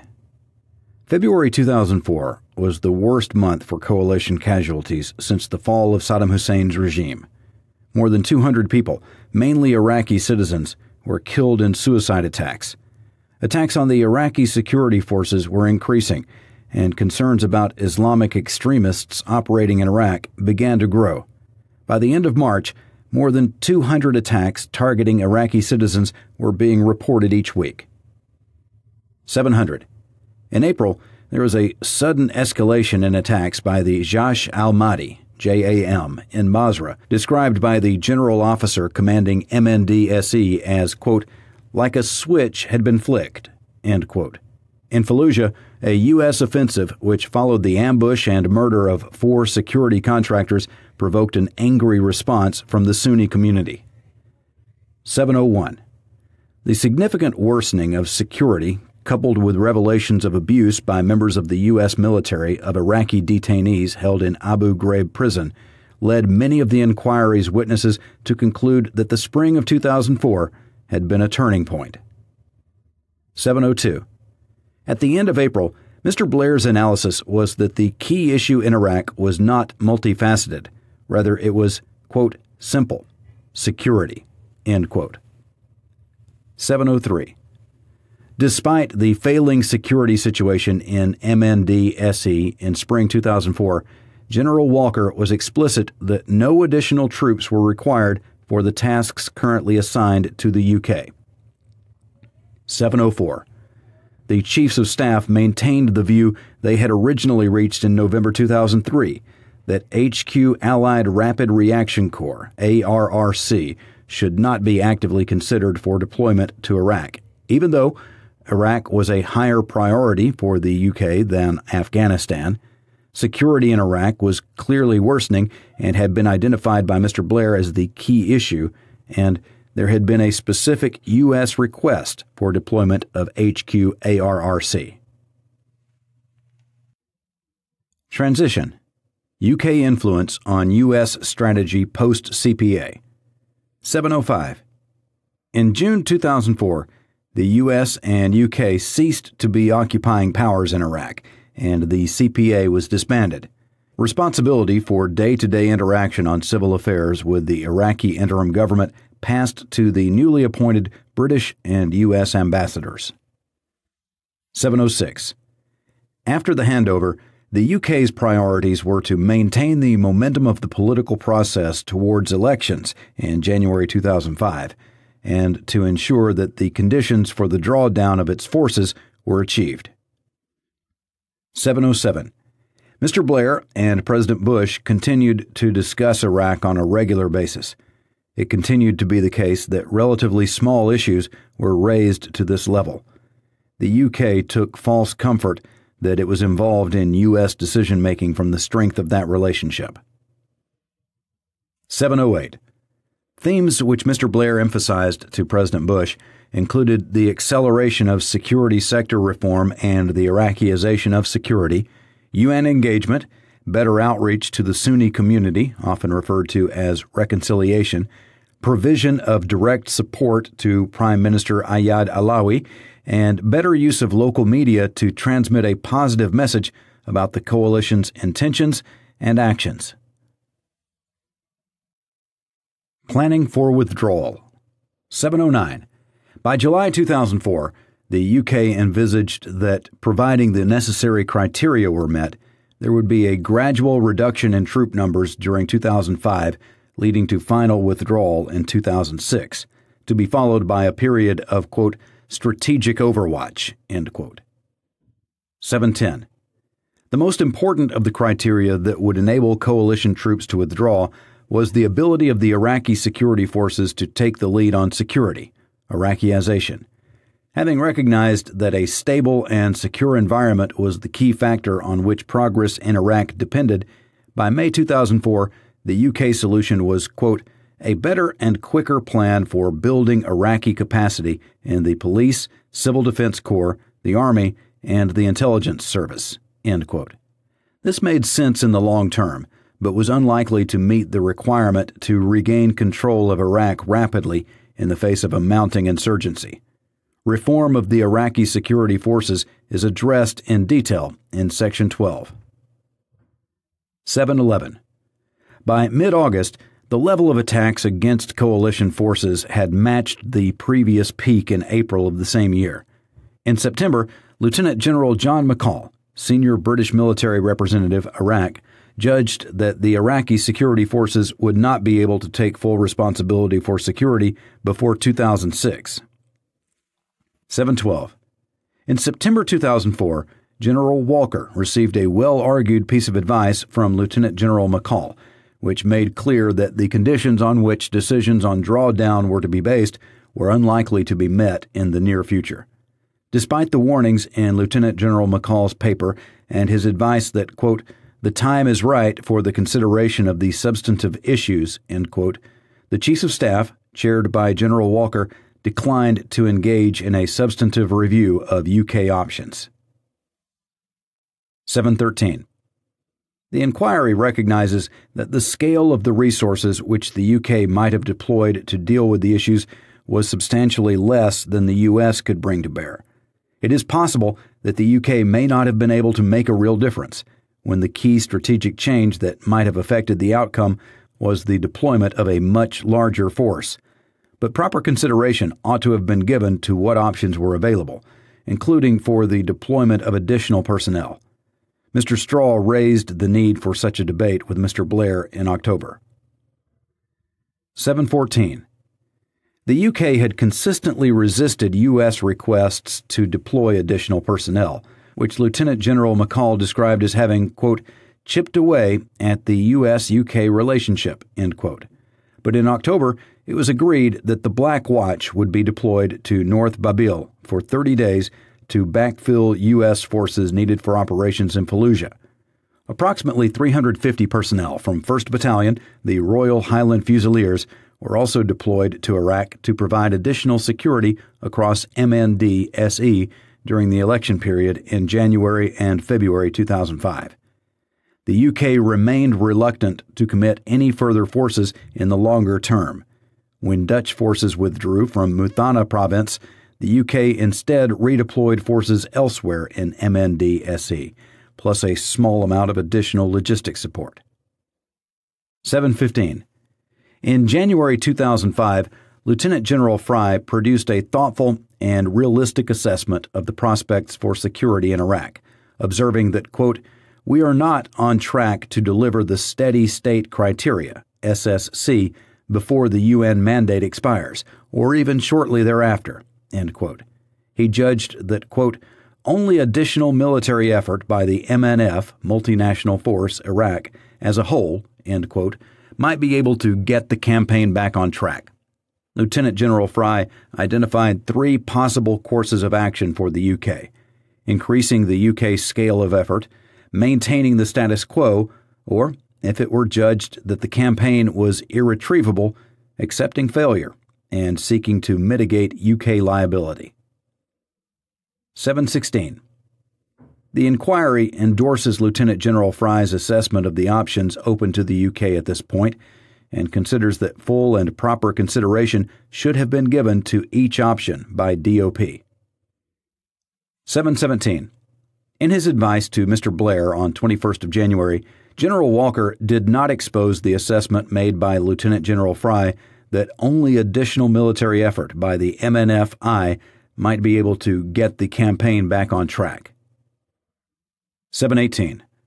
On 30th of January, elections for the Transitional National Assembly and provincial assemblies took place across Iraq.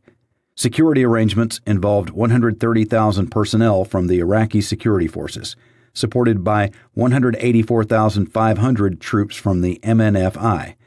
The JIC assessed that perhaps fewer than 10% of voters had turned out in the Sunni heartlands and judged that, quote, without Sunni engagement in the political process, it will not be possible significantly to undermine the insurgency, end quote. 719. In April, the JIC assessed that, quote, a significant Sunni insurgency will continue through 2005 and beyond, but the opportunities for reducing it appear greater than we judged in early February, end quote. The impact of Afghanistan. 720. In June 2004, the UK had made a public commitment to deploy HQ ARRC to Afghanistan in 2006, based on a recommendation from the Chiefs of Staff and Mr. Hoon, and with Mr. Straw's support. HQ ARRC was a NATO asset for which the UK was the lead nation and provided 60% of its staff. 721.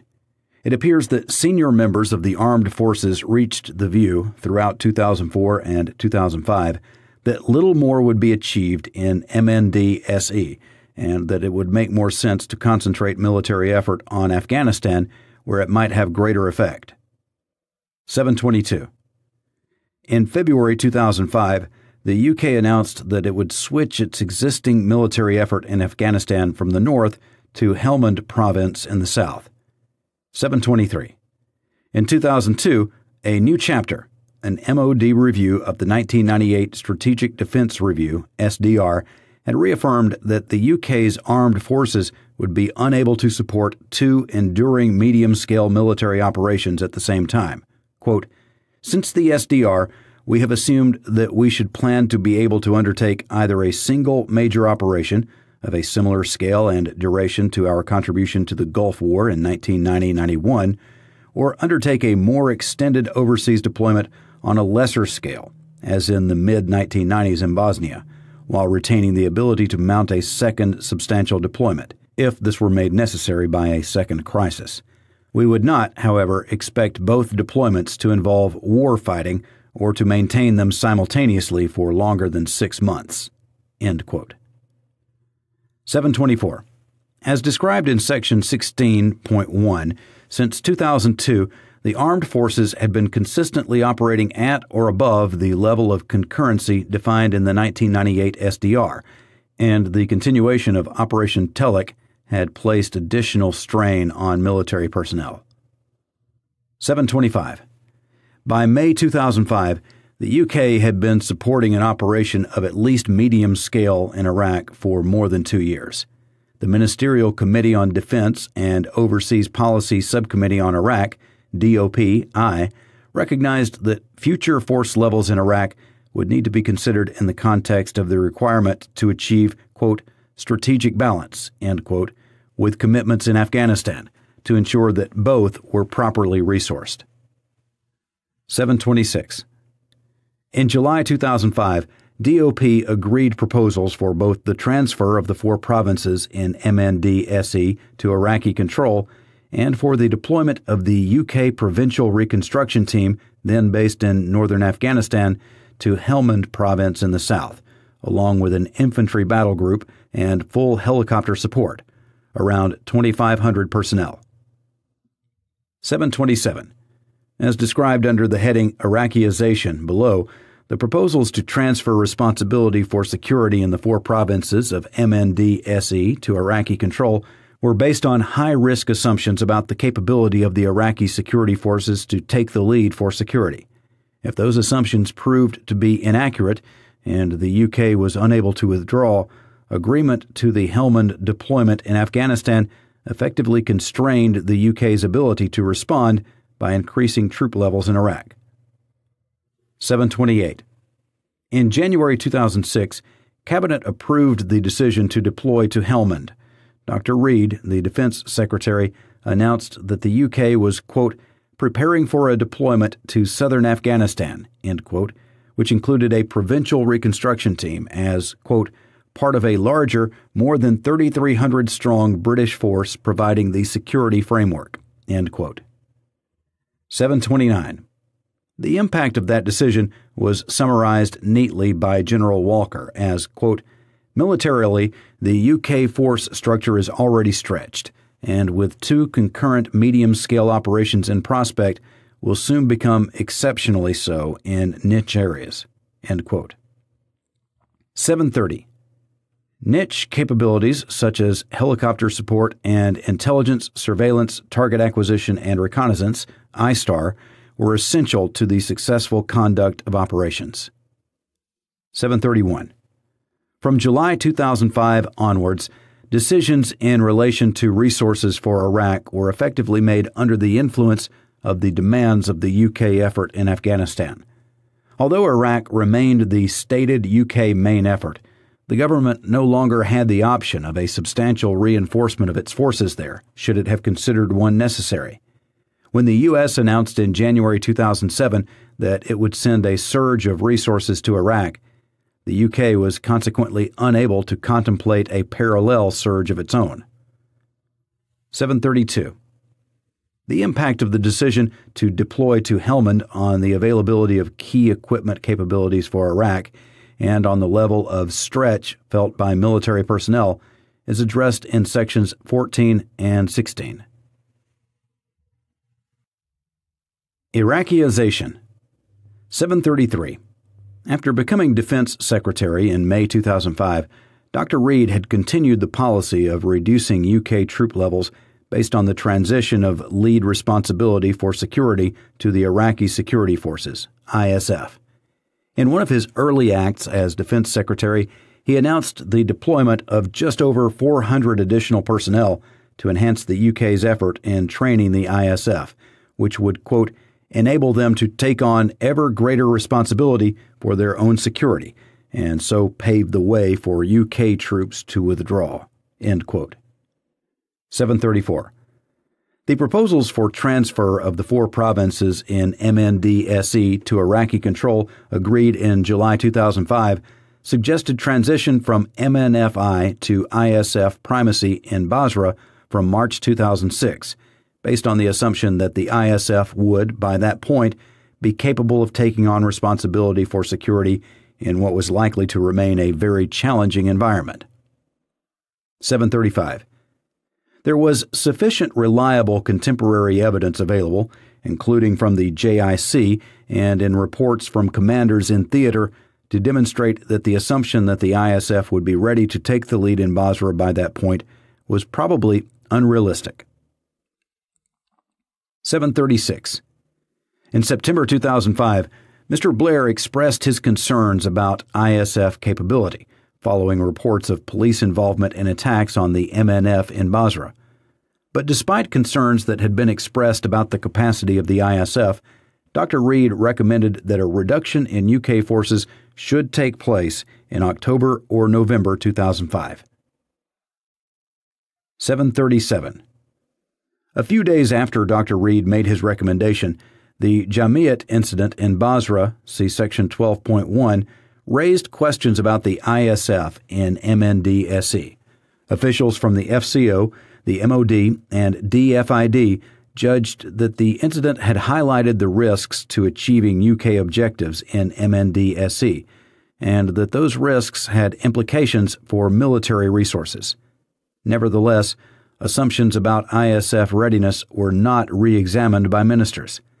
The incident should have prompted a more searching analysis of whether the conditions necessary for drawdown were likely to be met within the planned timetable. Reluctance to consider the potential implications of the Jamiat incident obscured what it had revealed about the security situation in MNDSE. 738. The critical importance of ISF capability in assessing readiness for transfer to provincial Iraqi control, on which UK plans to draw down were based, was emphasized by the Conditions for Provincial Transfer, published by the Joint Iraqi MNF Committee to Transfer Security Responsibility, and by Dr. Reid, who told DOPI that, quote, successful Iraqization remains the key, end quote. DOPI decided that Dr. Reid should have lead responsibility for building the capacity of the Iraqi Police Service, IPS, in Basra, in addition to his responsibility for the Iraqi Army. 739. In October 2005, Mr. Blair asked for a major and sustained push to make progress on the ability of the ISF to take the lead on security. General Jackson raised concerns about ISF effectiveness in a minute to General Walker and concluded, quote, it is not to our credit that we have known about the inadequacies of the IPS for so long and yet failed to address them, end quote. The assessment's staff reinforced the lack of progress in reforming the ISF. 740. In October 2005, the Chiefs of Staff made a stark assessment of the insurgency and coalition strategy in Iraq. They concluded that, quote, ministers needed to be clear that the campaign could potentially be heading for a strategic failure, with grave national and international consequences if the appropriate actions were not taken, end quote.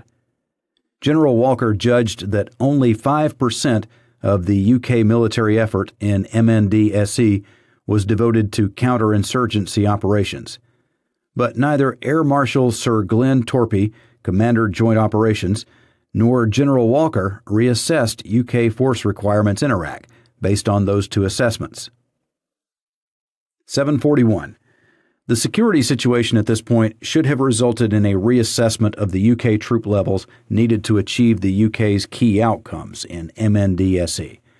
Although the responsibility for tactical decision-making rested with commanders on the ground, it was for General Walker to ensure that those commanders had sufficient resources to deliver. 742. The absence of additional resources placed further pressure on the UK's ability to deliver the conditions required for transfer. At the end of 2005 and in early 2006, there were further indications that the ISF were not ready to operate alone. The MOD reported to the final DOPI meeting of 2005 that the capacity of the Iraqi administration and security forces to assume responsibility, acknowledging the challenge of increasing sectarianism and militia infiltration, was one of the key challenges remaining. 743. In March 2006, the JIC again highlighted doubts about the ability of the Iraqi army to operate without MNF support, and concerns about the corruption and infiltration of the IPS. 744. U.S. concerns about UK plans for the transition of Maysan and Muthanna to Iraqi control in May were such that Dr. Reid adapted them to include a small residual team providing mentoring and support to the Iraqi army. 745. Dr. Reid continued to press ahead with drawdown and announced that troop levels would reduce in May 2006 from approximately 8,000 to approximately 7,200 based on, quote, completion of various security sector reform tasks, a reduction in the support levels for those tasks, and recent efficiency measures in theater, end quote. That rationale did not include an assessment of the effect of those tasks on the capability of the ISF. Preparation for withdrawal, a major divergence in strategy. 746. U.S. and UK strategies for Iraq had in effect been on different courses since the UK decision to focus its attention on MNDSE in 2003. As a result of that decision, the UK had acquired distinctly different priorities from the US. It was only marginally involved in the central tasks of stabilizing the Iraqi government in Baghdad and managing sectarian divisions, while it had come to see its main task in Basra as one of keeping the situation calm while building the case for drawdown. 747. For some time, there have been indications of tension between the U.S. and UK regarding assessments of progress and differing assumptions about whether plans were needed for long-term bases in Iraq. In May 2006, Mr. Blair was told about, quote, rumblings from the U.S. system about UK failure to grip the security situation in what they regard as a strategically vital part of Iraq, end quote. General Jackson felt compelled to report that, quote, the perception, right or wrong, in some, if not all, U.S. military circles, is that the UK is motivated more by the short-term political gain of early withdrawal than by the long-term importance of mission accomplishment, and that, as a result, MND-SE's operational posture is too laissez-faire and lacks initiative, end quote. 748. In January 2007, the divergence between U.S. and UK strategies was thrown into sharp relief by President Bush's announcement that the U.S. would adopt a new strategy, of which a prominent feature would be the deployment of a surge of U.S. forces, primarily to Baghdad and its environs. UK assessments of the prospects for the new U.S. policy were bleak, reflecting widespread pessimism about the prospects for Iraq. UK strategy continued to look towards withdrawal. 749. U.S. concerns about the differences in approach were evident. In February 2007, Sir David Manning, British ambassador to the U.S., reported that Secretary Rice had asked him, quote, to tell her honestly whether the UK was now making for the exit as fast as possible, end quote. 750. The divergence in strategies was also illustrated by the conditions-based process through which the 4 provinces in MND-SE were transferred to Provincial Iraqi Control, PIC, during 2007. Although each transfer was signed off by senior members of the U.S. military, there was persistent reporting of U.S. concerns about readiness for PIC, whether the conditions had actually been met, and the wider impact of transfer. 751. The U.S. was also uncomfortable about arrangements made by the U.K. with a militia group in Basra, which allowed the safe exit of U.K. troops from their main base in the city. A possible civil war. 752. By March 2006, senior members of the UK military were considering the possibility of civil war in Iraq, prompted by rising levels of sectarian violence and concerns that the Iraqi government was, quote, not perceived as even-handed in security issues, end quote. The risk of civil war had been acknowledged by Prime Minister Ibrahim Jaafari in the wake of the bombing of the Al-Askari Mosque in February. Although there was general agreement that the situation in Iraq did not constitute civil war, the risk that one might develop was considered to be real. 753. At this time, the presence in Iraq of the MNF was authorized by Resolution 1637, 2005. The exchange of letters between Prime Minister Jaafari and the President of the Security Council, which accompanied the resolution, clearly identified providing security for the Iraqi people as the reason why a continued MNF presence was necessary. 754. In late April, FCO officials were concerned that security in Basra was declining and that a determined and sustained effort, including a more assertive military posture, would be required to deliver the UK's objective of transferring Basra to Iraqi control by late 2006 or early 2007. 755. Accounts from mid-2006 suggested that security in MND-SE was a significant concern, characterized by, quote, steady, if generally unspectacular, decline, end quote, and increased militia activity. The UK military's approach had generated U.S. concern, and the security situation was limiting UK civilian activity. 756. General Jackson's assessment in May of the short-term security prospects in Iraq was bleak. He judged that, quote, "What we will leave behind will not look much like strategic success. 10 years hence, our strategy may fully bear fruit." End quote. 757. After visiting Iraq in early May, Air Chief Marshal Sir Jock Stirrup, Chief of the Defense Staff, advised Dr. Reed that there should be no change to the operational approach and that there were, quote, "compelling reasons," end quote, why the UK should, quote, "press on," end quote, with handing over security to Iraq, including to permit the UK's continuing buildup in Afghanistan. ACM Stirrup identified the risk that UK withdrawal from Basra would be seen as a, quote, "strategic failure," end quote, and suggested that, quote, "astute conditioning of the UK public may be necessary," end quote, to avoid that. 758. ACM Stirrup's view that the UK should press ahead with drawdown, despite the security challenges in Basra, was not consistent with government policy that withdrawal should be conditions-based. 759. ACM Stirrup's acceptance that the, quote, "law of diminishing returns," end quote, was, quote, "now firmly in play," end quote, and that there was, quote, "an increasing risk," end quote, that UK forces would, quote, "become part of the problem rather than the solution," end quote, had some validity. It was clear from accounts of the situation in Basra that UK forces were not preventing a steady decline in security.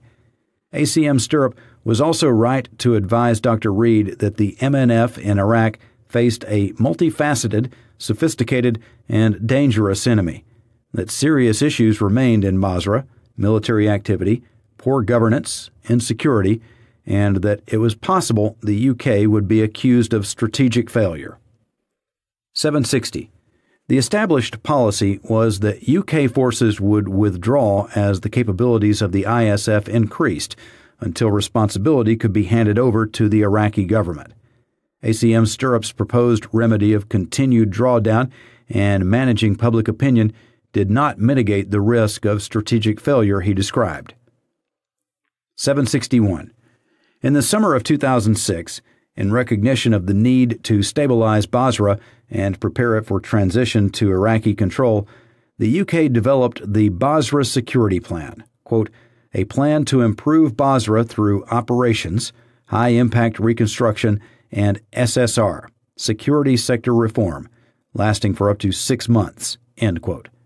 The military element of the plan became known as Operation Salamanca and included operations against militia groups. 762. In August 2006, ACM Stirrup was asked to give direction on both seeking U.S. help for Operation Salamanca and the possibility of deploying UK forces to support U.S. operations outside MNDSE. 763. While ACM Stirrup stressed the importance of senior Iraqi political support if Operation Salamanca was to be a success, Lieutenant General Nicholas Houghton, the senior British military representative Iraq, indicated a concern that even with U.S. support, the capabilities available in MNDSE might not be sufficient successfully to deliver Operation Salamanca. 764. ACM Stirrup directed that it was acceptable for the UK to make use of U.S. enablers, such as aviation, in MNDSE, but that, in general, commitments in MNDSE were to be met by existing MNDSE personnel, including contractors, and any shortfalls were to be identified and considered appropriately. 765. ACM Stirrup also directed that the deployment of UK troops to Multinational Division, Center-South, quote, crossed a clear policy red line and seemed counterintuitive, given that consideration was also being given to obtaining U.S. forces for MNDSE. The UK needed to draw down its force levels as soon as practicable, both in MNDSE and elsewhere. End quote. 766. The decision not to allow the use of U.S. support in Basra was an important one. The inquiry considers that the question of what was needed to make Operation Salamanca a success should have been addressed directly by ACM Stirrup, whose response instead precluded proper consideration of whether additional UK resources would be required. 767.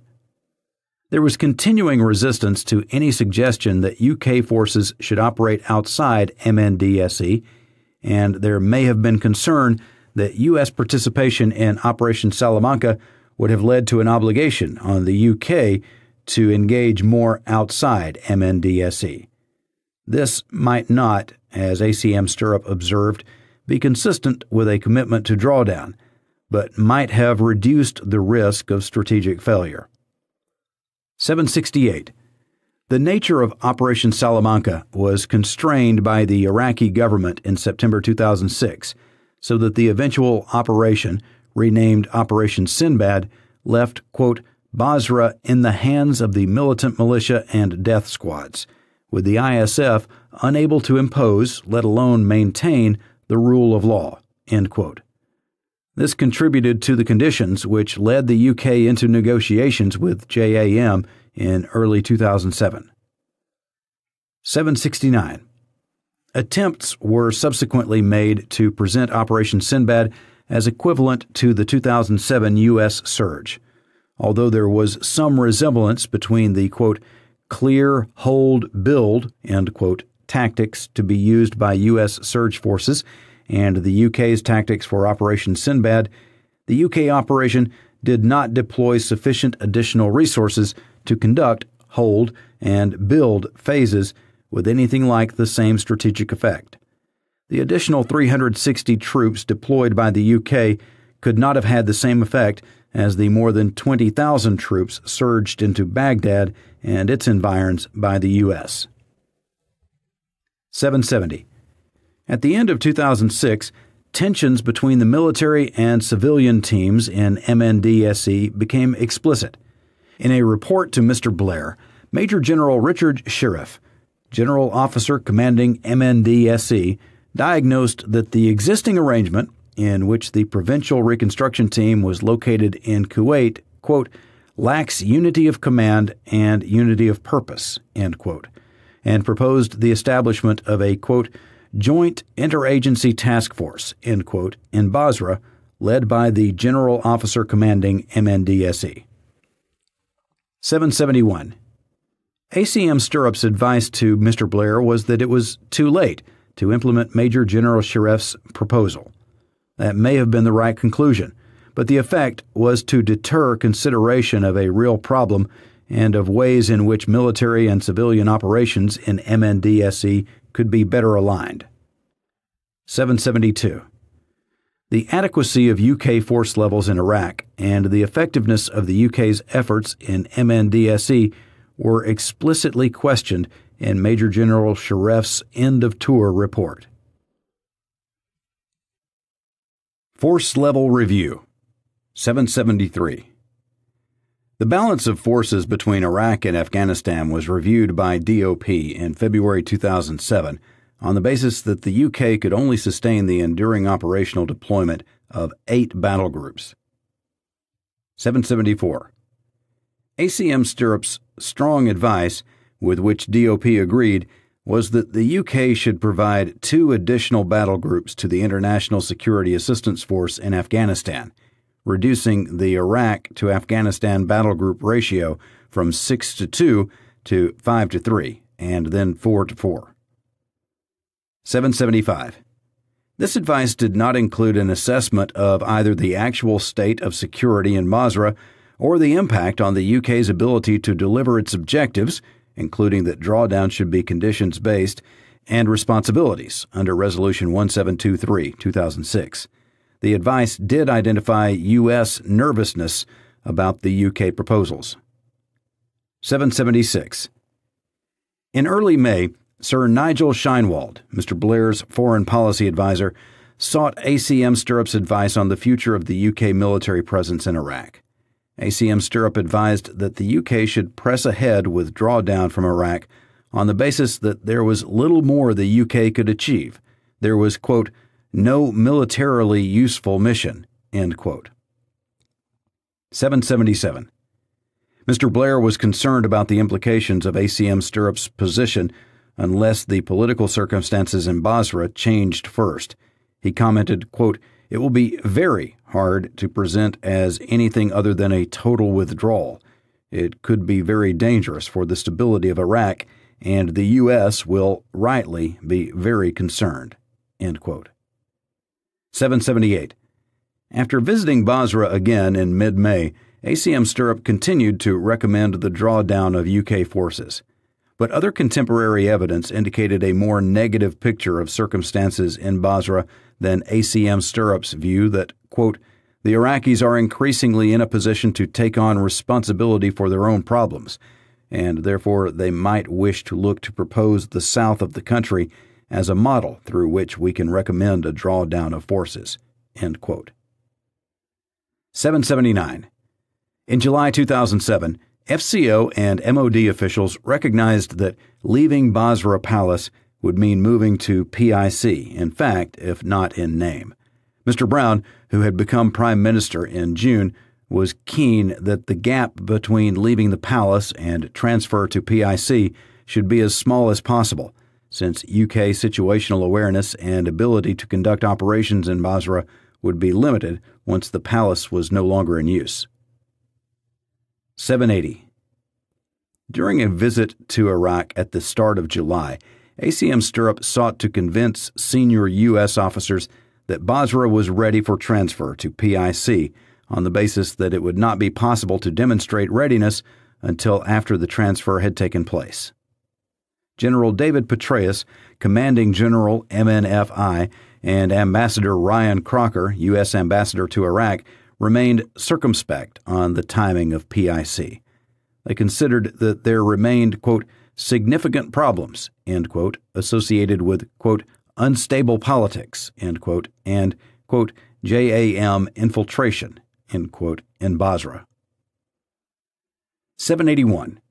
As they reached the end of their respective tours of duty, both Major General Jonathan Shaw, General Officer Commanding MNDSE from January to August 2007, and Lieutenant General William Rollo, Senior British Military Representative, Iraq, from July 2007 to March 2008, identified the impact of limited resources on the UK's military effort and questioned the drive for continued drawdown in Iraq in order to prioritize resources for Helmand.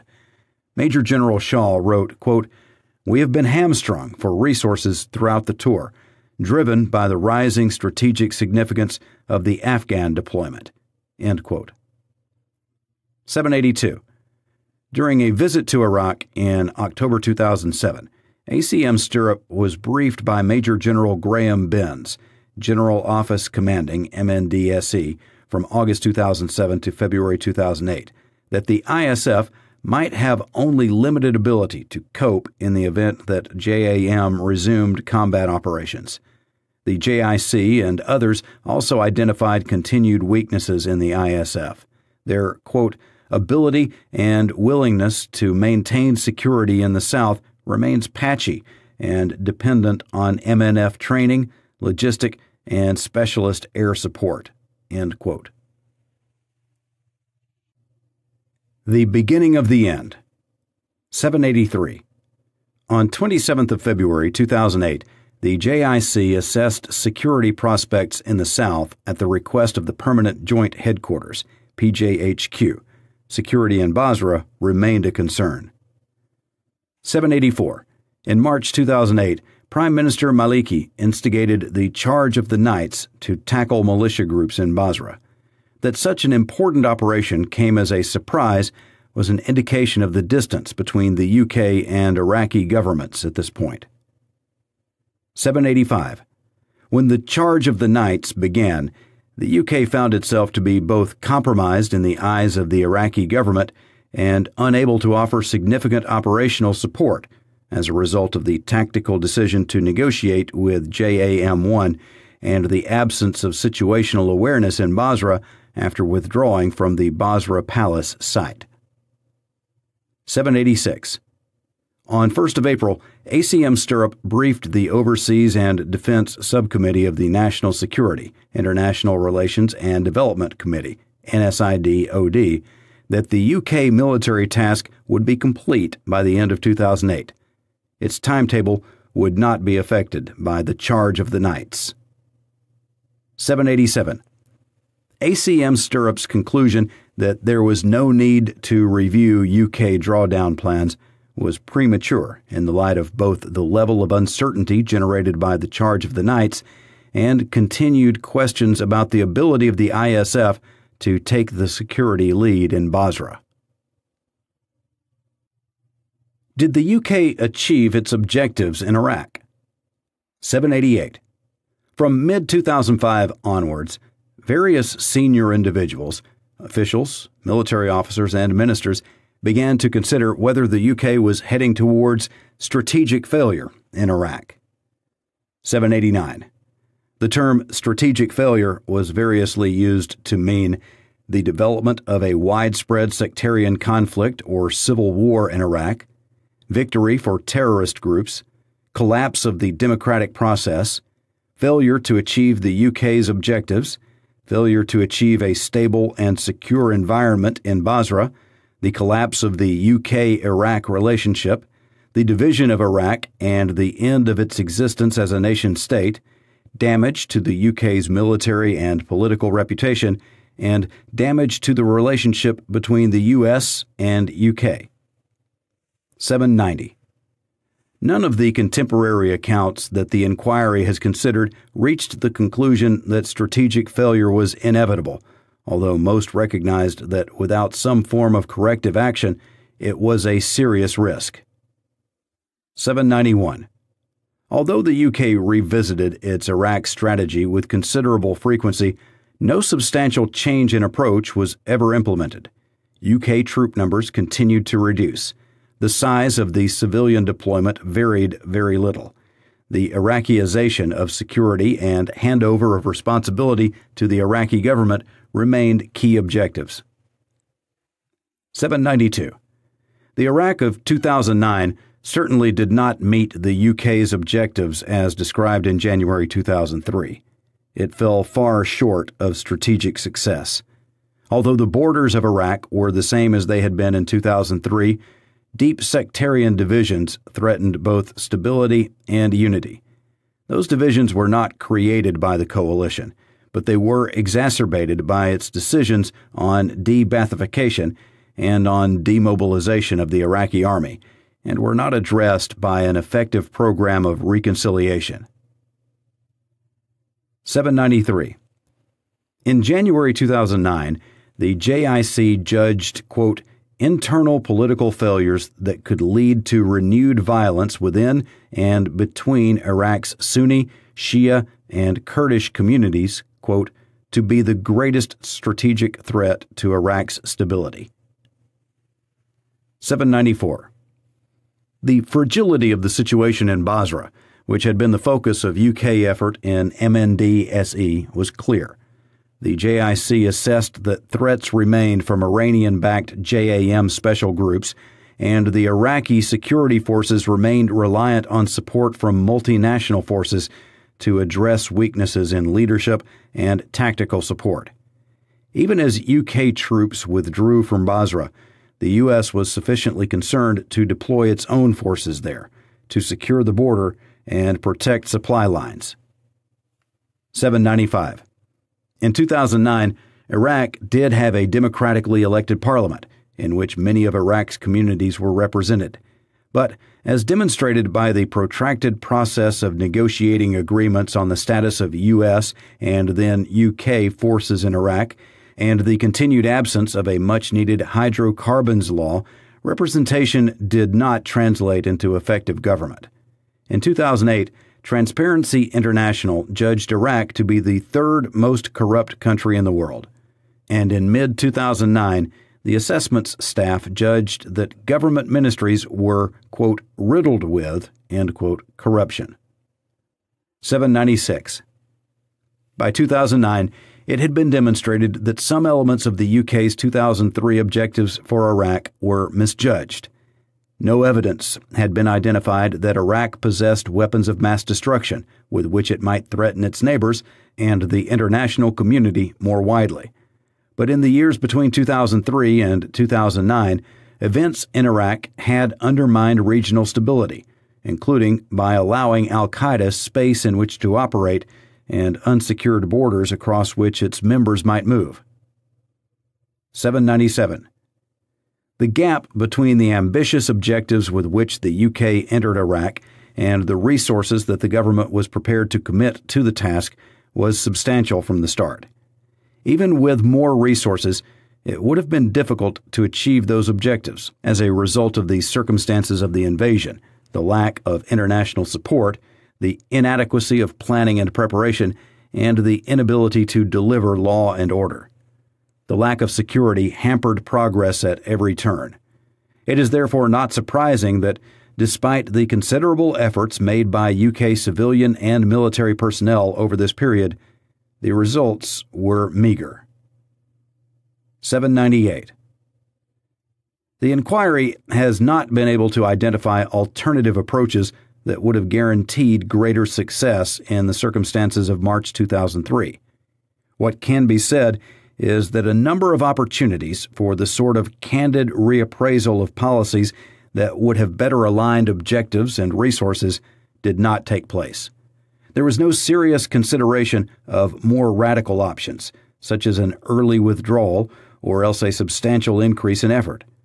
The inquiry has identified a number of moments, especially during the first year of the occupation, when it would have been possible to conduct a substantial reappraisal. None took place. Key findings. Development of UK strategy and options, 9/11 to early January 2002. 799. The following key findings are from Section 3.1.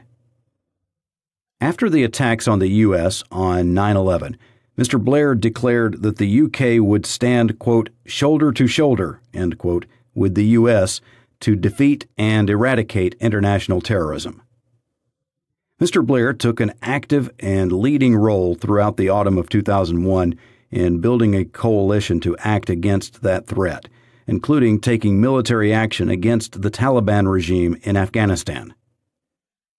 Mr. Blair also emphasized the potential risk of terrorists acquiring and using a nuclear, biological, or chemical weapon, and the dangers of inaction. In relation to Iraq, Mr. Blair sought to influence U.S. policy and prevent precipitate military action by the U.S., which he considered would undermine the success of the coalition which had been established for action against international terrorism. He recommended identifying an alternative policy which would command widespread international support. In December 2001, Mr. Blair suggested a strategy for regime change in Iraq that would build over time, including, quote, if necessary, end quote, taking military action without losing international support. The tactics chosen by Mr. Blair were to emphasize the threat which Iraq might pose, rather than a more balanced consideration of both Iraq's capabilities and intent, and to offer the UK's support for President Bush in an effort to influence his decisions on how to proceed. That remained Mr. Blair's approach in the months that followed. Development of UK strategy and options, January to April 2002. Axis of Evil to Crawford. 800. The following key findings are from Section 3.2. The UK continued to pursue implementation of the, quote, smarter, end quote, economic sanctions regime in the first months of 2002, but continuing divisions between permanent members of the Security Council meant there was no agreement on the way forward. In public statements at the end of February and in the first week of March 2002, Mr. Blair and Mr. Straw set out the view that Iraq was a threat which had to be dealt with. At Cabinet on 7th of March, Mr. Blair and Mr. Straw emphasized that no decisions had been taken, and Cabinet was not being asked to take decisions. Cabinet endorsed the conclusion that Iraq's weapons of mass destruction, WMD, programs posed a threat to peace and endorsed a strategy of engaging closely with the U.S. government in order to shape policy and its presentation. At Crawford, Mr. Blair offered President Bush a partnership in dealing urgently with the threat posed by Saddam Hussein. He proposed that the UK and U.S. should pursue a strategy based on an ultimatum calling on Iraq to permit the return of weapons inspectors or face the consequences. Following his meeting with President Bush, Mr. Blair stated that Saddam Hussein had to be confronted and brought back into compliance with the UN. The acceptance of the possibility that the UK might participate in a military invasion of Iraq was a profound change in UK thinking. Although no decisions had been taken, that became the basis for contingency planning in the months ahead. Development of UK Strategy and Options, April to July 2002. 801. The following key findings are from Section 3.3. By July 2002, the UK government had concluded that President Bush was impatient to move on Iraq, and that the U.S. might take military action in circumstances that would be difficult for the UK. Mr. Blair's note to President Bush of 28th of July sought to persuade President Bush to use the UN to build a coalition for action by seeking a partnership with the U.S. and setting out a framework for action.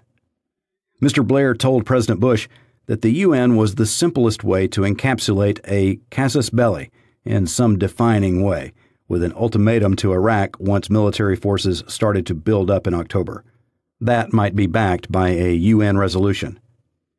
Mr. Blair's note, which had not been discussed or agreed with his colleagues, set the UK on a path leading to diplomatic activity in the UN and the possibility of participation in military action in a way that would make it very difficult for the UK subsequently to withdraw its support for the U.S. Development of UK Strategy and Options, late July to 14th of September 2002. 802.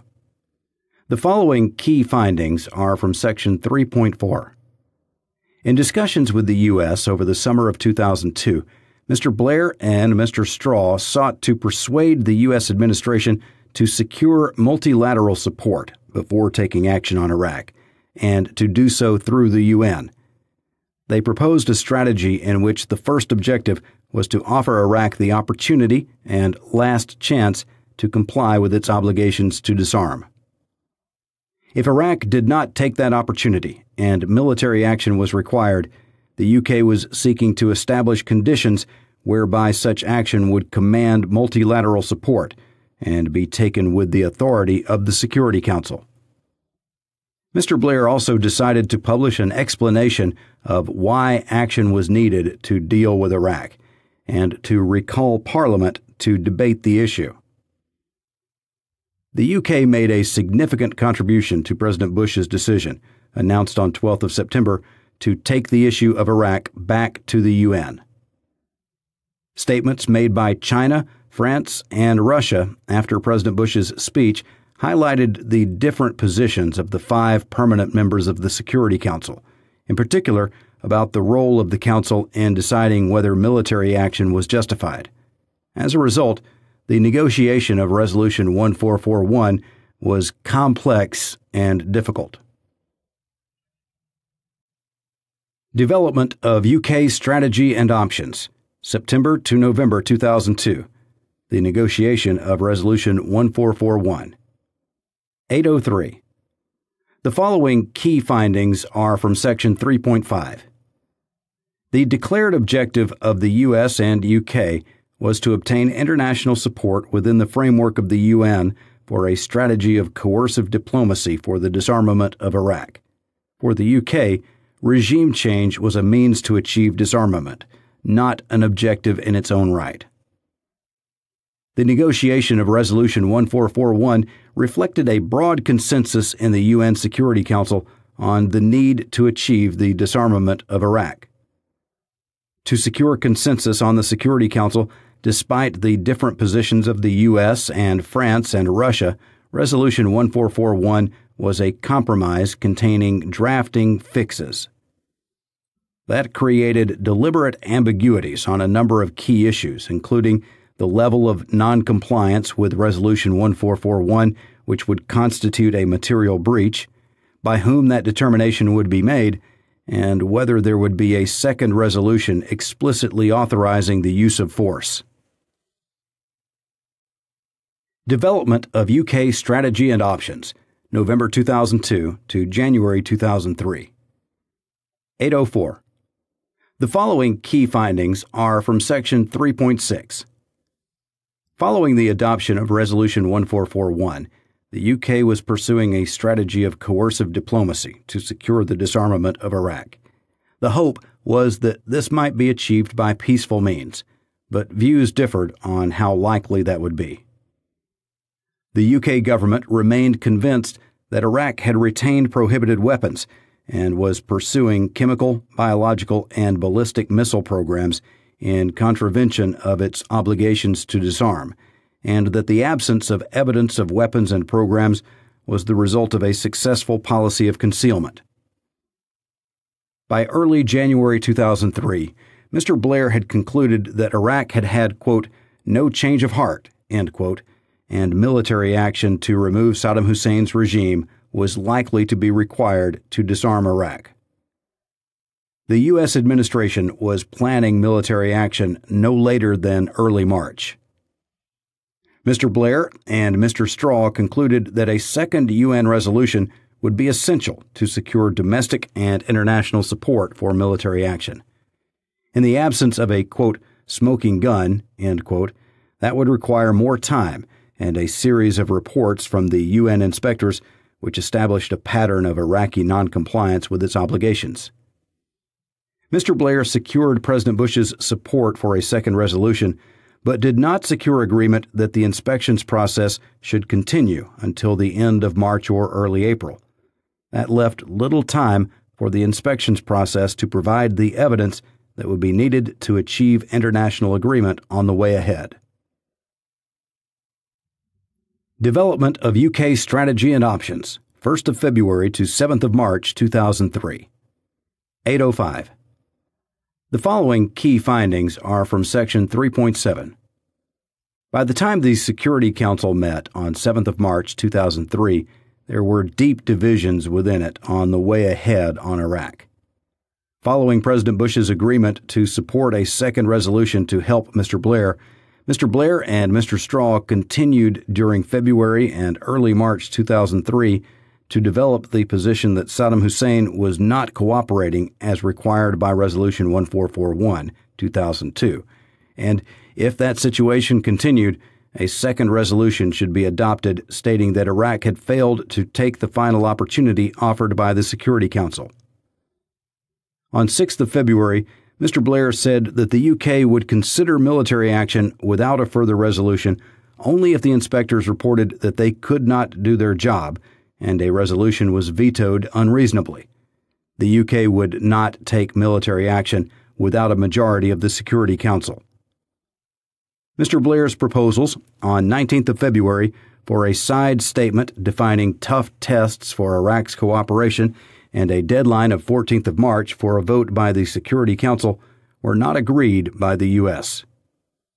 The initial draft of a U.S., UK, and Spanish resolution tabled on 24th of February, which simply invited the Security Council to decide that Iraq had failed to take the final opportunity offered by Resolution 1441, failed to attract support. Throughout February, the divisions in the Security Council widened. France, Germany, and Russia set out their common position on 10th and 24th of February. Their joint memorandum of 24th of February called for a program of continued and reinforced inspections, with a clear timeline and a military buildup to exert maximum pressure on Iraq to disarm. The reports to the Security Council by the IAEA reported increasing indications of Iraqi cooperation. On 7th of March, Dr. El-Baradei reported that there was no indication that Iraq had resumed nuclear activities, and that it should be able to provide the Security Council with an assessment of Iraq's activities in the near future. Dr. Blix reported to the Security Council on 7th of March that there had been an acceleration of initiatives from Iraq, and while they did not constitute immediate cooperation, they were welcome. UNMOVIC would be proposing a work program for the Security Council's approval based on key tasks for Iraq to address.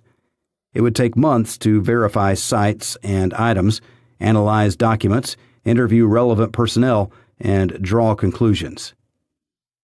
A revised draft U.S., U.K., and Spanish resolution tabled after the reports by Dr. Blix and Dr. El-Baradei on 7th of March and proposing a deadline of 17th of March for Iraq to demonstrate full cooperation also failed to attract support.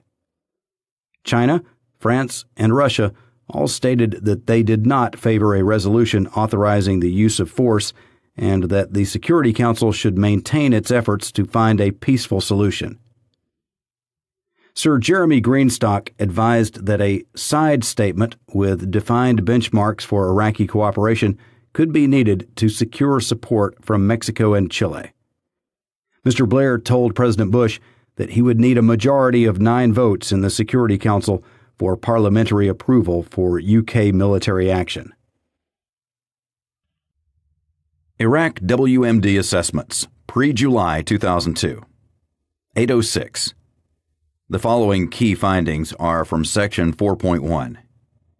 The ingrained belief that Saddam Hussein's regime retained chemical and biological warfare capabilities was determined to preserve and, if possible, enhance its capabilities, including at some point in the future a nuclear capability, and was pursuing an active policy of deception and concealment, had underpinned the UK government's policy towards Iraq since the Gulf conflict ended in 1991.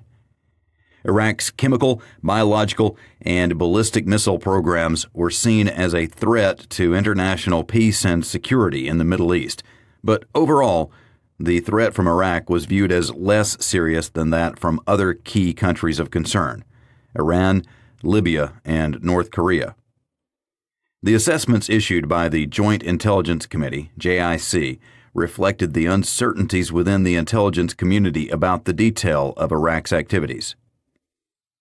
The statements prepared for and used by the UK government in public from late 2001 onwards conveyed more certainty than the JIC assessments about Iraq's proscribed activities and the potential threat they posed.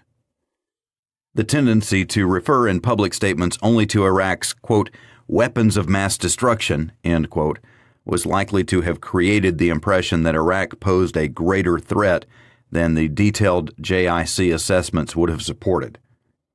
There was nothing in the JIC assessments issued before July 2002 that would have raised any questions in policymakers' minds about the core construct of Iraq's capabilities and intent. Indeed, from May 2001 onwards, the perception conveyed was that Iraqi activity could have increased since the departure of the weapons inspectors, funded by Iraq's growing illicit income from circumventing the sanctions regime. In the light of sensitivities about their content and significance, publication of documents on Iraq's weapons of mass destruction, weapons inspections, and abuse of human rights was postponed until the policy on Iraq was clearer. Iraq WMD Assessments, July to September 2002. 807. The following key findings are from Section 4.2.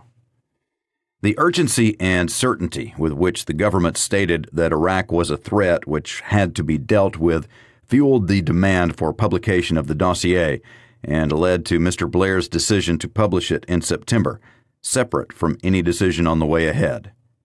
The dossier was designed to, quote, make the case, end quote, and secure parliamentary and public support for the government's position that action was urgently required to secure Iraq's disarmament. The JIC accepted ownership of the dossier and agreed its content. There is no evidence that intelligence was improperly included in the dossier, or that Number 10 improperly influenced the text. The assessed intelligence had not established beyond doubt either that Saddam Hussein had continued to produce chemical and biological weapons, or that efforts to develop nuclear weapons continued. The JIC should have made that clear to Mr. Blair. In his statement to Parliament on 24th of September 2002, Mr. Blair presented Iraq's past, current, and potential future capabilities as evidence of the severity of the potential threat from Iraq's weapons of mass destruction, and that at some point in the future, that threat would become a reality. The dossier's description of Iraq's capabilities and intent became part of the baseline against which the UK government measured Iraq's future statements and actions, and the success of weapons inspections. The widespread perception that the September 2002 dossier overstated the firmness of the evidence has produced a damaging legacy, which may make it more difficult to secure support for government policy, including military action where the evidence depends on inferential judgments drawn from intelligence. There are lessons which should be implemented in using information from JIC assessments to underpin policy decisions. Iraq WMD Assessments, October 2002 to March 2003. 808. The following key findings are from Section 4.3. The ingrained belief already described in this section underpinned the UK government's position that Iraq was a threat that had to be dealt with and it needed to disarm or be disarmed.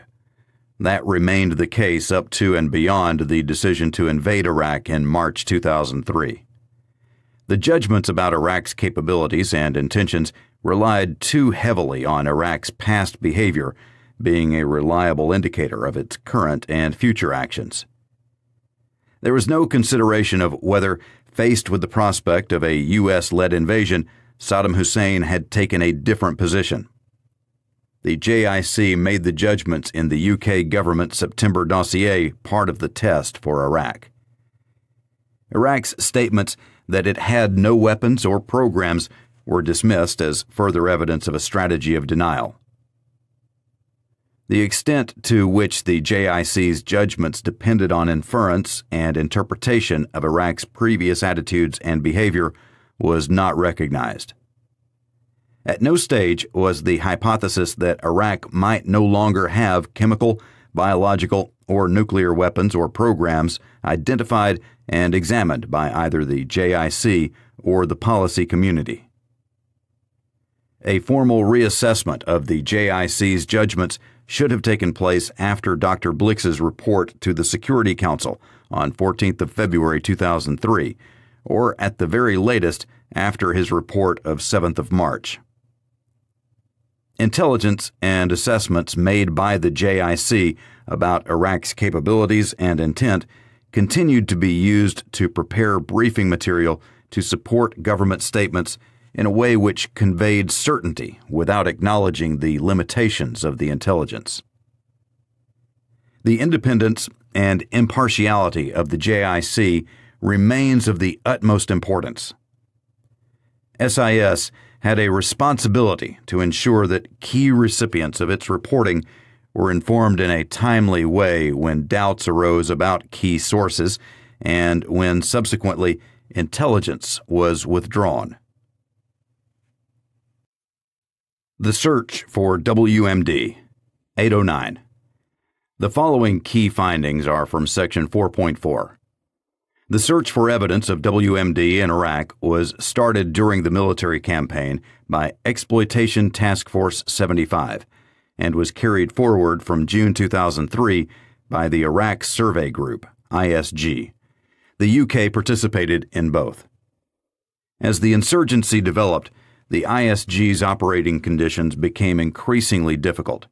There was competition for resources between counter-terrorism operations and the search for WMD evidence, and some ISG staff were diverted to the former.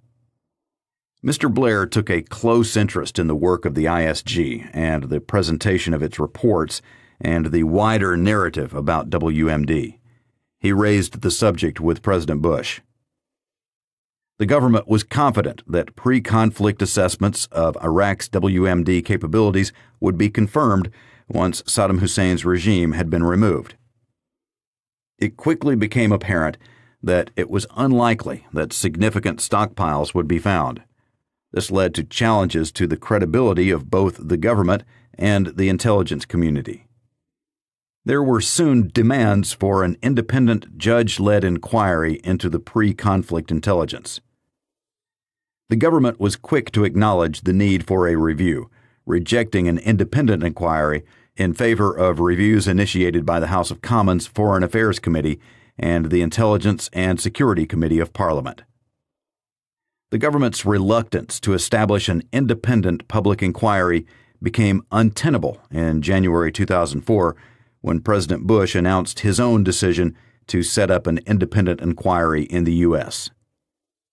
Faced with criticism of the pre-conflict intelligence and the absence of evidence of a current Iraqi WMD capability, Mr. Blair sought to defend the decision to take military action by emphasizing instead Saddam Hussein's strategic intent, the regime's breaches of Security Council resolutions, and the positive impact of military action in Iraq on global counter-proliferation efforts.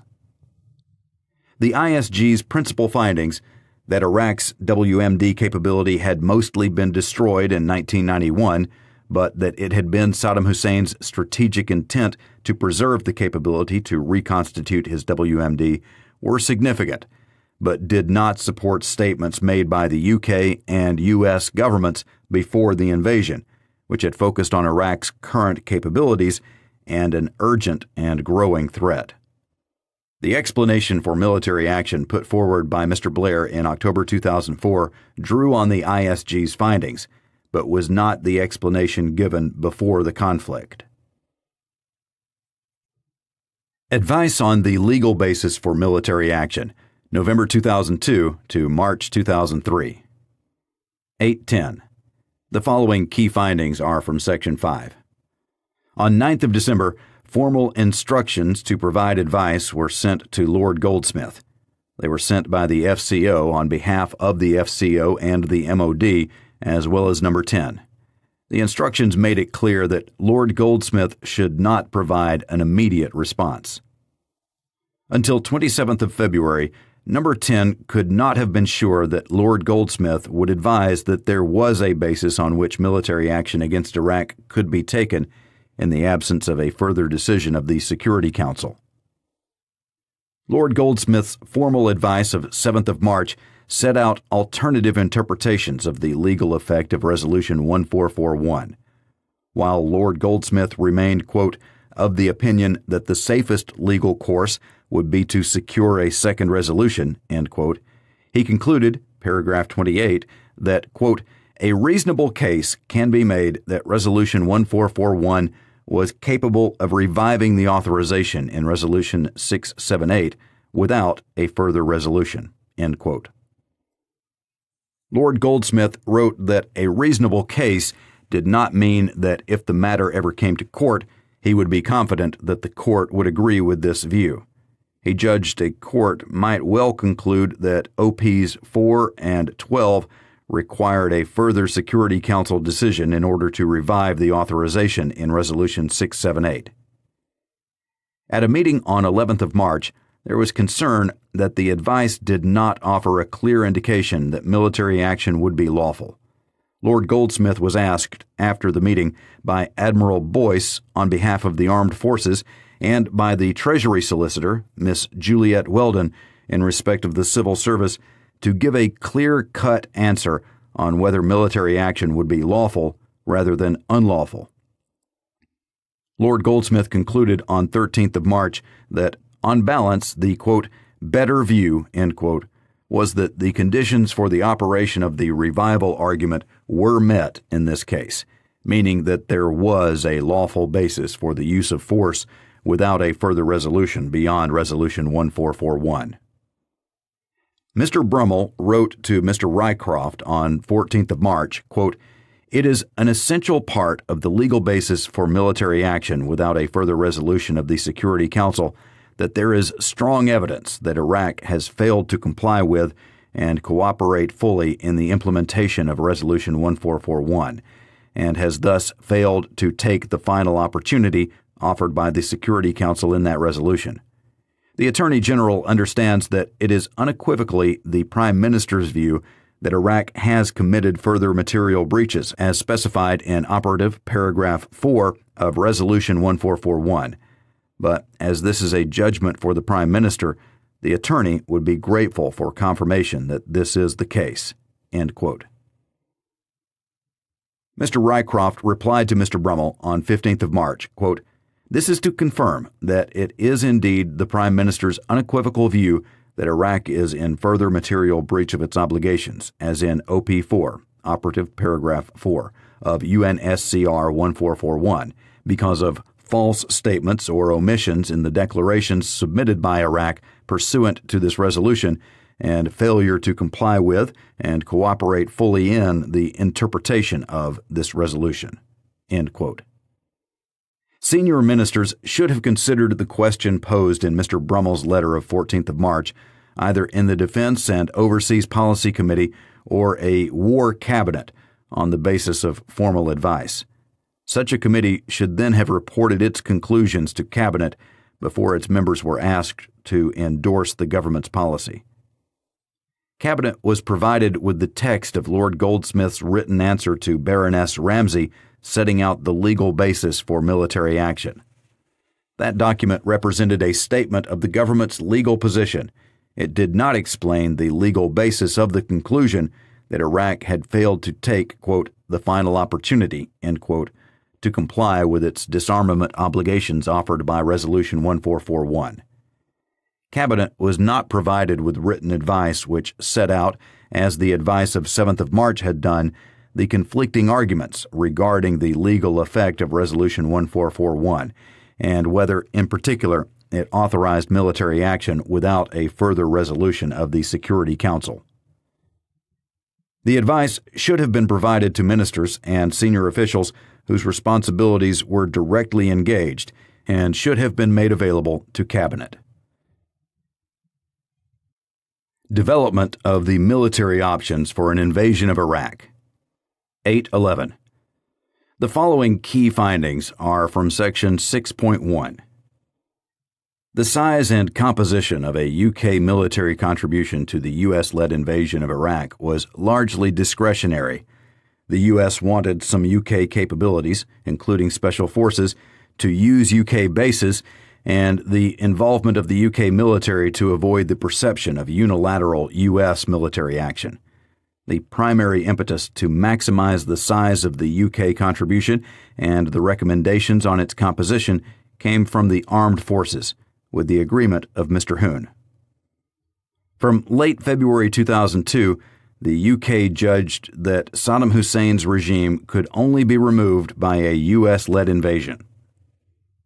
In April 2002, the MOD advised that if the U.S. mounted a major military operation, the UK should contribute a division comprising 3 brigades. That was perceived to be commensurate with the UK's capabilities and the demands of the campaign. Anything smaller risked being compared adversely to the UK's contribution to the liberation of Kuwait in 1991. The MOD saw a significant military contribution as a means of influencing U.S. decisions. Mr. Blair and Mr. Hoon wanted to keep open the option of contributing significant forces for ground operations as long as possible, but between May and mid-October consistently pushed back against U.S. assumptions that the UK would provide a division. Air and maritime forces were offered to the U.S. for planning purposes in September. The MOD advised in October that the UK was at risk of being excluded from U.S. plans unless it offered ground forces, Package 3, on the same basis as air and maritime forces. That could also significantly reduce the UK's vulnerability to U.S. requests to provide a substantial and costly contribution to post-conflict operations. From August until December 2002, other commitments meant that UK planning for Package 3 was based on providing a divisional headquarters and an armored brigade for operations in northern Iraq. That was seen as the maximum practicable contribution the UK could generate within the predicted timescales for U.S. action. The deployment was dependent on Turkey's agreement to the transit of UK forces. Mr. Blair agreed to offer Package 3 on 31st of October 2002. That decision and its potential consequences were not formally considered by a Cabinet committee or reported to Cabinet. In December 2002, the deployment of 3rd Commando Brigade was identified as a way for the UK to make a valuable contribution in the initial stages of a land campaign if transit through Turkey was refused. The operational risks were not explicitly addressed. Following a visit to Turkey on 7th to 8th of January 2003, Mr. Hoon concluded that there would be no agreement to the deployment of UK ground forces through Turkey. By that time, in any case, the U.S. had asked the UK to deploy for operations in southern Iraq. Military planning for the invasion, January to March 2003. 812. The following key findings are from Section 6.2. The decisions taken between mid-December 2002 and mid-January 2003 to increase the combat force deployed to 3 brigades and bring forward the date on which UK forces might participate in combat operations compressed the timescales available for preparation. The decision to deploy a large-scale force for potential combat operations was taken without collective ministerial consideration of the decision and its implications. The large-scale force deployed was a one-shot capability. It would have been difficult to sustain the force if combat operations had been delayed until autumn 2003 or longer, and it constrained the capabilities which were available for a UK military contribution to a post-conflict operation. Military equipment, pre-conflict, 813. The following key findings are from Section 6.3. The decisions taken between mid-December 2002 and mid-January 2003 to increase combat forces and bring forward the date on which UK forces might participate in combat operations compressed the timescales available for preparation. The achievements made in preparing the forces in the time available were very considerable, but the deployment of forces more quickly than anticipated in the defense planning assumptions meant that there were some serious equipment shortfalls when conflict began. Those shortfalls were exacerbated by the lack of an effective asset tracking system, a lesson from previous operations and exercises that the MOD had identified but not adequately addressed. Ministers were not fully aware of the risks inherent in the decisions, and the MOD and PJHQ were not fully aware of the situation on the ground during the conflict. Planning for a post-Saddam Hussein Iraq, 814. The following key findings are from Section 6.4 and relate to evidence in Sections 6.4 and 6.5. Before the invasion of Iraq, ministers, senior officials, and the UK military recognized that post-conflict civilian and military operations were likely to be the strategically decisive phase of the coalition's engagement in Iraq. UK planning and preparation for the post-conflict phase of operations, which rested on the assumption that the UK would be able quickly to reduce its military presence in Iraq and deploy only a minimal number of civilians, were wholly inadequate. The information available to the government before the invasion provided a clear indication of the potential scale of the post-conflict task and the significant risks associated with the UK's proposed approach. Foreseeable risks included post-conflict political disintegration and extremist violence in Iraq, the inadequacy of U.S. plans, the UK's inability to exert significant influence on U.S. planning, and in the absence of UN authorization for the administration and reconstruction of post-conflict Iraq, the reluctance of potential international partners to contribute to the post-conflict effort. The government, which lacked both clear ministerial oversight of post-conflict strategy, planning and preparation, and effective coordination between government departments, failed to analyze or manage those risks adequately. Mr. Blair, who recognized the significance of the post-conflict phase, did not press President Bush for definite assurances about U.S. plans, did not consider or seek advice on whether the absence of a satisfactory plan called for reassessment of the terms of the UK's agreement, and did not make agreement on such a plan a condition of UK participation in military action. The invasion, 815. The following key findings are from Section 8. It took less than a month to achieve the departure of Saddam Hussein and the fall of Baghdad. The decision to advance into Basra was made by military commanders on the ground. The UK was unprepared for the media response to the initial difficulties. It had also underestimated the need for sustained communication of key strategic messages to inform public opinion about the objectives and progress of the military campaign, including in Iraq. For any future military operations, arrangements to agree and disseminate key strategic messages need to be put in place, in both London and on the ground, before operations begin. The UK acceded to the post-invasion U.S. request that it assume leadership of a military area of responsibility, AOR, encompassing 4 provinces in southern Iraq, a position it then held for 6 years, without a formal ministerial decision and without carrying out a robust analysis of the strategic implications for the UK or the military's capacity to support the UK's potential obligations in the region. The post-conflict period, 816. The following key findings are from Section 9.8 and relate to evidence in Sections 9.1 to 9.7.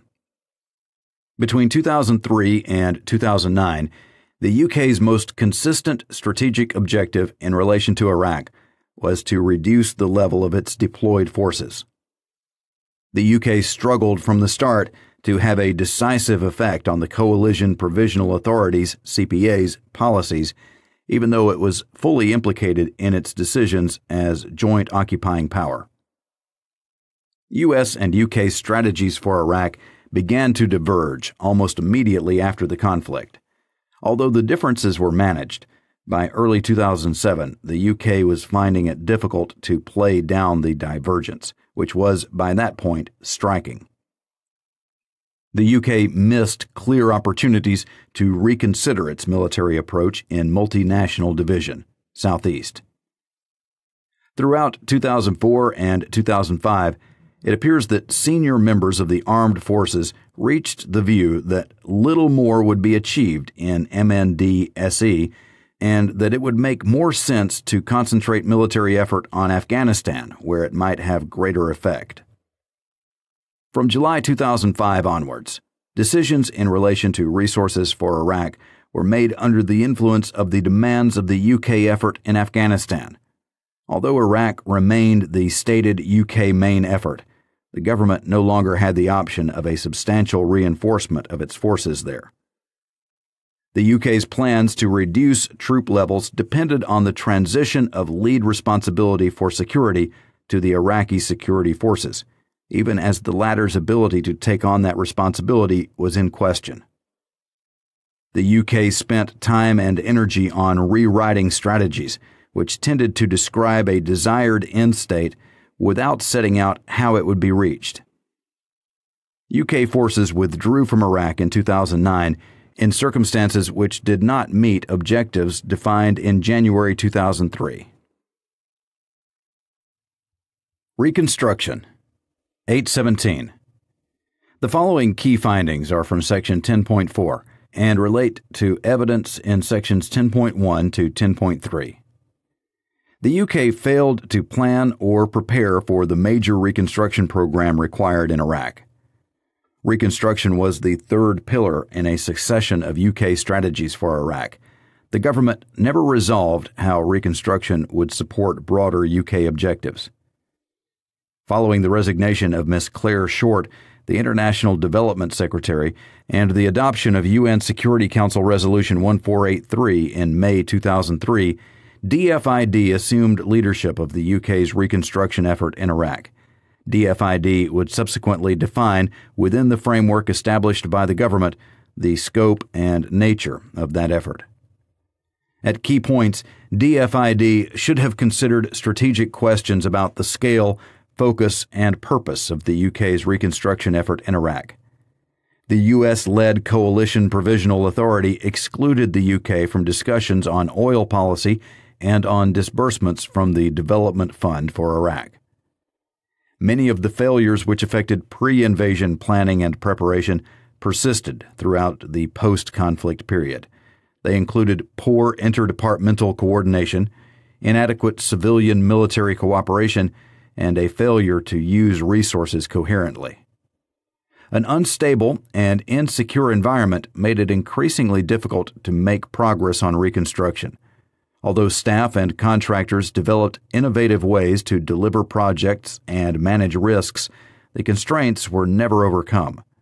Witnesses to the inquiry identified some successes, in particular in building the capacity of central Iraqi government institutions and the provincial government in Basra. Lessons learned through successive reviews of the UK approach to post-conflict reconstruction and stabilization in Iraq and elsewhere were not applied in Iraq. Debathification. 818. The following key findings are from Section 11.2 and relate to evidence in Section 11.1. Early decisions on the form of debathification and its implementation had a significant and lasting negative impact on Iraq. Limiting debathification to the top 3 tiers of the party rather than extending it to the 4th would have had the potential to be far less damaging to Iraq's post-invasion recovery and political stability. The UK's ability to influence the CPA decision on the scope of the policy was limited and informal.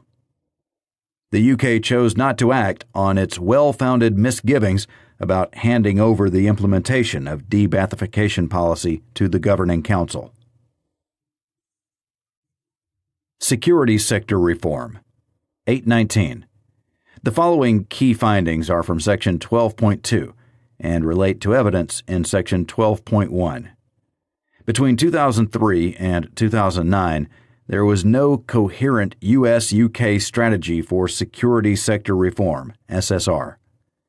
The UK began work on SSR in Iraq without a proper understanding of what it entailed, and hugely underestimated the magnitude of the task. The UK was unable to influence the U.S. or engage it in a way that produced an Iraq-wide approach. There was no qualitative way for the UK to measure progress. The focus on the quantity of officers trained for the Iraqi security forces rather than the quality of officers was simplistic and gave a misleading sense of comfort. After 2006, the UK's determination to withdraw from Iraq meant that aspirations for the Iraqi security forces were lowered to what would be, quote, good enough, end quote, for Iraq. It was never clear what that meant in practice.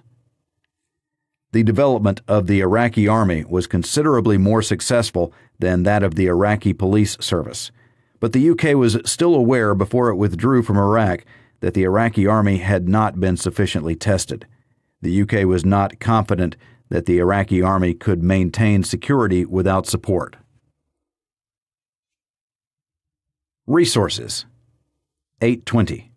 The following key findings are from Section 13.2 and relate to evidence in Section 13.1. The direct cost of the conflict in Iraq was at least £9.2 billion, the equivalent of £11.83 billion in 2016. In total, 89% of that was spent on military operations. The government's decision to take part in military action against Iraq was not affected by consideration of the potential financial cost to the UK of the invasion or the post-conflict period. Ministers were not provided with estimates of military conflict and post-conflict costs or with advice on their affordability when decisions were taken on the scale of the UK's military contribution to a U.S.-led invasion of Iraq and on the UK's role in the post-conflict period. They should have been. There was no articulated need for additional financial resources for military operations in Iraq that was not met. The arrangements for funding military urgent operational requirements and other military costs worked as intended and did not constrain the UK military's ability to conduct operations in Iraq. The controls imposed by the Treasury on the MOD's budget in September 2003 did not constrain the UK military's ability to conduct operations in Iraq. The government was slow to recognize that Iraq was an enduring operation and to adapt its funding arrangements to support both military operations and civilian activities. The arrangements for securing funding for civilian activities could be slow and unpredictable. Some high-priority civilian activities were funded late or only in part. Military equipment, post-conflict, 821. The following key findings are from Section 14.2 and relate to evidence in Section 14.1. Between 2003 and 2009, UK forces in Iraq faced gaps in some key capability areas, including protected mobility, intelligence, surveillance, target acquisition and reconnaissance, ISTAR, and helicopter support. It was not sufficiently clear which person or department within the MOD had responsibility for identifying and articulating capability gaps. Delays in providing adequate medium-weight protected patrol vehicles, PPVs, and the failure to meet the needs of UK forces in MNDSE for ISTAR and helicopters should not have been tolerated. The MOD was slow in responding to the developing threat in Iraq from improvised explosive devices, IEDs. The range of protected mobility options available to commanders in MNDSE was limited. Although work had begun before 2002 to source an additional PPV, it was only ordered in July 2006 following ministerial intervention. Funding was not a direct barrier to the identification and deployment of additional solutions to the medium-weight PPV gap, but it appears that the longer-term focus of the Executive Committee of the Army Board on the Future Rapid Effect System program inhibited it from addressing the more immediate issue related to medium-weight PPV capability. The decision to deploy troops to Afghanistan had a material impact on the availability of key capabilities for deployment to Iraq, particularly helicopters and ISTAR. Civilian personnel, 822. The following key findings are from Section 15.2 and relate to evidence in Section 15.1. Before the invasion of Iraq, the government had made only minimal preparations for the deployment of civilian personnel. There was an enduring gap between the government's civilian capacity and the level of its ambition in Iraq. There was no overarching consideration by the government of the extent to which civilians could be effective in a highly insecure environment, or of the security assets needed for civilians to do their jobs effectively.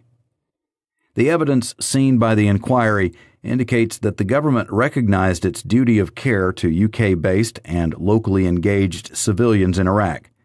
A significant effort was made to keep civilians safe in a dangerous environment. Service personnel, 823. The following key findings are from Section 16.4 and relate to evidence in Sections 16.1 to 16.3. In 2002, the UK military was already operating at, and in some cases beyond, the limits of the guidelines agreed in the 1998 Strategic Defense Review, As a result, the Harmony guidelines were being breached for some units and specialist trades. The government's decision to contribute a military force to a U.S.-led invasion of Iraq inevitably increased the risk that more service personnel would be put in breach of the Harmony guidelines. The issue of the potential pressure on service personnel was not a consideration in the decision. The MOD planned and prepared effectively to provide medical care in support of Operation Telic. There were major improvements in the provision of medical care, mental health care, and rehabilitative care available to service personnel over the course of Op Telic. Most of the contacts between the MOD and bereaved families were conducted with sensitivity. In a few cases, they were not. The MOD progressively improved how it engaged with and supported bereaved families, in part driven by consistent public and ministerial pressure. The government's decision in 2006 to deploy a second medium-scale force to Helmand Province in Afghanistan further increased the pressure on service personnel, on elements of the MOD's welfare, medical, and investigative systems, and the coronial system. Much of the MOD's and the government's effort from 2006 was focused on addressing those pressures. The MOD should have planned and prepared to address those pressures rather than react to them. The government should have acted sooner to address the backlog of inquests into the deaths of service personnel. The support it did provide in June 2006 cleared the backlog. The MOD made a number of improvements to the Board of Inquiry process, but some proposals for more substantive reform, including the introduction of an independent member, were not fully explored. The MOD significantly improved the way it communicated with and supported bereaved families in relation to military investigations and inquests. The MOD was less effective at providing support to service personnel who were mobilized individually, a category which included almost all reservists and their families, than to formed units. Civilian casualties. 824. The following key findings are from Section 17. The inquiry considers that a government has a responsibility to make every reasonable effort to understand the likely and actual effects of its military actions on civilians. In the months before the invasion, Mr. Blair emphasized the need to minimize the number of civilian casualties arising from an invasion of Iraq. The MOD's responses offered reassurance based on the tight targeting procedures governing the air campaign. The MOD made only a broad estimate of direct civilian casualties arising from an attack on Iraq based on previous operations. With hindsight, greater efforts should have been made in the post-conflict period to determine the number of civilian casualties and the broader effects of military operations on civilians. More time was devoted to the question of which department should have responsibility for the issue of civilian casualties than it was to efforts to determine the actual number. The government's consideration of the issue of Iraqi civilian casualties was driven by its concern to rebut accusations that coalition forces were responsible for the deaths of large numbers of civilians, and to sustain domestic support for operations in Iraq. Lessons. 825. In a number of sections of this report, the inquiry has set out explicit lessons. They relate in particular to those elements of the UK's engagement in Iraq which might be replicated in future operations. 826. The decision to join the U.S.-led invasion of Iraq in 2003 was the product of a particular set of circumstances which are unlikely to be repeated. Unlike other instances in which military force has been used, the invasion was not prompted by the aggression of another country or an unfolding humanitarian disaster. The lessons drawn by the inquiry on the pre-conflict element of this report are therefore largely context-specific and embedded in its conclusions. Lessons on collective ministerial decision-making where the principles identified are enduring ones, are an exception. They, and other lessons which have general application, are set out below. The decision to go to war.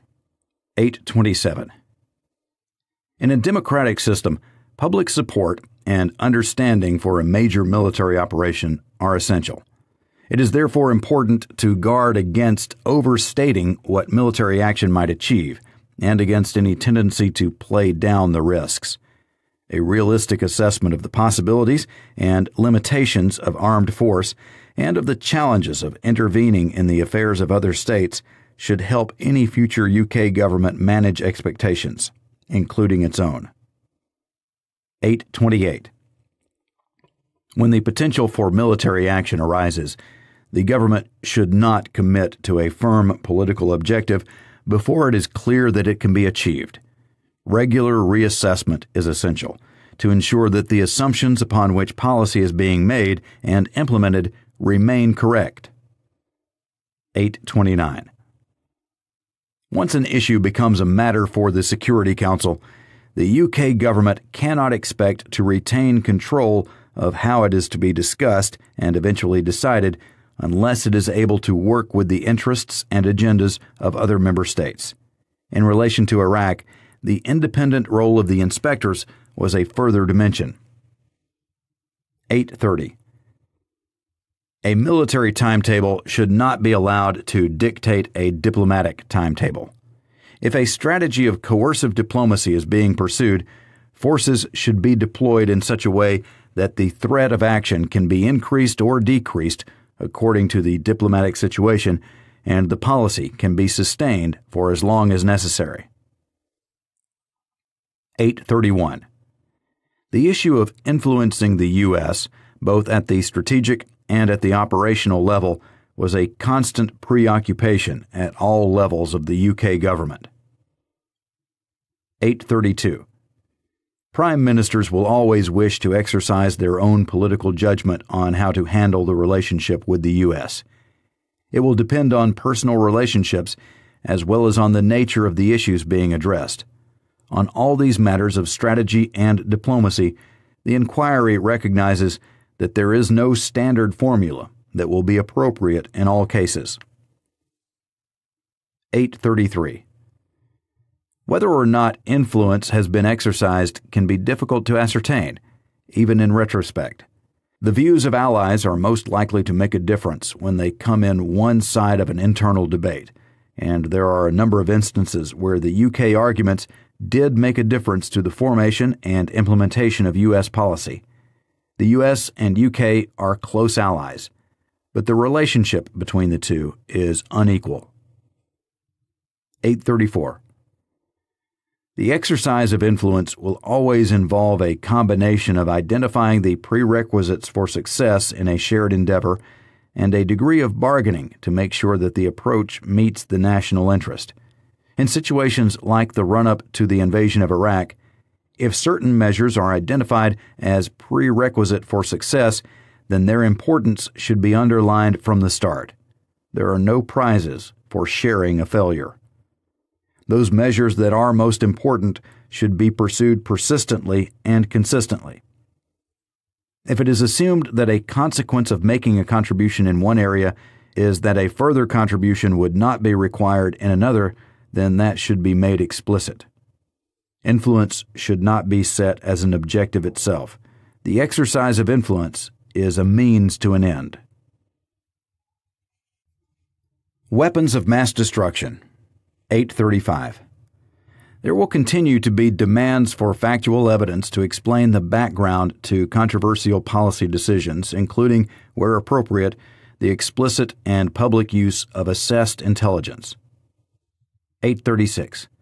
The inquiry shares the Butler Review's conclusions that it was a mistake not to see the risk of combining in the September dossier the JIC's assessment of intelligence and other evidence with the interpretation and presentation of the evidence in order to make the case for policy action. 837. The nature of the two functions is fundamentally different, as can be seen from the JIC assessments quoted in and published with this report.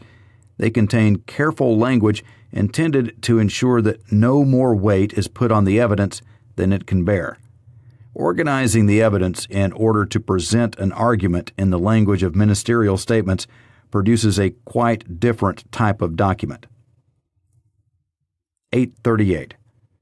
The widespread perception that the September 2002 dossier overstated the firmness of the evidence about Iraq's capabilities and intentions in order to influence opinion and, quote, make the case, end quote, for action to disarm Iraq has produced a damaging legacy, including undermining trust and confidence in government statements, particularly those which rely on intelligence which cannot be independently verified. 839. As a result, in situations where the policy response may involve military action and the evidence, at least in part, depends on inferential judgments drawn from necessarily incomplete intelligence, it may be more difficult to secure support for the government's position and agreement to action. 840. The explicit and public use of material from JIC assessments to underpin policy decisions will be infrequent. But from the evidence on the compilation of the September dossier, the lessons for any similar exercise in future would be the need for clear separation of the responsibility for analysis and assessment of intelligence from the responsibility for making the argument for a policy. The importance of precision in describing the position. In the case of the September dossier, for instance, the term program was used to describe disparate activities at very different stages of maturity. There was a program to extend the range of the Al-Samud missile. There was no program in any meaningful sense to develop and produce nuclear weapons. Use of the shorthand CW or BW in relation to Iraq's capability obscured whether the reference was to weapons or warfare. Constant use of the term weapons of mass destruction without further clarification obscured the differences between the potential impact of nuclear, biological, and chemical weapons and the ability to deliver them effectively.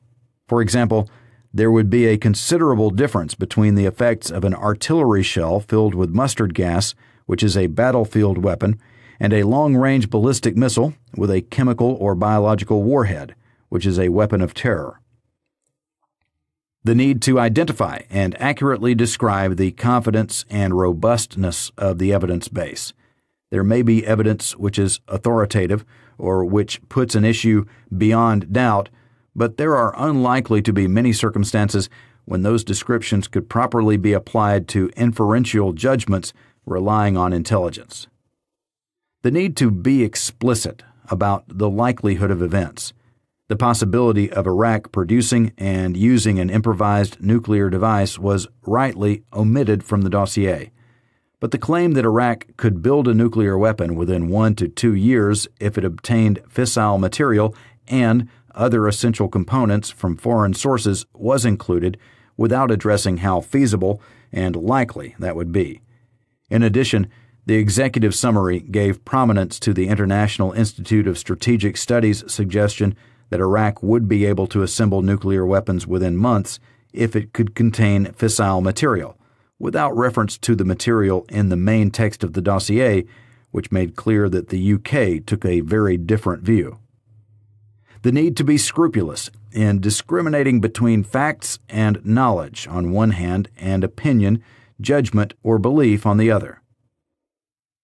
The need for vigilance to avoid unwittingly crossing the line from supposition to certainty, including by constant repetition of received wisdom. 841. When assessed intelligence is explicitly and publicly used to support a policy decision, there would be benefit in subjecting that assessment and the underpinning intelligence to subsequent scrutiny by a suitable independent body, such as the Intelligence and Security Committee, with a view to identifying lessons for the future. 842.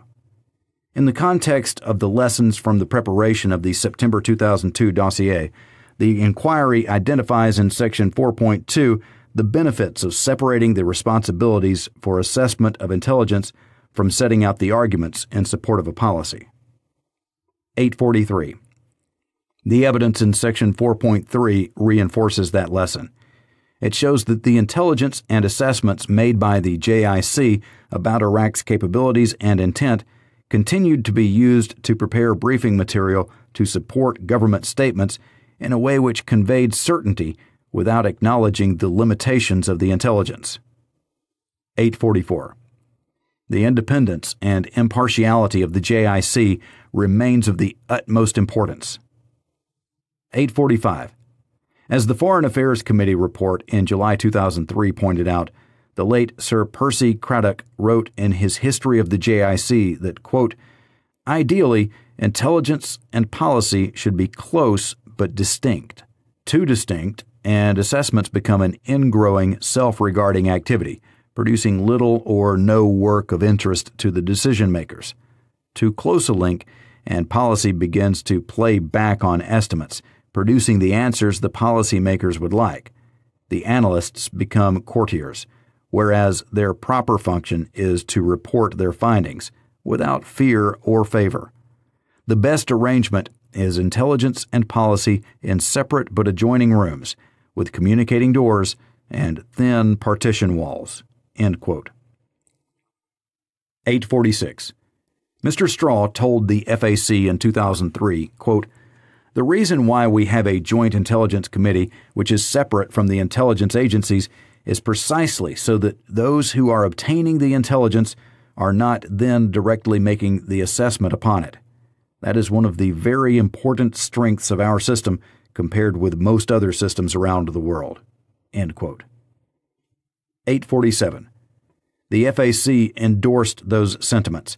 It stated that the JIC has a, quote, "vital role in safeguarding the independence and impartiality of intelligence," end quote, and that the, quote, "independence and impartiality of its own role," end quote, was, quote, "of the utmost importance," end quote.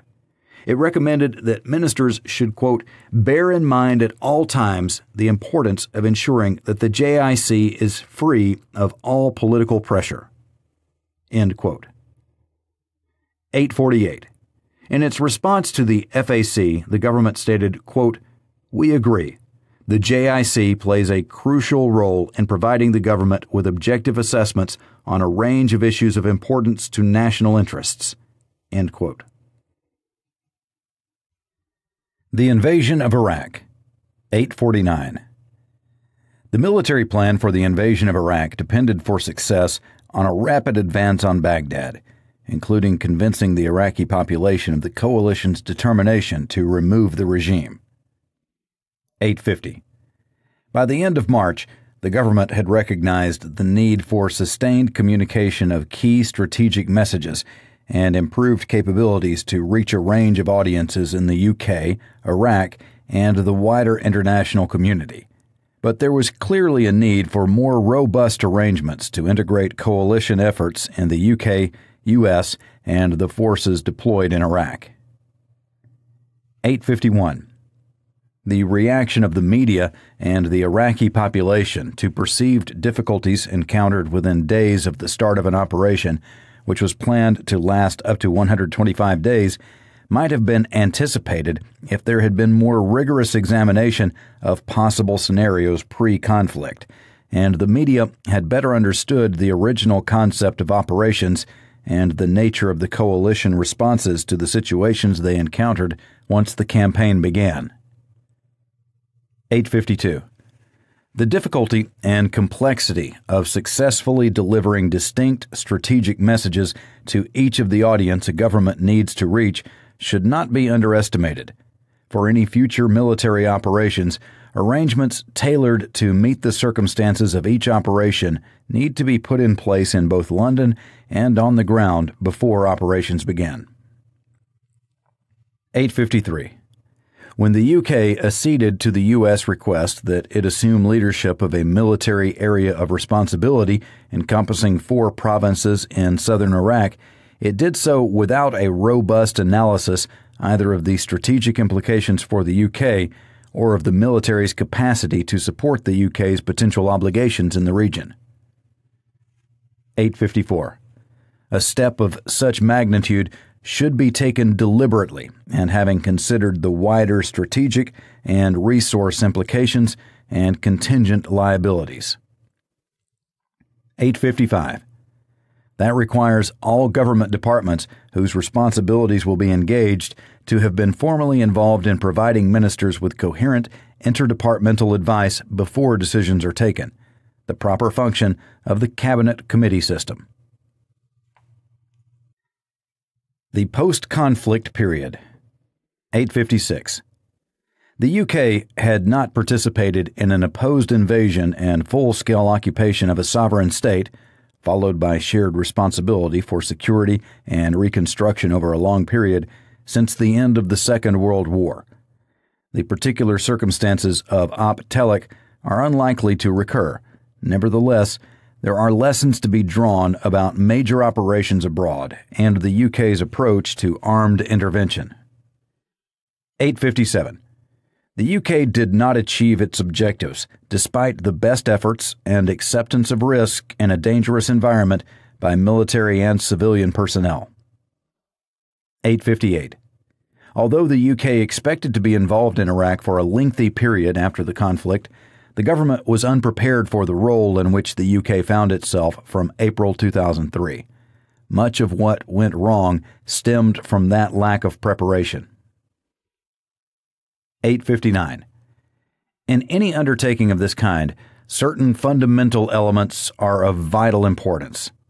The best possible appreciation of the theater of operations, including the political, cultural, and ethnic background, and the state of society, the economy, and infrastructure, a hard-headed assessment of risks, objectives which are realistic within that context and, if necessary, limited rather than idealistic and based on optimistic assumptions, and allocation of the resources necessary for the task, both military and civil. 860. All of these elements were lacking in the UK's approach to its role in post-conflict Iraq. 861. Where responsibility is to be shared, it is essential to have written agreement in advance on how decision-making and governance will operate within an alliance or coalition. The UK normally acts with allies as it did in Iraq. Within the NATO alliance, the rules and mechanisms for decision-taking and the sharing of responsibility have been developed over time and are well understood. The coalition in Iraq, by contrast, was an ad hoc alliance. The UK tried to establish some governance principles in the Memorandum of Understanding proposed to the US, but did not press the point. This led the UK into the uncomfortable and unsatisfactory situation of accepting shared responsibility without the ability to make a formal input to the process of decision-making. 862. As Iraq showed, the pattern set in the initial stage of an intervention is crucial. The maximum impact needs to be made in the early weeks and months, or opportunities missed may be lost forever. It is very difficult to recover from a slow or damaging start. 863. Ground truth is vital. Over-optimistic assessments lead to bad decisions. Senior decision-makers, ministers, chiefs of staff, senior officials must have a flow of accurate and frank reporting. A can-do attitude is laudably ingrained in the UK Armed Forces, a determination to get on with the job, however difficult the circumstances. But this can prevent ground truth from reaching senior ears. At times in Iraq, the bearers of bad tidings were not heard. On several occasions, decision-makers visiting Iraq, including the Prime Minister, the Foreign Secretary, and the Chief of the General Staff, found the situation on the ground to be much worse than had been reported to them. Effective audit mechanisms need to be used to counter optimism bias, whether through changes in the culture of reporting, use of multiple channels of information, internal and external, or use of visits. 864.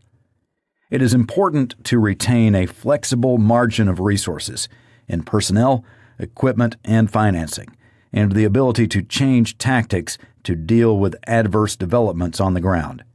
In Iraq, that flexibility was lost after the parallel deployment to Helmand Province in Afghanistan, which both constrained the supply of equipment, such as ISTAR, and took away the option of an effective reinforcement. Any decision to deploy to the limit of capabilities entails a high level of risk. In relation to Iraq, the risks involved in the parallel deployment of two enduring medium-scale operations were not examined with sufficient rigor and challenge. 865. The management in Whitehall of a cross-government effort on the scale which was required in Iraq is a complex task. It needs dedicated leadership by someone with time, energy, and influence. It cannot realistically be done by a prime minister alone, but requires a senior minister with lead responsibility who has access to the prime minister and is therefore able to call on his or her influence in resolving problems or conflicts. A coherent interdepartmental effort supported by a structure able to hold departments to account is required to support such a minister. Reconstruction. 866. The starting point for all discussions of reconstruction in circumstances comparable to those in Iraq between 2003 and 2009 must be that this is an area where progress will be extremely difficult. 867. Better planning and preparation for a post-Saddam Hussein Iraq would not necessarily have prevented the events that unfolded in Iraq between 2003 and 2009. It would not have been possible for the UK to prepare for every eventuality. Better plans and preparation could have mitigated some of the risks to which the UK and Iraq were exposed between 2003 and 2009 and increased the likelihood of achieving the outcomes desired by the UK and the Iraqi people. 868. From late 2003, successive reviews of the UK's approach to post-conflict reconstruction, later expanded to include the broader concept of stabilization, resulted in a series of changes to the UK's approach to post-conflict operations. Despite those changes, many of the shortcomings that characterized the UK government's approach to pre-conflict planning and preparation in 2002 and early 2003 persisted after the invasion. 869. The UK government's new strategic framework for stabilization, the new machinery for interdepartmental coordination, and the enhanced resources now available for stabilization operations continue to evolve. If future changes are to increase the effectiveness of UK operations, they must address the lessons for planning, preparation, and implementation derived from the Iraq experience. 870. The lessons identified by the inquiry apply to both the planning and preparation for post-conflict operations, of which reconstruction is a major but not the sole component, and to post-conflict operations themselves. 871. Analysis of the available material must draw on multiple perspectives, reflect dissenting views, identify risk, including that associated with any gaps in knowledge, and consider a range of options. 872. Information must be shared as widely across departments as is necessary to support that approach. 873. Gathering information and analysis of the nature and scale of the potential task should be systematic and as thorough as possible, and should capture the views and aspirations of local communities. 874. Plans derived from that analysis should incorporate a range of options appropriate to different contingencies, reflect a realistic assessment of UK and partners' resources and capabilities, integrate civilian and military objectives and capabilities in support of a single UK strategy, be exposed to scrutiny and challenge at ministerial, senior official, and expert level, be reviewed regularly, and if the strategic context, risk profile, or projected cost changes significantly, be revised. 875. A government must prepare for a range of scenarios, not just the best case, and should not assume that it will be able to improvise. 876. Where the UK is the junior partner and is unable during planning or implementation to secure the outcome it requires, it should take stock of whether to attach conditions to continued participation and whether further involvement would be consistent with the UK's strategic interest. 877. Public statements on the extent of the UK's ambition should reflect a realistic assessment of what is achievable.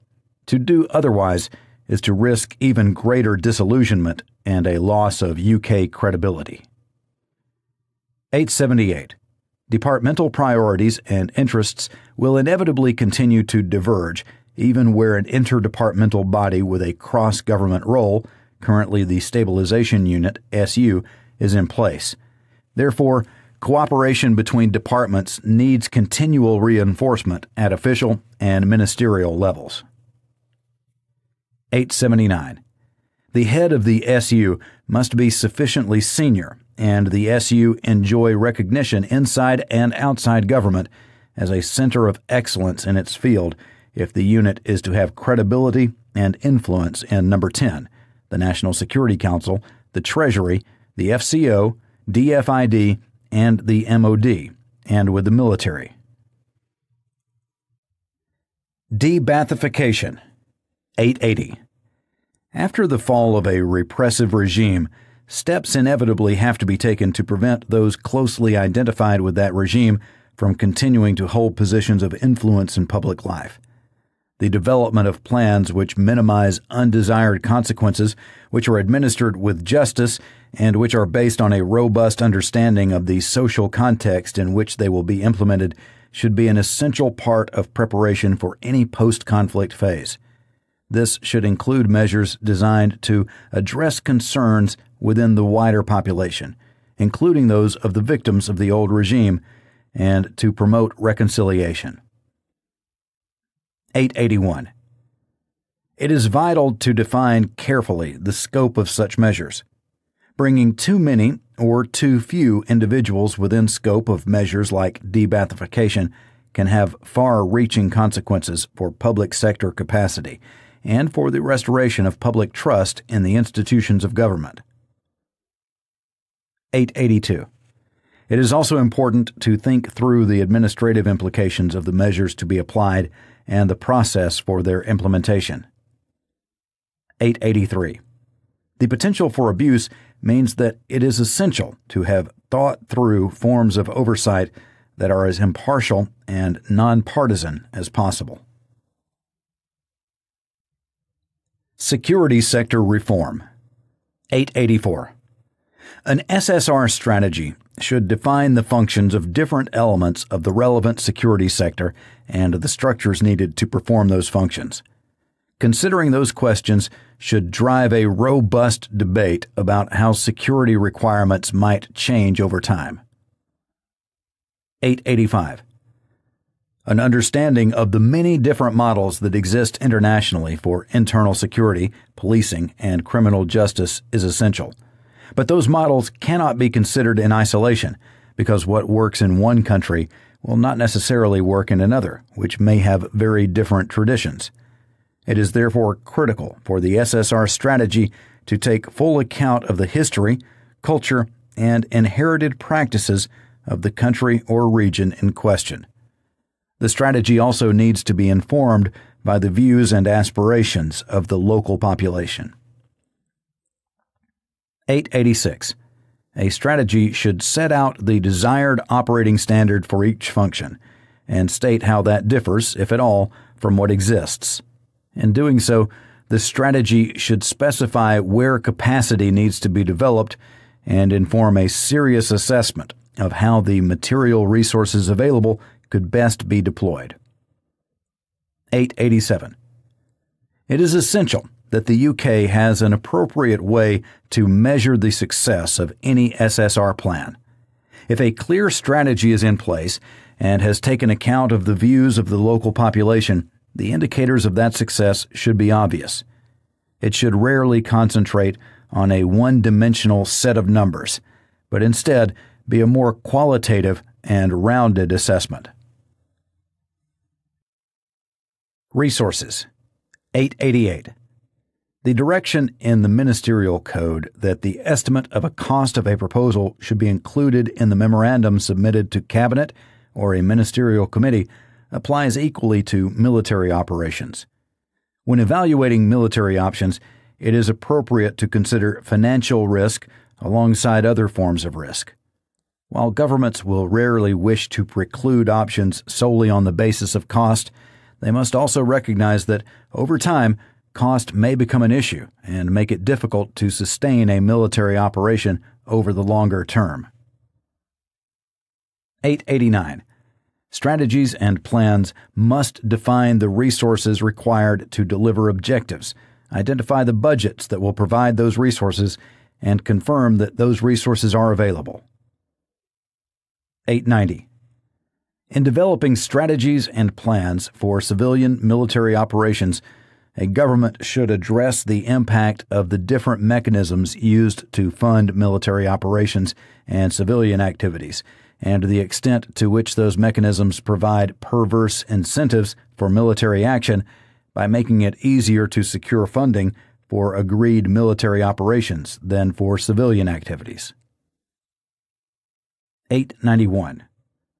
A government should also address its explicit and implicit financial policy that, while there should be no constraint on the provision of funding for military operations, it is reasonable that for the same civilian military operation, departments should find funding for new civilian activities from within their existing budgets, which are likely to be fully allocated to existing departmental priorities. 892. A government is likely to embark on major civilian military operations such as Iraq only rarely. 893. A government should recognize that in such operations, the civilian components, including diplomatic activity, reconstruction, and security sector reform, will be critical for strategic success, may be very substantial, and must be properly resourced. 894. One arrangement would be to create a budget for the civilian components of the operation under the direction of a senior minister with lead responsibility and in support of a coherent UK strategy. Once allocations were made from that budget to individual departments, the allocations would be managed within departments' legal and policy constraints. Such an arrangement should ensure that UK strategy was resourced, promote joint working, minimize the potential for gaming, be able to respond to in-year priorities, and reduce the amount of time that ministers and senior officials need to spend arguing about funding individual activities. 895. The inquiry recognizes that since 2003, significant changes have been made to the UK's strategic and operational approach to reconstruction and stabilization, including to the arrangements for funding such operations. Military equipment post-conflict. 896. In deciding to undertake concurrent operations in Iraq and Afghanistan, the UK knowingly exceeded the defense planning assumptions. All resources from that point onwards were going to be stretched. Any decision which commits the UK to extended operations in excess of the defense planning assumptions should be based on the most rigorous analysis of its potential implications, including for the availability of relevant capabilities for UK forces. 897. At the start of Op Telek, the MOD knew that it had capability gaps in relation to protected mobility and ISTAR, and that either could have a significant impact on operations. Known gaps in such capabilities should always be clearly communicated to ministers. 898. The MOD should be proactive in seeking to understand and articulate new or additional equipment requirements. The MOD told the inquiry that there was no simple answer to the question of where the primary responsibility for identifying capability gaps lay during OPTELEC. That is unacceptable. The roles and responsibilities for identifying and articulating capability gaps in enduring operations must be clearly defined, communicated, and understood by those concerned. It is possible that this has been addressed after the period covered by this inquiry. 899. Those responsible for making decisions on the investment in military capabilities should continually evaluate whether the balance between current operational requirements and long-term defense programs is right, particularly to meet an evolving threat on current operations. 900. During the first 4 years of OPTELEC, there was no clear statement of policy setting out the acceptable level of risk to UK forces and who was responsible for managing that risk.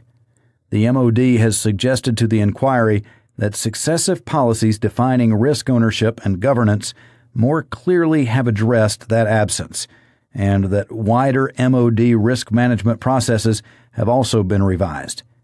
In any future operation, the level of force protection required to meet the assessed threat needs to be addressed explicitly. Civilian personnel. 901.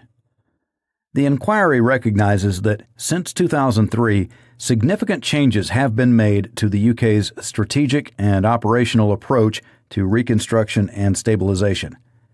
Some of those changes, including the establishment of a deployable UK civilian standby capability, are the direct result of lessons learned from serious shortcomings in the deployment of civilian personnel in post-conflict Iraq. 902. The effectiveness of the UK civilian effort in post-conflict Iraq was compromised by a range of factors, including the absence of effective cross-government coordination on risk, duty of care, and the terms and conditions applicable to personnel serving in Iraq. 903.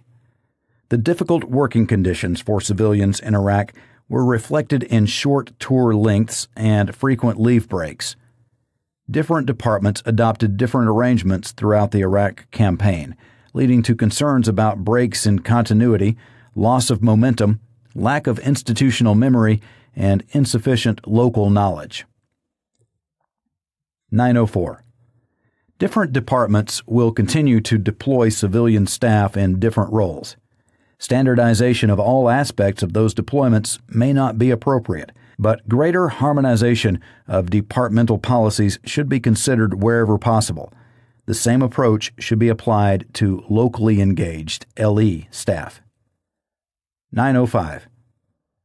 At all stages, including planning, departments must give full consideration to their responsibilities and duty of care towards LE staff, who have an essential contribution to make and will face particular risks in insecure environments.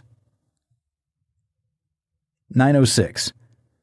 All civilian deployments should be assessed and reviewed against a single, rigorous, cross-government framework for risk management. The framework should provide the means for the government as a whole to strike an effective balance between security and operational effectiveness, and to take timely decisions on the provision of appropriate security measures. 907. Standardizing tour lengths for civilians deployed by different departments would have eased the overall administrative burden, and perhaps some of the tensions between individuals from different government departments serving in Iraq. But the environment was difficult, and individuals' resilience and circumstances varied. The introduction of the option to extend a tour of duty was an appropriate response. 908. Throughout any operation of this kind, departments should maintain two procedures for the systematic debriefing of staff returning to the UK, one to meet duty of care obligations, the other to learn lessons from their experience. 909. In order to identify individuals with the right skills, there must be clarity about the roles they are to perform. Wherever possible, individuals should be recruited for and deployed to clearly defined roles appropriate to their skills and seniority. They must be provided with the equipment needed to perform those roles to a high standard. 910. The government should consider the introduction of a mechanism for responding to a surge in demand for a particular language capability. 911. The inquiry views the inability of the FCO, the MOD, and DFID to confirm how many civilian personnel were deployed to or employed in Iraq, in which locations and in what roles, as a serious failure. Data management systems must provide accurate information on the names, roles, and locations of all staff for whom departments have duty of care responsibilities. Timeline of events. Before 2001. 2nd of August 1990. Saddam Hussein invades Kuwait. 29th of November 1990. Security Council adopts Resolution 678. 3rd of April 1991.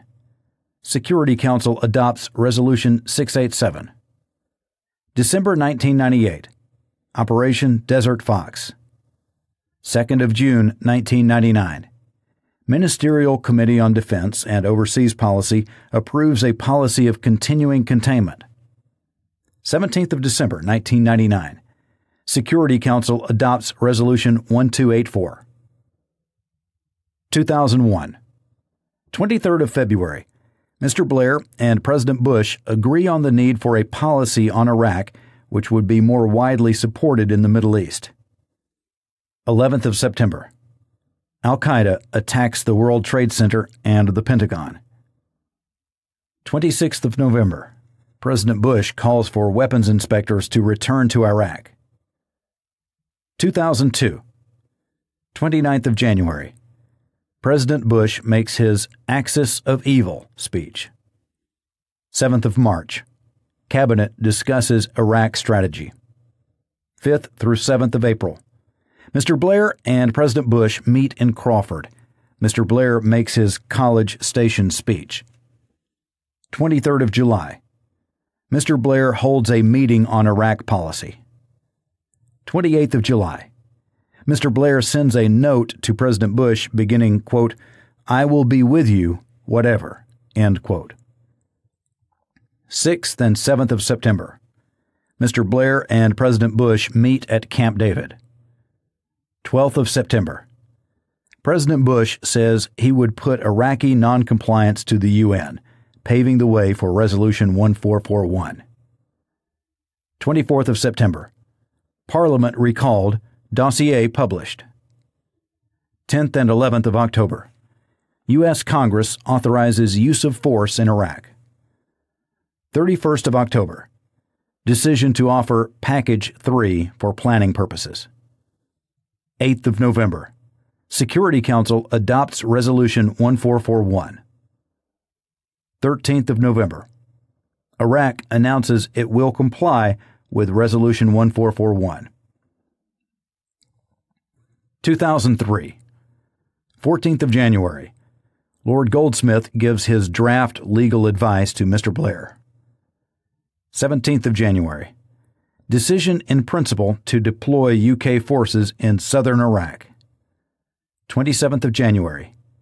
Dr. Blix and Dr. El Baradei report to the Security Council. 31st of January. Mr. Blair and President Bush meet in Washington. 5th of February. Secretary Powell's presentation to the Security Council. 14th of February. Dr. Blix and Dr. El Baradei report to the Security Council. 15th of February. Stop the War protests held. 24th of February. UK, US, and Spain table draft second resolution. 7th of March. Lord Goldsmith's advice on the legality of military action in Iraq. Dr. Blix and Dr. El Baradei report to the Security Council. 12th of March. Recognition that the second resolution would not secure the support of a majority of the Security Council. 13th of March. Lord Goldsmith reaches his better view that invasion is legal. 16th of March. Azores Summit. 17th of March. Last cabinet meeting before the invasion agrees Parliament should be asked to endorse the use of military action against Iraq. 18th of March. Parliamentary debate and vote on Iraq. Night of 19th and 20th of March. Invasion of Iraq begins. 7th of April. UK troops enter Basra. 16th of April. General Franks issues his freedom message to the Iraqi people. 1st of May. President Bush declares mission accomplished. 16th of May. Coalition Provisional Authority Order No. 1. De-Baathification of Iraqi society. 22nd of May. Security Council adopts Resolution 1483. 23rd of May. Coalition Provisional Authority Order No. 2 dissolves some Iraqi military and security structures. 13th of July. Inauguration of the Governing Council. 19th of August. Bomb attack on UN HQ at the Canal Hotel in Baghdad. 23rd and 24th of October. Madrid Donors Conference. 15th of November. Timetable for creation of a transitional Iraqi administration announced. 13th of December. Capture of Saddam Hussein by U.S. forces. 2004. 1st of March. Transitional Administrative Law agreed. 31st of March. Ambush of 4 U.S. security contractors sparks unrest in Fallujah. Late April. Photos of prisoner abuse at Abu Ghraib published. 8th of June. Security Council adopts Resolution 1546. 28th of June. End of occupation. Inauguration of Iraqi interim government. Prime Minister Alawi. 29th of June. Mr. Blair announces HQARRC will deploy to Afghanistan. 2005. 30th of January. Elections to the Transitional National Assembly. 3rd of May. Iraqi transitional government takes power. Prime Minister Jaffrey. 21st of July. Decision to deploy Provincial Reconstruction Team and military support to Helmand Province, Afghanistan. 15th of October. Referendum on the Iraqi Constitution. 19th of October. U.S. announces new Clear, Hold, Build strategy for Iraq. 15th of December. Parliamentary elections in Iraq. 2006. 26th of January. Cabinet approves deployment to Helmand Province. April to June. Formation of Maliki government. 1st of May. UK forces become responsible for Helmand. 28th of September. Op Sinbad begins in Basra. End October. Majority of UK civilian staff withdrawn from the Basra Palace site. 2007. 10th of January. President Bush announces the U.S. surge. 27th of June. Mr. Blair leaves office. Mr. Brown becomes Prime Minister. 13th of August. Start of reduction of Jaish al-Mahdi violence against UK forces. 2nd and 3rd of September.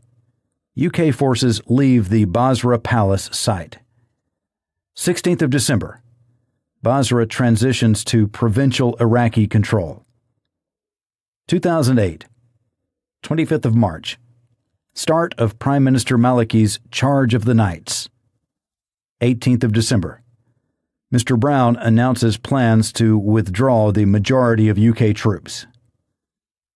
2009 onwards. 30th of April 2009. Completion of the main UK military mission in Iraq. 15th of October 2009. UK-Iraq Training and Maritime Support Agreement ratified.